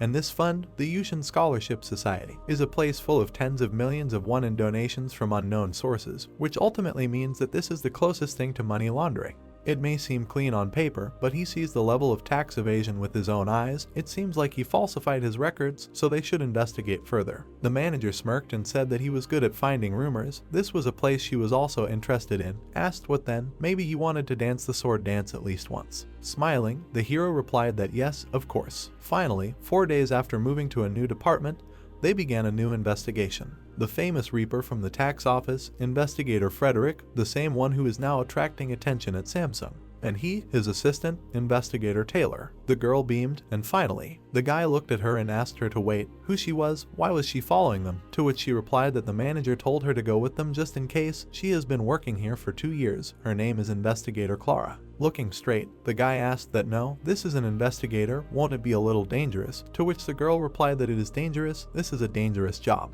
Walking straight ahead, the girl asked what he meant by dangerous. It was alright since Taylor was here with them, to which he replied that he was indeed. It was heard that now perhaps they should prepare before going in. There were letters on the table. It was said that he had contributed enough so that it would not be a burden to them. Looking straight ahead, the hero asked what all this meant, to which he was told that it meant he was talking. The man smirked and said that he knew that there were many other victims here besides them. Let them not throw them out right away, but first take a good look inside. The guy frowned and asked what he was essentially suggesting. Take a bribe and leave. The man stretched out his hands and said that a bribe? It seems they have never seen a real bribe. In their day they do not even consider it a bribe. Throwing the money up, the hero replied that that is right, that is why they will not accept it. Lightning appeared around the protagonist and he asked that he really thinks that they will just turn a blind eye to this if they give them something like this. If they are going to launder money, then first of all they should have done it in moderation. This is enough, let them call their assistant here, to which he asked that he, a bastard, dares. Approaching the man, the protagonist asked what the problem was, to see the criminal's face, to which he asked that he was serious. If they didn't want to negotiate with them, then let them get lost. The girl asked in surprise if he would be okay, to which the guy replied that of course not, from now on everything would only get more complicated. Looking at the man, the protagonist asked if he was sure he wouldn't let him meet him, to which he was answered that of course not, absolutely no way. Turning around, Kevin said that well, there was nothing he could do here, so he understood, to which the man said that it was right, first he needed to calm down and think about it. The protagonist rushed forward and asked what he thought. That's what he would do, to which he shouted that no, let him wait. Stretching his hand out to the side, the man shouted that he was crazy. Security, let them catch this bastard. The men in glasses angrily said that he should stop. He knew what kind of place this was. Rushing forward, the hero said that he, making a tackle, he added that he couldn't let them do that. Turning around, the man shouted that damn it, let them stop him faster, at this speed he would get to the chairman's office. Looking at the door, the hero thought about what was there. The protagonist smirked, thinking that there was a 90% chance that the door was locked, and a 10% chance that he would have to break it down. If so, then. The man grabbed his head and shouted that he was a bastard, he couldn't go in there, let him stop. The hero kicked the door down and thought that of course, this time it was 10%. Sitting at the table, the man said that from what he heard, he had a lot of courage. Looking straight ahead, he added that it was true, a bastard like him would never be tempted by such a sum of money. Rumors about it reached him, he knew. The protagonist smirked when he heard that he was a National Tax Service Reaper. The investigators rushed forward, and the guards shouted that they apologized, they would take him out right now. Sitting at the table, the chairman said that they should forget that he did not need a dog that could not even protect his home, to which the protagonist replied that it was difficult to meet him in person even once. The man lowered his head and said that he was brave, everything was just as rumors said, asked what was right, let him remind him what class he was in, to which the protagonist replied that he was a 7th grade researcher. The chairman smirked and said that the 7th grade, even though his courage was admirable, he should still know his place, if he behaved too provocatively, he might end up committing an irreversible crime. Showing the phone, the hero asked what really, said that thank him for the advice, well then let him give him a minute to call. It was heard that yes, it was the prosecutor, what can he do to help him this time? The man was surprised to hear that right now he was on official duty and would like to ask him to do some background checks, to which the prosecutor replied that he understood him, let him tell him right now.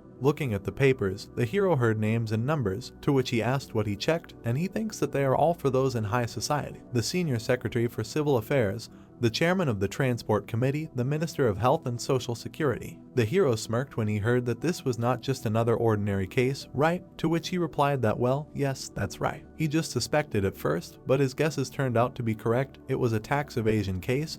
By the way, isn't it time for them to have dinner soon? The chairman smiled when he heard that it was true. They should. Besides, he thought that something good would happen, then he would wait, to which he said that it could have happened that he needed to call the prosecutor personally. Kevin stretched out his hand to the side and said that it didn't matter now, that's right. The scholarships were only given to the children of high-ranking government officials, asked if he had anything to say about this. When he investigated the foundation, these donations meant nothing. However, the foundation he found with his vision was one that had been continuously evading taxes for many years by trying to exploit loopholes in the law. This is a carefully thought out move that is beyond the understanding of an ordinary government official without a good understanding of the law. It is impossible to know about this matter, therefore, this indicates that the chairman has an accomplice. It was heard that if he doesn't do this, then it's true, he has already looked into it, so there is nothing more he can do. The image of the man appeared. The thought came that with this method it would be about 5 to 6 years before he was discovered. What the man said was right, therefore their arrival here must be a coincidence. The chairman leaned on the table and said that fine, he was right, he had created this scholarship fund in order to keep the money for himself, so what if he had the prosecutor on his side? He thought he could defeat him. Looking straight ahead, the investigators heard that if a mere 7th grader could destroy him, he didn't think it would have been over for him long ago. Standing in front of him, the protagonist asked him why he spoke so well even after committing a crime, to which he clarified that a 7th grader should be so confident in himself. Stretching out his hand, the man asked that well, yes, since it had come to this, why didn't he join them as their consultant? The protagonist asked in surprise, to which he was told that yes, it was a system he had been developing and maintaining for the past 15 years. An image of a man appeared. Someone said that it was all due to the help he had received from a consultant. He supposed he was in his 30s. This system, developed by an intelligent man the same age as him. The protagonist lowered his head and thought that the consultant, he had already assumed this was the case, but it still disgusted him to hear it, made money by creating tax evasion systems. Smirking, the man said that he was going to praise him because he was the only one who had gone this far, right? He would pay him well. What did he think of that? Looking straight at him, the protagonist replied no, thank you, to which the chairman asked in surprise. Standing in front of him, the protagonist said that he apologized, but he had no interest in getting involved with criminals, to which the man asked angrily. The chairman gritted his teeth angrily and said that he still dared to go against him. He, an unwavering puppy. Kevin smirked and asked that he couldn't just clarify, right, said that then he would have to arrest him. Looking straight ahead, the man said that he thought that the reason he still dared to act was because of his trust in the prosecutor. Don't be ridiculous. Arrest him even if he was just a witch class. Even the second classes of the Ministry of Land, Infrastructure and Transportation were receiving benefits from him. Looking at the phone, the protagonist said that the second classes of this ministry,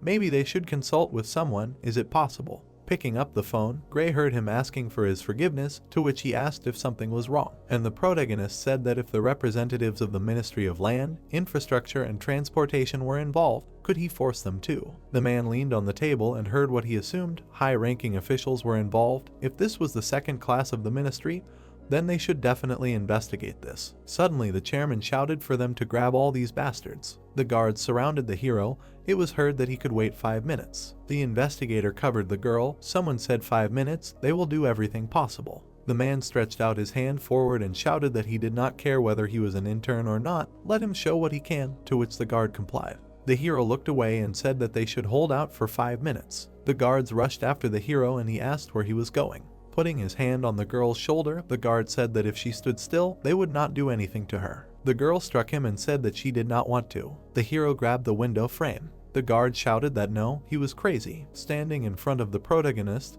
the man said that he should get down from there immediately, and the other added that this guy was crazy. The man looked up and heard that they should not come closer, to which he said that what he was trying to do was to get down. The hero furiously shouted that if they tried to do anything to his colleagues, they should all get ready, because he was going to jump from here. The guy took the plant in his hands and turned to the investigator. The chairman smirked and asked if he was serious, said he wouldn't do anything so they'd see how long he could hold out. The protagonist did it because he was in a hurry, but what should he do now? It was pretty hard, it was higher than he thought. Looking at the road, the protagonist thought the wind was strong too. The man turned his attention to the phone. Turning away, the chairman said it was an important call so he should make sure they were quiet, to which the guard responded approvingly. The protagonist looked away and thought, God, when he sees it in the movies, it looks easy, but how can he hold on? Standing on the edge, the protagonist added if he could do it, no, he had to do it. The man smirked and said that Mr. Politician, it had been a long time ago because he was busy with social work, asked what prompted him to call him. A voice came from the phone. What prompted him? He asks what prompted him to call him crazy. The man hit him and said he was a crazy bastard.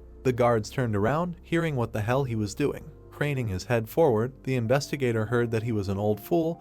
Did he really have any common sense? Looking straight ahead, the protagonist heard that this is why he shouldn't trust stupid people who care about money. The chairman apologized and asked what he was talking about. His eyes widened. He heard that from now on they would have nothing to do with each other. The man fell to his knees and addressed the politician, hearing him hang up. Suddenly, someone entered the office. The chairman turned around, hearing that 5 minutes. Putting his hand on his shoulder, the hero said that it seemed like enough time for him to meet his end. Someone knocked on the door. The man looked up and shouted for him to come out. He knew he was there. The chairman shouted loudly that he said that he should tell him even if something insignificant happened. He was serious. He said that they were one family, no matter what happened. The man froze at the door and sighed. Holding the phone in his hands, he said that okay, he still won't go out. He said that it meant he would do it. He can't just let him go. The man looked angrily to the side and said that God, he was clinging to him like a leech. The chairman lifted the phone up and heard that just like that, let him go while he still had the chance, to which he replied that no, what to do, this 7th stage is coming soon. To which he was told that he would tell him directly. Because it seemed to him that he didn't understand him, he was afraid he couldn't help in any way. Standing on the ledge, the man said that since he was going to die anyway, let him not be so unbearable and intrusive, just let him die, to which the chairman asked again and said that he didn't mind if he told everyone what he had done. The politician said angrily that he could do whatever he wanted. He thought they would both be killed if he did that. He had long ago taken care of his safety. The man asked fearfully what he meant. He would die. The politician stepped on his hand and said that the guy behind him could kill him with one shot, so he should pull himself together and disappear himself. The chairman, his eyes wide open, heard him take full responsibility. Falling into the abyss, he thought that it was true. This is how it would all end for him. Standing in front of the door, the man thought that the tower, which had been built bit by bit for 15 years, could not believe that a couple of hours were enough to destroy everything. Why did he do it? A pink sky appeared. The city was noisy. People were sitting in a cafe. Looking at his glass, the guy said that he was not sure that it would work out. He had not drunk for a long time. Well, if it didn't work out, they would do it themselves, to which he was told that the prosecutor did not expect it from him. The guy grinned and said that they were not at work. They could call him as it was convenient. Taylor smiled and answered that of course, it was a bit strange. I did not think that he liked to go to such places for young people. Putting a straw in a glass, the prosecutor asked why.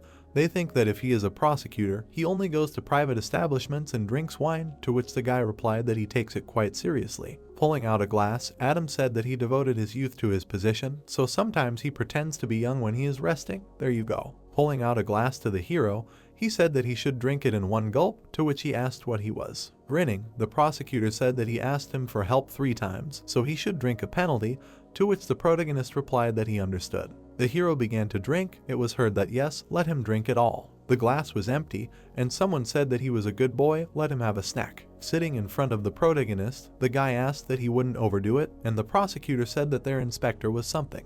The hero closed his eyes and said that it was really hard to drink, well, that is, the prosecutor, to which he laughed and said that of course, it was a punishment, and the protagonist added that he definitely should tell him what happened today. The guy laughed and said that this time the investigator got caught on the window frame, and then the chairman he said it very coolly, no joke. The girl smiled and said that he definitely did. She was very worried, but it seemed funny, to which she was asked again. It got dark outside. It was heard that Taylor and Clara had arrived safely. There was food on the table. The answer came that yes, they called back when they went home. The hero closed his eyes and heard that he was fine, to which he replied that yes, maybe he could have a couple more drinks. Holding a glass to his mouth, the prosecutor said that then let him congratulate him. Smiling, Adam said that he was being awarded for everything he did, from the house to the fight against corruption, personally by the manager, to which the hero asked if it was true, the manager himself. Sitting at the bar, the prosecutor said that he deserved it. It would be better if he were a prosecutor. Food appeared. Someone said that he worked in a small business before becoming a civil servant.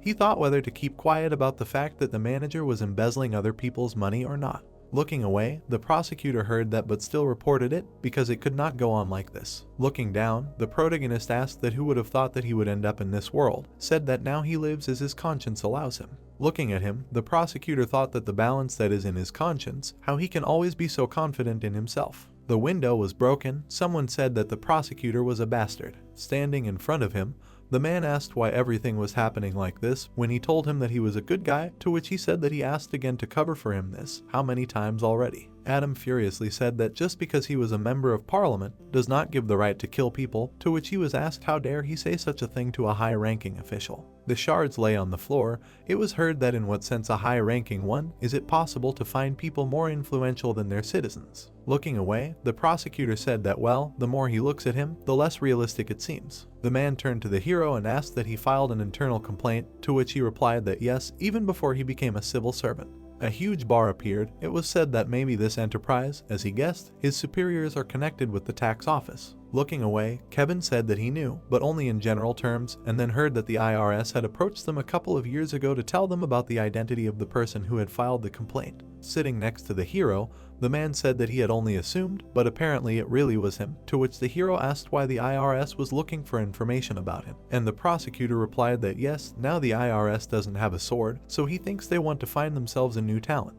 The protagonist said nothing in response. It was dark outside. The man was sitting at the computer. Suddenly, someone opened the door. The hero entered the office and asked why he was still there. The manager smiled and said that yes, he wanted to finish work before the weekend. He didn't leave early today. There was a folder on the table. It was said that he came to get personal documents, to which he was told that he looked tired. Let him go home and rest immediately. The office appeared. It was heard that he did not pass the Panpo Bridge on the way home. Looking straight ahead, the protagonist heard that he was driving on the Cheongdam Bridge, lived in Gwangjin-gu, to which the hero replied that it was clear. Looking to the side, Kevin said that it meant that their meeting on Panpo was a coincidence. The manager turned around, hearing that the person who filed a request for information about the identity of the person who filed a complaint against the Teal Enterprise. Looking at the manager, the protagonist asked that this was also a coincidence. A couple of years ago, in the coffee shop, it was heard that they were congratulating the director on his promotion. Holding the cup in his hands, Blaze said that there was no need to do so much. Firstly, there was no one else besides him who could be sent to the main office. Putting the cup down, he added that his new assignment was not only for the sake of promotion. Gray brought the cup to his mouth and said that since the main office did not have enough employees, they sent him there, the director of the Bureau of Investigations. Smiling, the man said that it was true. So far it seemed that everything would go smoothly until the end of the year. Someone said that he heard that he was promoted this time. The man smiled and said that he had not seen him for so long and he was returning with a promotion, to which he asked why he was so loud. Chuck lowered his head and asked if he should then get to the point. Closing his eyes, the man replied that yes, they all knew that, but they always had 2 tasks to achieve their long-awaited ideals. A statue appeared. It was said that all this was to make their country fair. The chains appeared, and he added that in order to achieve this, they needed to take control of the state power. The man smirked and said that to be honest, he heard news from the headquarters that the Operations Support Unit would be renamed the Tax Collection Department.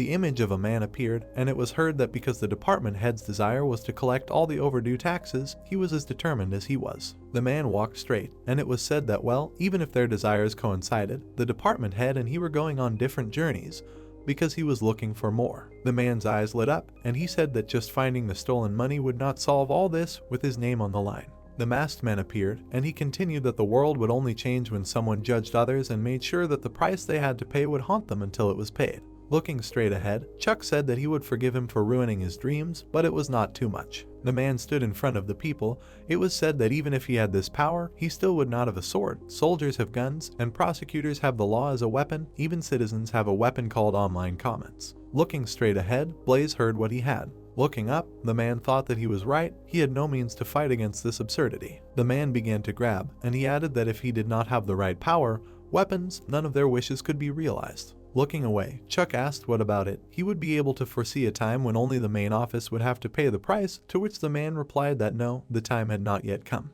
Gray smirked and said that if he thought about it, he heard that something good had happened recently, namely that there was a good talent among his subordinates. The man closed his eyes and said yes, he wanted to introduce him to him. He was the first young man to join their plan. The man looked away and said he was a scumbag.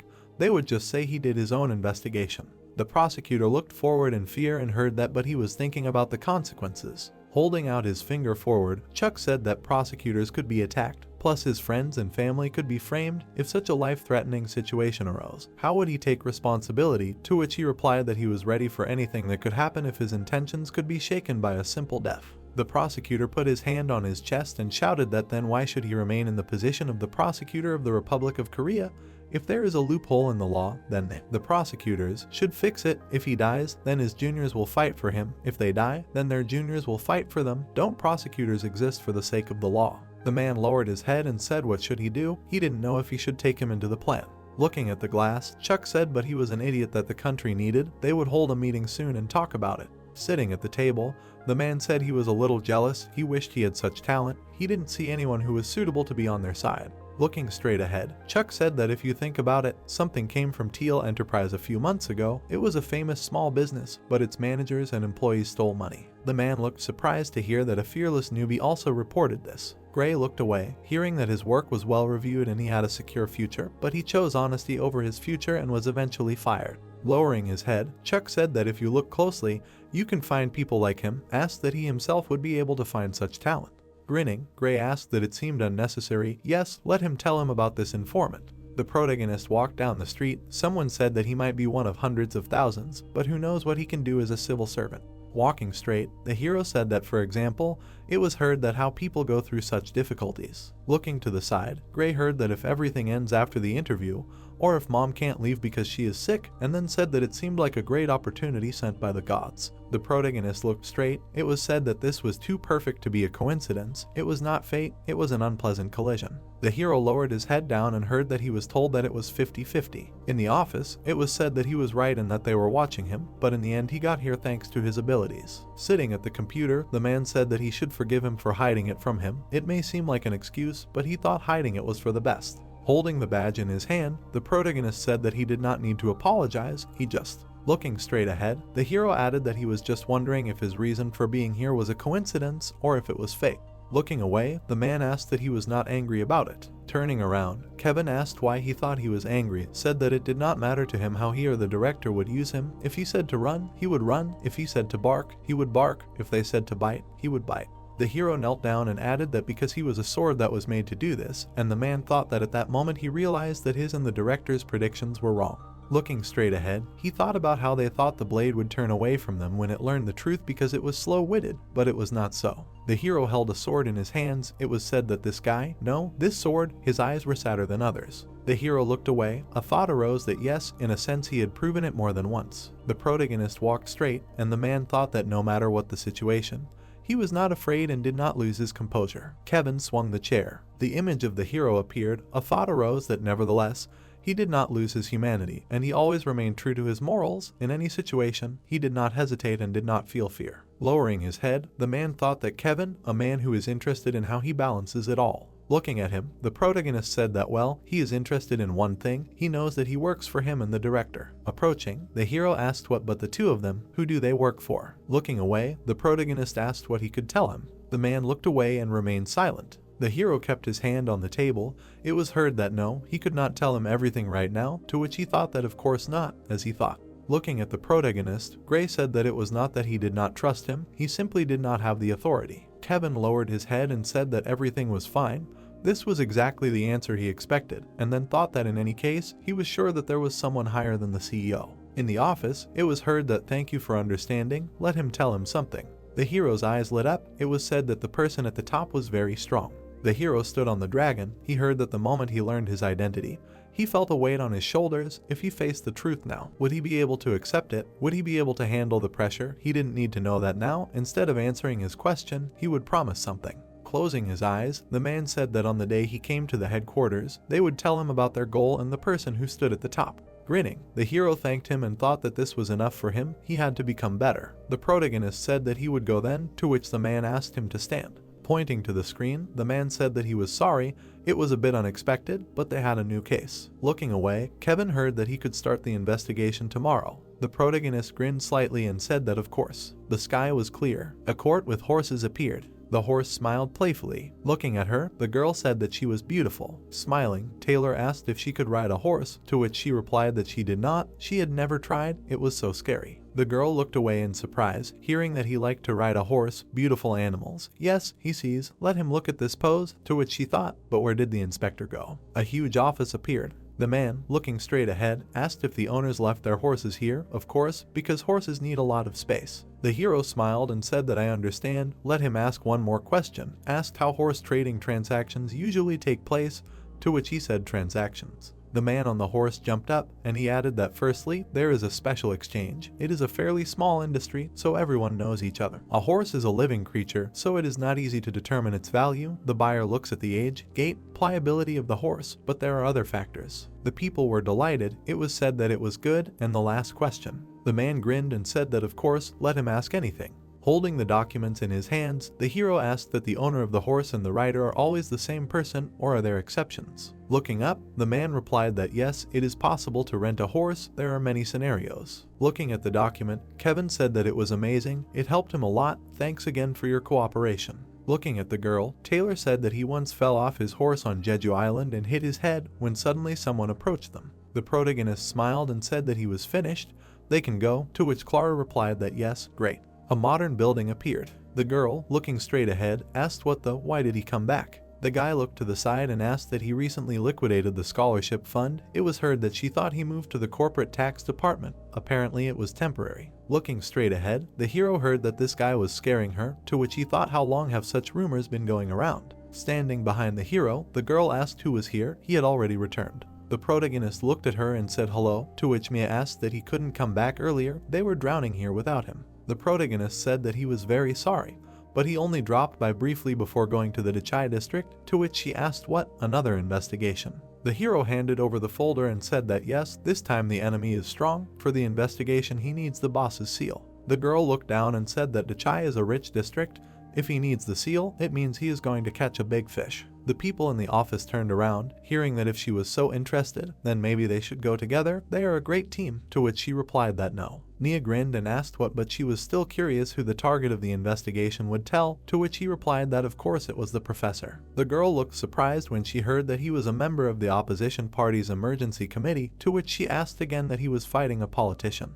Standing by a huge fence, the guy asked if it was a house or a fortress. Looking up, he added that he should be a little more careful, to which the hero asked why, and he added that well, he was a politician. Taylor smiled when he heard that he knew that it didn't matter to him, to which he replied that it was true, he was just reminding her. Pressing the button, the protagonist said okay, they'll get started. Looking at the intercom, the hero heard who he was, to which he said hello and said that they were from the tax office. The protagonist frowned when he heard that he should excuse him, but the professor was away at the moment, to which he asked again and said that it was a ridiculous excuse. The investigators exchanged glances when they heard that they had warned him in advance about the visit, so why wasn't he home, to which they replied that the professor had urgent matters. and that he should come another time. Standing still, the hero asked the guy to get something out of the trunk, to which he responded approvingly. Grinning, the man said that he thought so, apparently they had given up, they could come for 100 days, and he still wouldn't open the door for them. Suddenly, the professor asked in surprise what. Turning his head, he added what those balloons were. A huge poster appeared, and he shouted that they were crazy bastards. Looking at him, Taylor said that he had no choice but to let them in, to which the protagonist replied that yes, he thought it would work. The higher he went, the more sensitive he became to the opinions of others. A yellow ball appeared, and the man said that these rats, how dare they do this? Looking away, he added that great, let them in, he would deal with them himself. Taylor and Clara stood silently behind Kevin, while he told Gerald that it was difficult to meet him and asked if the man did not know about the meeting in advance. Gerald's carriage creaked as he drove up to the protagonist, asking if the guy knew how promises worked. Folding his hands together and placing them on his lap, the man said that promises were made to be broken and that it was worth drawing up an official contract if it was so important. The guy's eyes lit up blue and he said that in that case he would charge Gerald with obstructing his duties. Numbers appeared above the man, 2 billion in unpaid taxes, everything the protagonist was thinking. The voice of the employee was heard, asking if it was possible to investigate those associated with the National Assembly. Gray looked at his colleague and asked with a smile if they thought they would be persecuted like in the movies. Kevin asked if that was possible and was told that it all depended on the actions. Then the man added that things could be much worse than the protagonist imagined. While Kevin was glaring at Gerald, he continued his speech, saying that losing a job in the government is not easy and that there is a saying that only a puppy would dare to fight a tiger. The professor turned to his assistant and asked what happened to the salesman who had come earlier. Butler replied that he had been jailed for trespassing, and Gerald turned to Kevin and his assistants, warning them not to interfere in his affairs. Taylor's expression darkened and he pulled out a folder of documents, saying that they had only come to the man to tell him the amount of tax Gerald had to pay. The professor was indignant, but he didn't show it and said that it was nonsense. Taylor clarified that it was a gift tax on 5 horses given to children. The man began to deny this fact and said that he had only borrowed the animals. The brown horse stood with bills in its mouth and was surrounded by gold coins. Kevin's secretary continued, saying that even horses were taxed, to which Gerald shouted that he had not given the horses to the children, but had borrowed them. The protagonist became indignant and asked the old man why he would buy 5 horses if he couldn't walk. The man's face fell and he became sad, wondering why even if he was confined to a wheelchair, it was not allowed to own horses. Kevin knew that Gerald would be affected by this. The professor lowered his head and continued that, unlike him, horses were free to roam anywhere and he enjoyed watching them run around the fields, and then asked if attacking a poor old man because of his love for horses could be called justice. As the protagonist thought, the man managed to press on their emotions. Now the guy must play his part and not make mistakes. The protagonist appeared on the other side of the professor, drawing his sword from its sheath as if preparing for battle and saying that the law and love for animals should be separated. The dark-haired man then pulled out his weapon and added that the reason horses should be taxed is because Gerald is no longer their owner and everyone is equal before the law.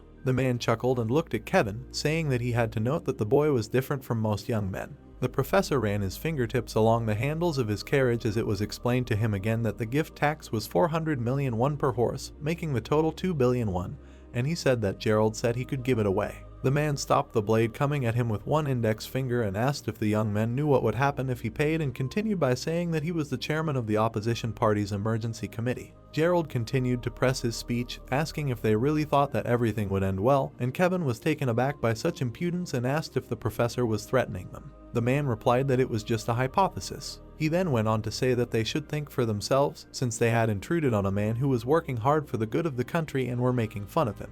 The saddened professor did not take his eyes off the protagonist and asked if they should pay for their actions. The dark-haired man tensed up as Gerald started listing all the punishments he could inflict on the 3 of them: an island, a prison cell, anything to make them feel what it was like to be a criminal. Clara swallowed hard. The girl said that the professor was showing his ugly side. She continued that the man could look down on them all he wanted, but the boys were clean before the law and tried to live an honest life, so why did Gerald think he was any different? The man didn't respond and continued his intimidating speech, asking if all 3 of them could be sent to prison, to which they replied that they wouldn't go there. Taylor stepped forward and calmly said that all 3 of them followed the principles laid out in the framework tax law and had the seal of the chief, supporting documents, and an appraisal certificate proving that there was a basis for tax collection. Gerald would be charged a gift tax of 2 billion won. Kevin asked the head of the department Ron if it was possible to investigate the politician's affairs, to which he said that the consequences could be worse than one might imagine. 3 guys stood on one side of the scale opposite the professor, who looked around fearfully. The guy stood his ground to the end and asked Gerald if he refused to give an explanation. The stone hand to which the chains were attached began to gradually crumble over the man. The blade of justice went blind. The professor looked down at the falling stones. Kevin believes that the people should not be afraid of politicians. There was only horror in Gabriel's eyes. On the contrary, politicians should be afraid of the people. The eyes of the tall statue lit up and were directed at the man. The protagonist said that position, status, and age did not interest him.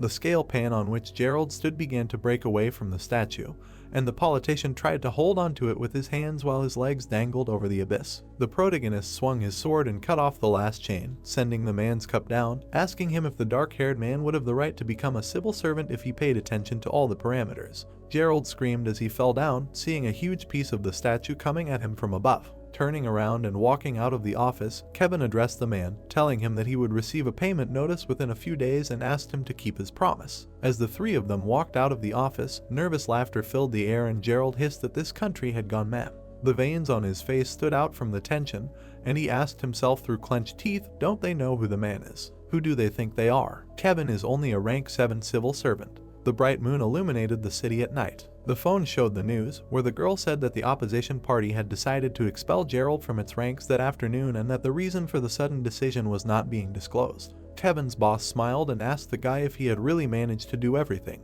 The dark-haired man apologized for the inconvenience and said that he believed that everyone was equal before the law. The man laughed and asked the protagonist not to apologize for that. Then the boss added that Kevin did not know what fear was and he thanked him for the kind words. After a short silence, the man smiled again and asked if the dark-haired man would like to take on another job. Kevin grinned and agreed without any hesitation. Day came and the sun illuminated the city. There was a sign on the wall that said Income Tax Department. Someone called out to Daisy. The girl was sitting on her phone and asked why she was being called, to which she was asked if the blonde had finished collecting information. The man with glasses stood in front of Daisy and was very surprised when she replied that she did nothing. The girl continued that it was not her responsibility since she worked in the Income Tax Department and the case was transferred to the Taxpayer Protection Department. Damon was shocked by what she said and said that he asked her to do it. Daisy looked at the man and asked him if she should do everything he asked and asked him to leave and deal with it himself. The girl continued to look at her phone, looking at one manicure set for 10,001. After seeing the promotion that said free shipping when you buy 3, the blonde looked at her colleague and thought about asking them to buy it together. In an instant, Kevin appeared next to Daisy, who was talking to her. The guy said that he wanted to ask her for help in investigating the sports company Soren and asked her to share copies of all the files of this company. The girl looked at the protagonist indifferently and said that he would have to deal with it himself. The dark-haired man persisted with his request and said that the documents were needed by the Taxpayer Protection Department. Daisy slammed her palm on the table and stood up from her seat, saying that once a case leaves her department, it is no longer her problem. Kevin was taken aback by such impudence. The girl went to the exit, talking on the phone with her friend and discussing where they would have dinner that evening, while the guy looked after her. The protagonist did not know what to say when the blonde began to discuss the manicure set she had found. She walked down the hallway, still talking on the phone. Daisy noticed movement out of the corner of her eye and asked her friend to wait. Kevin was quickly heading towards her and she wondered what he needed and why the guy could not understand her words. The girl hung up and put the phone down. The dark-haired man again turned to Daisy and said that she was the person in charge of the case and how difficult it was for her to help him.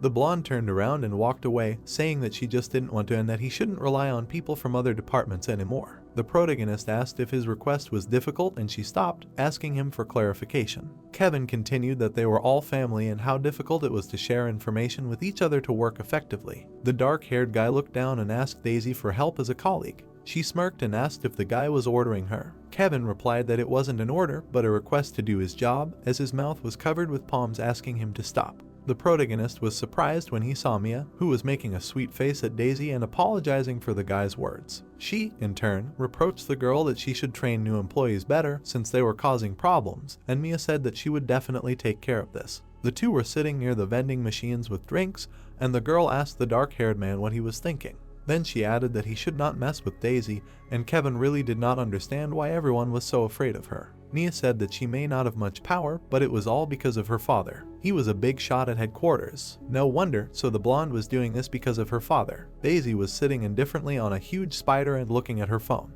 Because of her faith in his powers, the girl continued to argue with other employees. If her father was someone high up at headquarters, then it was understandable why people were afraid of her. Mia asked about the inspector Kevin met on his first day and added that he was denied a promotion because of an argument with Daisy. The blonde with red eyes and claws instead of nails loomed over the man trapped in the web. The protagonist should not mess with such a person. The dark-haired man thought that if she wanted to play, then they would play. Barbarians should be used against barbarians, and in the end, this game would turn into a dirty fight. Kevin stood in front of the building where he worked and frowned. It didn't matter who Daisy's father was, he couldn't defeat the man behind the boy. The sun was shining on the tall buildings. Should Kevin tell Ron about this? Someone's fingers were quickly typing a message on the keyboard which said that Daisy fell asleep again while shopping. The woman sat intently at her computer, staring at the screen and typing a question about when she would finally stop clashing with other departments. She was told that she could only dream about it. The woman wrote that the blonde was only in the company because of her father and that their department was doomed the moment she joined the team. Daisy sat in her seat, sleeping and drooling. The workers were texting each other and hoping that someone would scold Daisy when loud footsteps were heard outside the door. Kevin forcefully opened the door to the office and walked towards the blonde. The guy addressed her with a serious tone. The main character abruptly dropped his hands on her desk and began to talk about the case of the Soren Sports Company. He asked the girl if she really did everything right while burning her face with his gaze, and she asked why the dark-haired guy was asking about it again. Looking at her nails, Daisy said that Kevin was a rank 7 employee and was temporarily working in the taxpayer protection department, and that he should not look down on her because she was rank 8.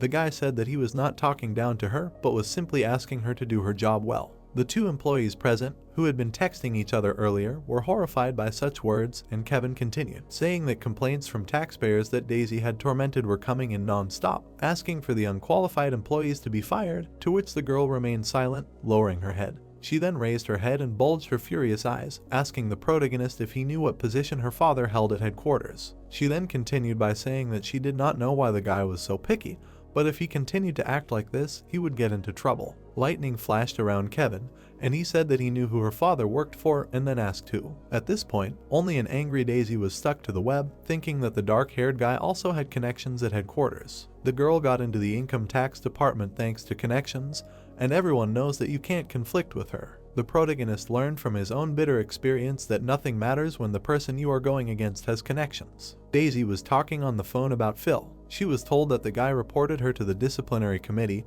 and she wondered how he hadn't been fired yet. Maybe her father still knew about it. Colleagues told Phil that he hadn't received a promotion and asked if the guy didn't know who the blonde's father was. But the dark-haired guy was simply tired of the girl's repeated mistakes and abuse of power, so he reported it to the committee and a disaster occurred. The colleagues just continued to pity Phil and say that he had been treated unfairly. Didn't the guy know how the world works? Phil stood there, looking down at the floor, scared. The dark-haired man apologized for his actions and asked her to forgive him. Daisy twirled a lock of hair around his index finger and asked why he was asking for forgiveness when he himself had reported her for abusing her power. Phil shook his head in fear and said that he shouldn't have done that and that he hadn't wanted to upset her father. Daisy propped her chin in her hands, resting her elbows on the table, and asked if the guy didn't know that he shouldn't report his colleagues to the disciplinary committee. Then she added that it was too late anyway, and Phil froze in place. Now his fate was in her father's hands. The guy with the documents walked past his colleagues, who were whispering about his return.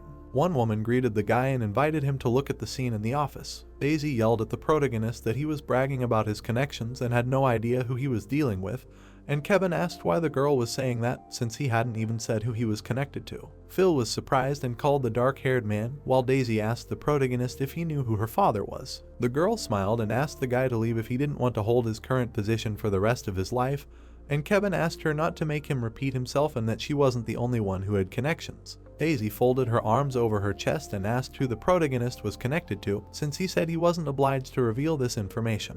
The blonde chuckled, standing on the web, and said that this was a bluff from a newbie who could only talk, and the guy pulled out his sword and suggested that they talk honestly. Discussed the investigation of the sports company, where Daisy made a lot of mistakes and caused suffering to the taxpayer by ignoring it. The guy brought the weapon to the sword and continued that after checking, he found a product that was not taxed because it was used for demonstration purposes, but the girl made them pay the tax. One swing of the sword and Kevin cut the web, asking if Daisy respected taxpayers, and added that she was causing problems because she did not even understand the basics of tax laws, and when problems arose, she used her connections. The dark-haired man did not stop and said that her father was smart enough to hold a position at headquarters, but Daisy should not defame his name. The girl was seething with rage, not taking her eyes off the protagonist, and asked how he was treating her because of one of her mistakes, as if he himself had not made mistakes. All the workers lit up with happiness, idolizing Kevin, who managed to make Daisy feel the taste of real life. The guy asked the blonde not to come up with stupid excuses, because a government employee cannot make such a mistake.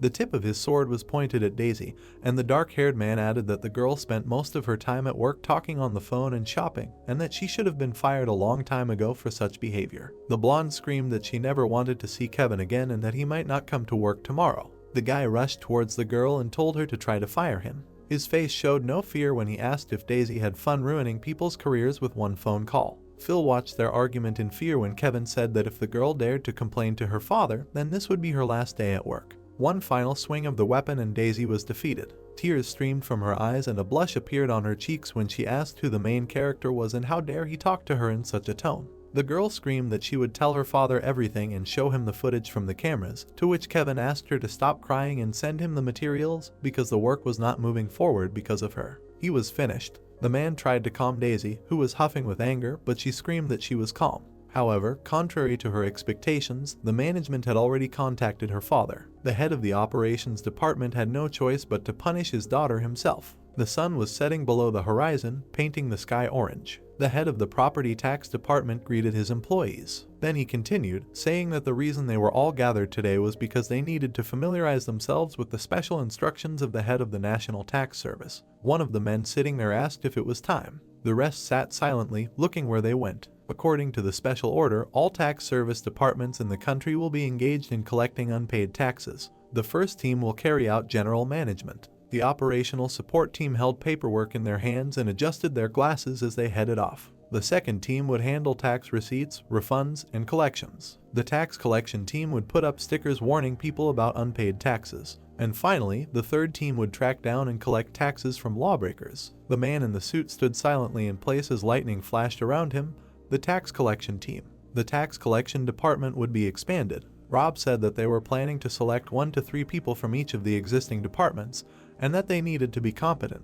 Some of the workers smiled, some listened intently as the boss explained that the job involved dealing with hardened offenders and that the people selected had to be willing to go after them. Rob treated Kevin like he was a pawn and finished his speech by saying that he wanted people who would always side with the ordinary citizens of their country. A cube appears in front of us, and we are told that because the tax collection department will be collecting the hard-earned taxes of the Korean people, they will ensure that each member of the team is selected to the highest standards. We are then transported to a conference where a man looks out at the audience and says that this restructuring is a reflection of the CEO's strong desire for change. Tax evasion is increasing every day, and the taxes collected are not being used for the benefit of the people. He added with a smile that tax evasion is not only against the law, but is also a direct insult to the people of this country. Looking at the surprised reporters, the man added that in addition to fighting tax evaders, the newly established tax collection department will also ensure that taxes are used for their intended purpose. The girl, hearing all this, asked with displeasure that this is all very well, but isn't it too idealistic? Looking ahead, she added that who likes paying taxes? They have a long way to go if people pay taxes because they trust the people who run this country. Hearing this, the man replied that he would allow himself to disagree with her in order to make this country a place where people can trust those who run it.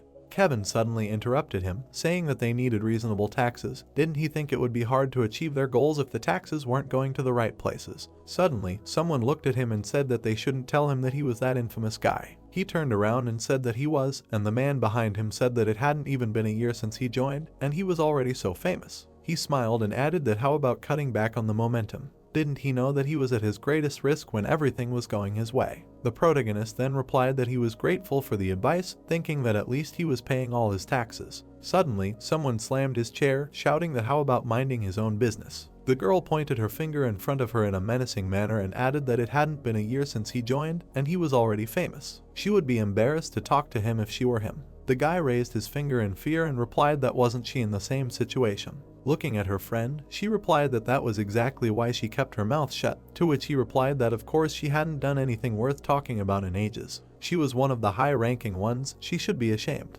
The girl replied with displeasure that he seriously wanted to get beaten up. We were carried into the corridor. The girl turned around and asked why he had even come here from the office. Kevin, looking at her, replied that he didn't quite understand what she was talking about, to which the girl replied that he wasn't just here to catch tax evaders. Did they want to get some kind of benefit? Suddenly, someone ran up to them, shouting for them to wait for him, and the protagonist replied to his friend that, actually, yes, he was trying to look to the future. The girl turned around and said that she thought so, then let him show her how high he could go. He had already shown her that he had everything he needed. Smiling, Kevin said that she would see it, and he would start with the tax collection body. We were transported to the skyscrapers. The days passed as usual. The sun began to set. The only difference was that he took on more cases in the hopes of being taken into the tax collection department. Looking at the sunset, he thought that he had not looked up from his work. He continued to type on the keyboard, thinking that he carefully worked through each case. Kevin, glaring menacingly ahead, continued to work. Looking out the window, he thought that time was passing rather quickly. Leaving work, he saw the leaves falling. Two of his comrades were looking at him. Raising his head to the building, he thought that it was time for the tax collection department to officially open. Walking down the hallway, someone said that they were grateful to everyone who had gathered here today. One of the bosses, smiling and looking ahead, added that he had invited everyone who had the same goal as him. Now they could congratulate the people who had joined their team. Looking at the table, he said that he should be allowed to introduce everyone. Looking at the man with glasses, he said that their colleagues from the prosecutor's office who were helping them with their investigations. The assistant prosecutor general from the Seoul Western District Prosecutor's office. He said that it was wonderful that they could all gather here. Looking at the young man, the boss said that he was the public prosecutor who would soon be assigned to the Seoul Central District Court. Then he looked at the girl, adding that she was an investigation officer. She said that she was very pleased to meet them. Looking at the table, the boss continued the introductions, saying that their colleagues were from the tax office. Looking at the handsome man, he continued to say that this is the head of the property tax department of the district office. Then he turned his gaze and looked at the guy, adding that this is an inspector also from the property tax service. The latter, frightened, replied that he was pleased to meet him. Then he looked at the smiling man, saying that this is their new colleague. The boss continued to say that finally the person whose hard work made this meeting possible. Looking at the protagonist, he said that this is Inspector Kevin. He thought that he cannot believe that this is really happening. After which they raised their glasses and drank to their union. Kevin's cheeks turned red, and he wondered if this is not a dream. Looking at his colleagues, he continued to think that this happy moment is something he never even dreamed of in the past. Looking at their smiles, he thought that now he only needs one thing, to move forward and not look back. The next day, someone asks him if he has seen the list of appointments. He is told that he has not yet, that he has joined the tax evasion department. The guy turns around and says that no, none of his friends have done that. The girl asks if that is true. The protagonist has a company badge on his jacket. As he walks forward with his team, he thinks that he is now in the tax collection department on the right of the violators in the Samson office. He looks at his new colleagues. The man says that he is heading a newly created department and is looking forward to working with them. Everyone is ready to get their hands dirty. The guy and the girl look menacingly in front of them, and the protagonist smiles and says that he has no doubt. Money rains down from the sky. Kevin thinks that the director's statement that the department represents a new level of tax in their investigation has caused quite a stir. Journalists with cameras started taking pictures, shouting that here is the director, is it true that they have a pilot project? The director appeared in front of them, he raised his hand, and journalists began asking him to comment on public opinion about tax breaks and inheritance tax. He really thinks that now is the right time to launch the program. A girl in the crowd added that this time the director issued a rather serious challenge. The men standing nearby answered that they wonder if he is thinking about running for president. The director passed them, and someone from the crowd asked that he really thought so. He is usually not so ambitious. The girl pointed her finger at him, said that he is coming. Another director appeared in front of them. He raised his hand with a smile. This is the Director General of the Investigation Department and the Regional Commissioner of Seoul. Unnoticed, he turned around, heard someone calling him. A man appeared in front of him, bowed, greeted him, and the man greeted him in return. The woman, frightened, turned around and heard the director asking if he had gotten home safely. They shook hands and someone shouted that it was the commissioner and the CEO. The commissioner, smiling, replied that he had and was grateful that he had been asked. To which the director replied that this was wonderful, they needed to repeat it. The man in glasses, looking at them, said that they were not even trying to hide who was on whose side. After all, it was that same troublemaker in his office. The girl replied that it was exactly that. After which the man, frowning, said that they should pass it on to the audit service so that they could get him all the dirt on him. He needed everything. Imagine the street in your head, he added, they could use something against him. We are transported to a beautiful girl eating a huge soup, saying that today they will eat a super new ramen that is currently at the peak of popularity.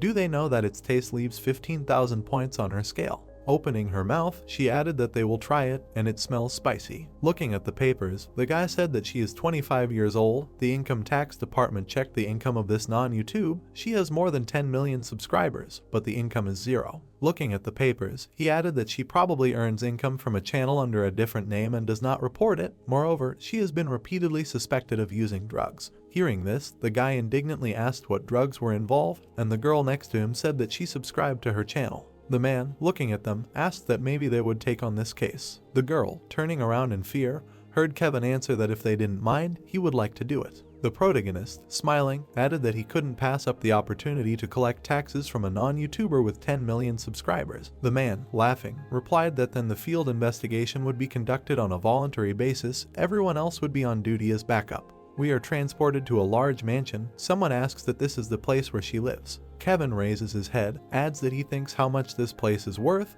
His friend answered that 3,500 M2 for 8 billion won. The girl, smiling, answered that he was seriously looking for it, to which the guy replied that she knew maybe he would win the lottery someday. After which the protagonist, clenching his fists, said that they were going. But they were met by security, who refused them. Kevin thought about everyone at the fountain, which, as he expected, after which the girl asked that they could really just kick them out like they let him in during another case, to which the protagonist replied that they used balloons. Hearing this, the girl asked discontentedly that they did not have anything more reliable. If they started talking about them, it would be a failure. Kevin, lowering his head, answered that there was a way. Although he was not delighted with it, the inspectors, he thought it was the only way out. Someone was watching them through the grass. He asked fearfully who these people were. Looking at them, the stranger thought that they looked too clean to be paparazzi. Actually no, you can never tell with young people in their time. Frowning, he wondered why they mentioned the blogger. Did they really need her? The protagonist, looking away in surprise, answered that it was okay. He called, so suddenly someone interrupted him and shouted that they were new reporters. Someone slowly approached them. A guy appeared in front of them. All his clothes were covered in leaves. He said menacingly that he advised them to be careful with the blogger. His girlfriend shouted in displeasure that who was he? Why was he hiding there? He was one of those creepy stalker fans. The guy, fearfully putting his hand on his chest, answered that he was not a stalker, but a reporter of breaking news. Hadn't they come for information about the blogger? Kevin replied that there seemed to be a misunderstanding, to which the reporter asked in surprise what then why? Where did they come from? Their mutual friend's girlfriend asked that what difference did it make to him, just let him do their job, to which he replied that it would not be easy. After those articles about her being suspected of drug use, she locked herself in the house and did not come out. The protagonist, looking at his phone, replied that they would take care of it soon. Looking ahead, he added that he called for backup, to which his friend asked what the same one was. He had not seen him for a long time. The reporter, turning around in fear, wondered who it could be. A bandit? The police? In their time you never know who it is. The car was driving fast. Kevin said that he thought they would do better with the position of a science fiction writer than with a news reporter. The guy got out of the car, and the reporter answered with displeasure that they were talking to an experienced worker. In any case, he would take into account that he couldn't handle such people alone. They could end up like that. Smiling, he added that it seemed that he was also hunting for the blogger. How about working together? Hearing this, the guy answered with displeasure that he appreciated his courage, but how could he trust him? He didn't know who the people he was working with were. He just wondered how the guy in front of him could be so courageous. The protagonist, looking at the frightened expression of the new guy and his friend, answered that they mentioned the devil. The prosecutor would come here. The prosecutor appeared in front of them, taking off his jacket, laughing, said that he was starting to feel more like a mechanic than someone working in his position. The investigator was walking behind him. The prosecutor, adjusting his jacket, smiled and asked what they knew, that a year had already passed since their last case together. He hoped they had prepared thoroughly. That's how this video ends. If you have sat through to the end, please don't forget to press the subscribe button and leave feedback. See you in the next video.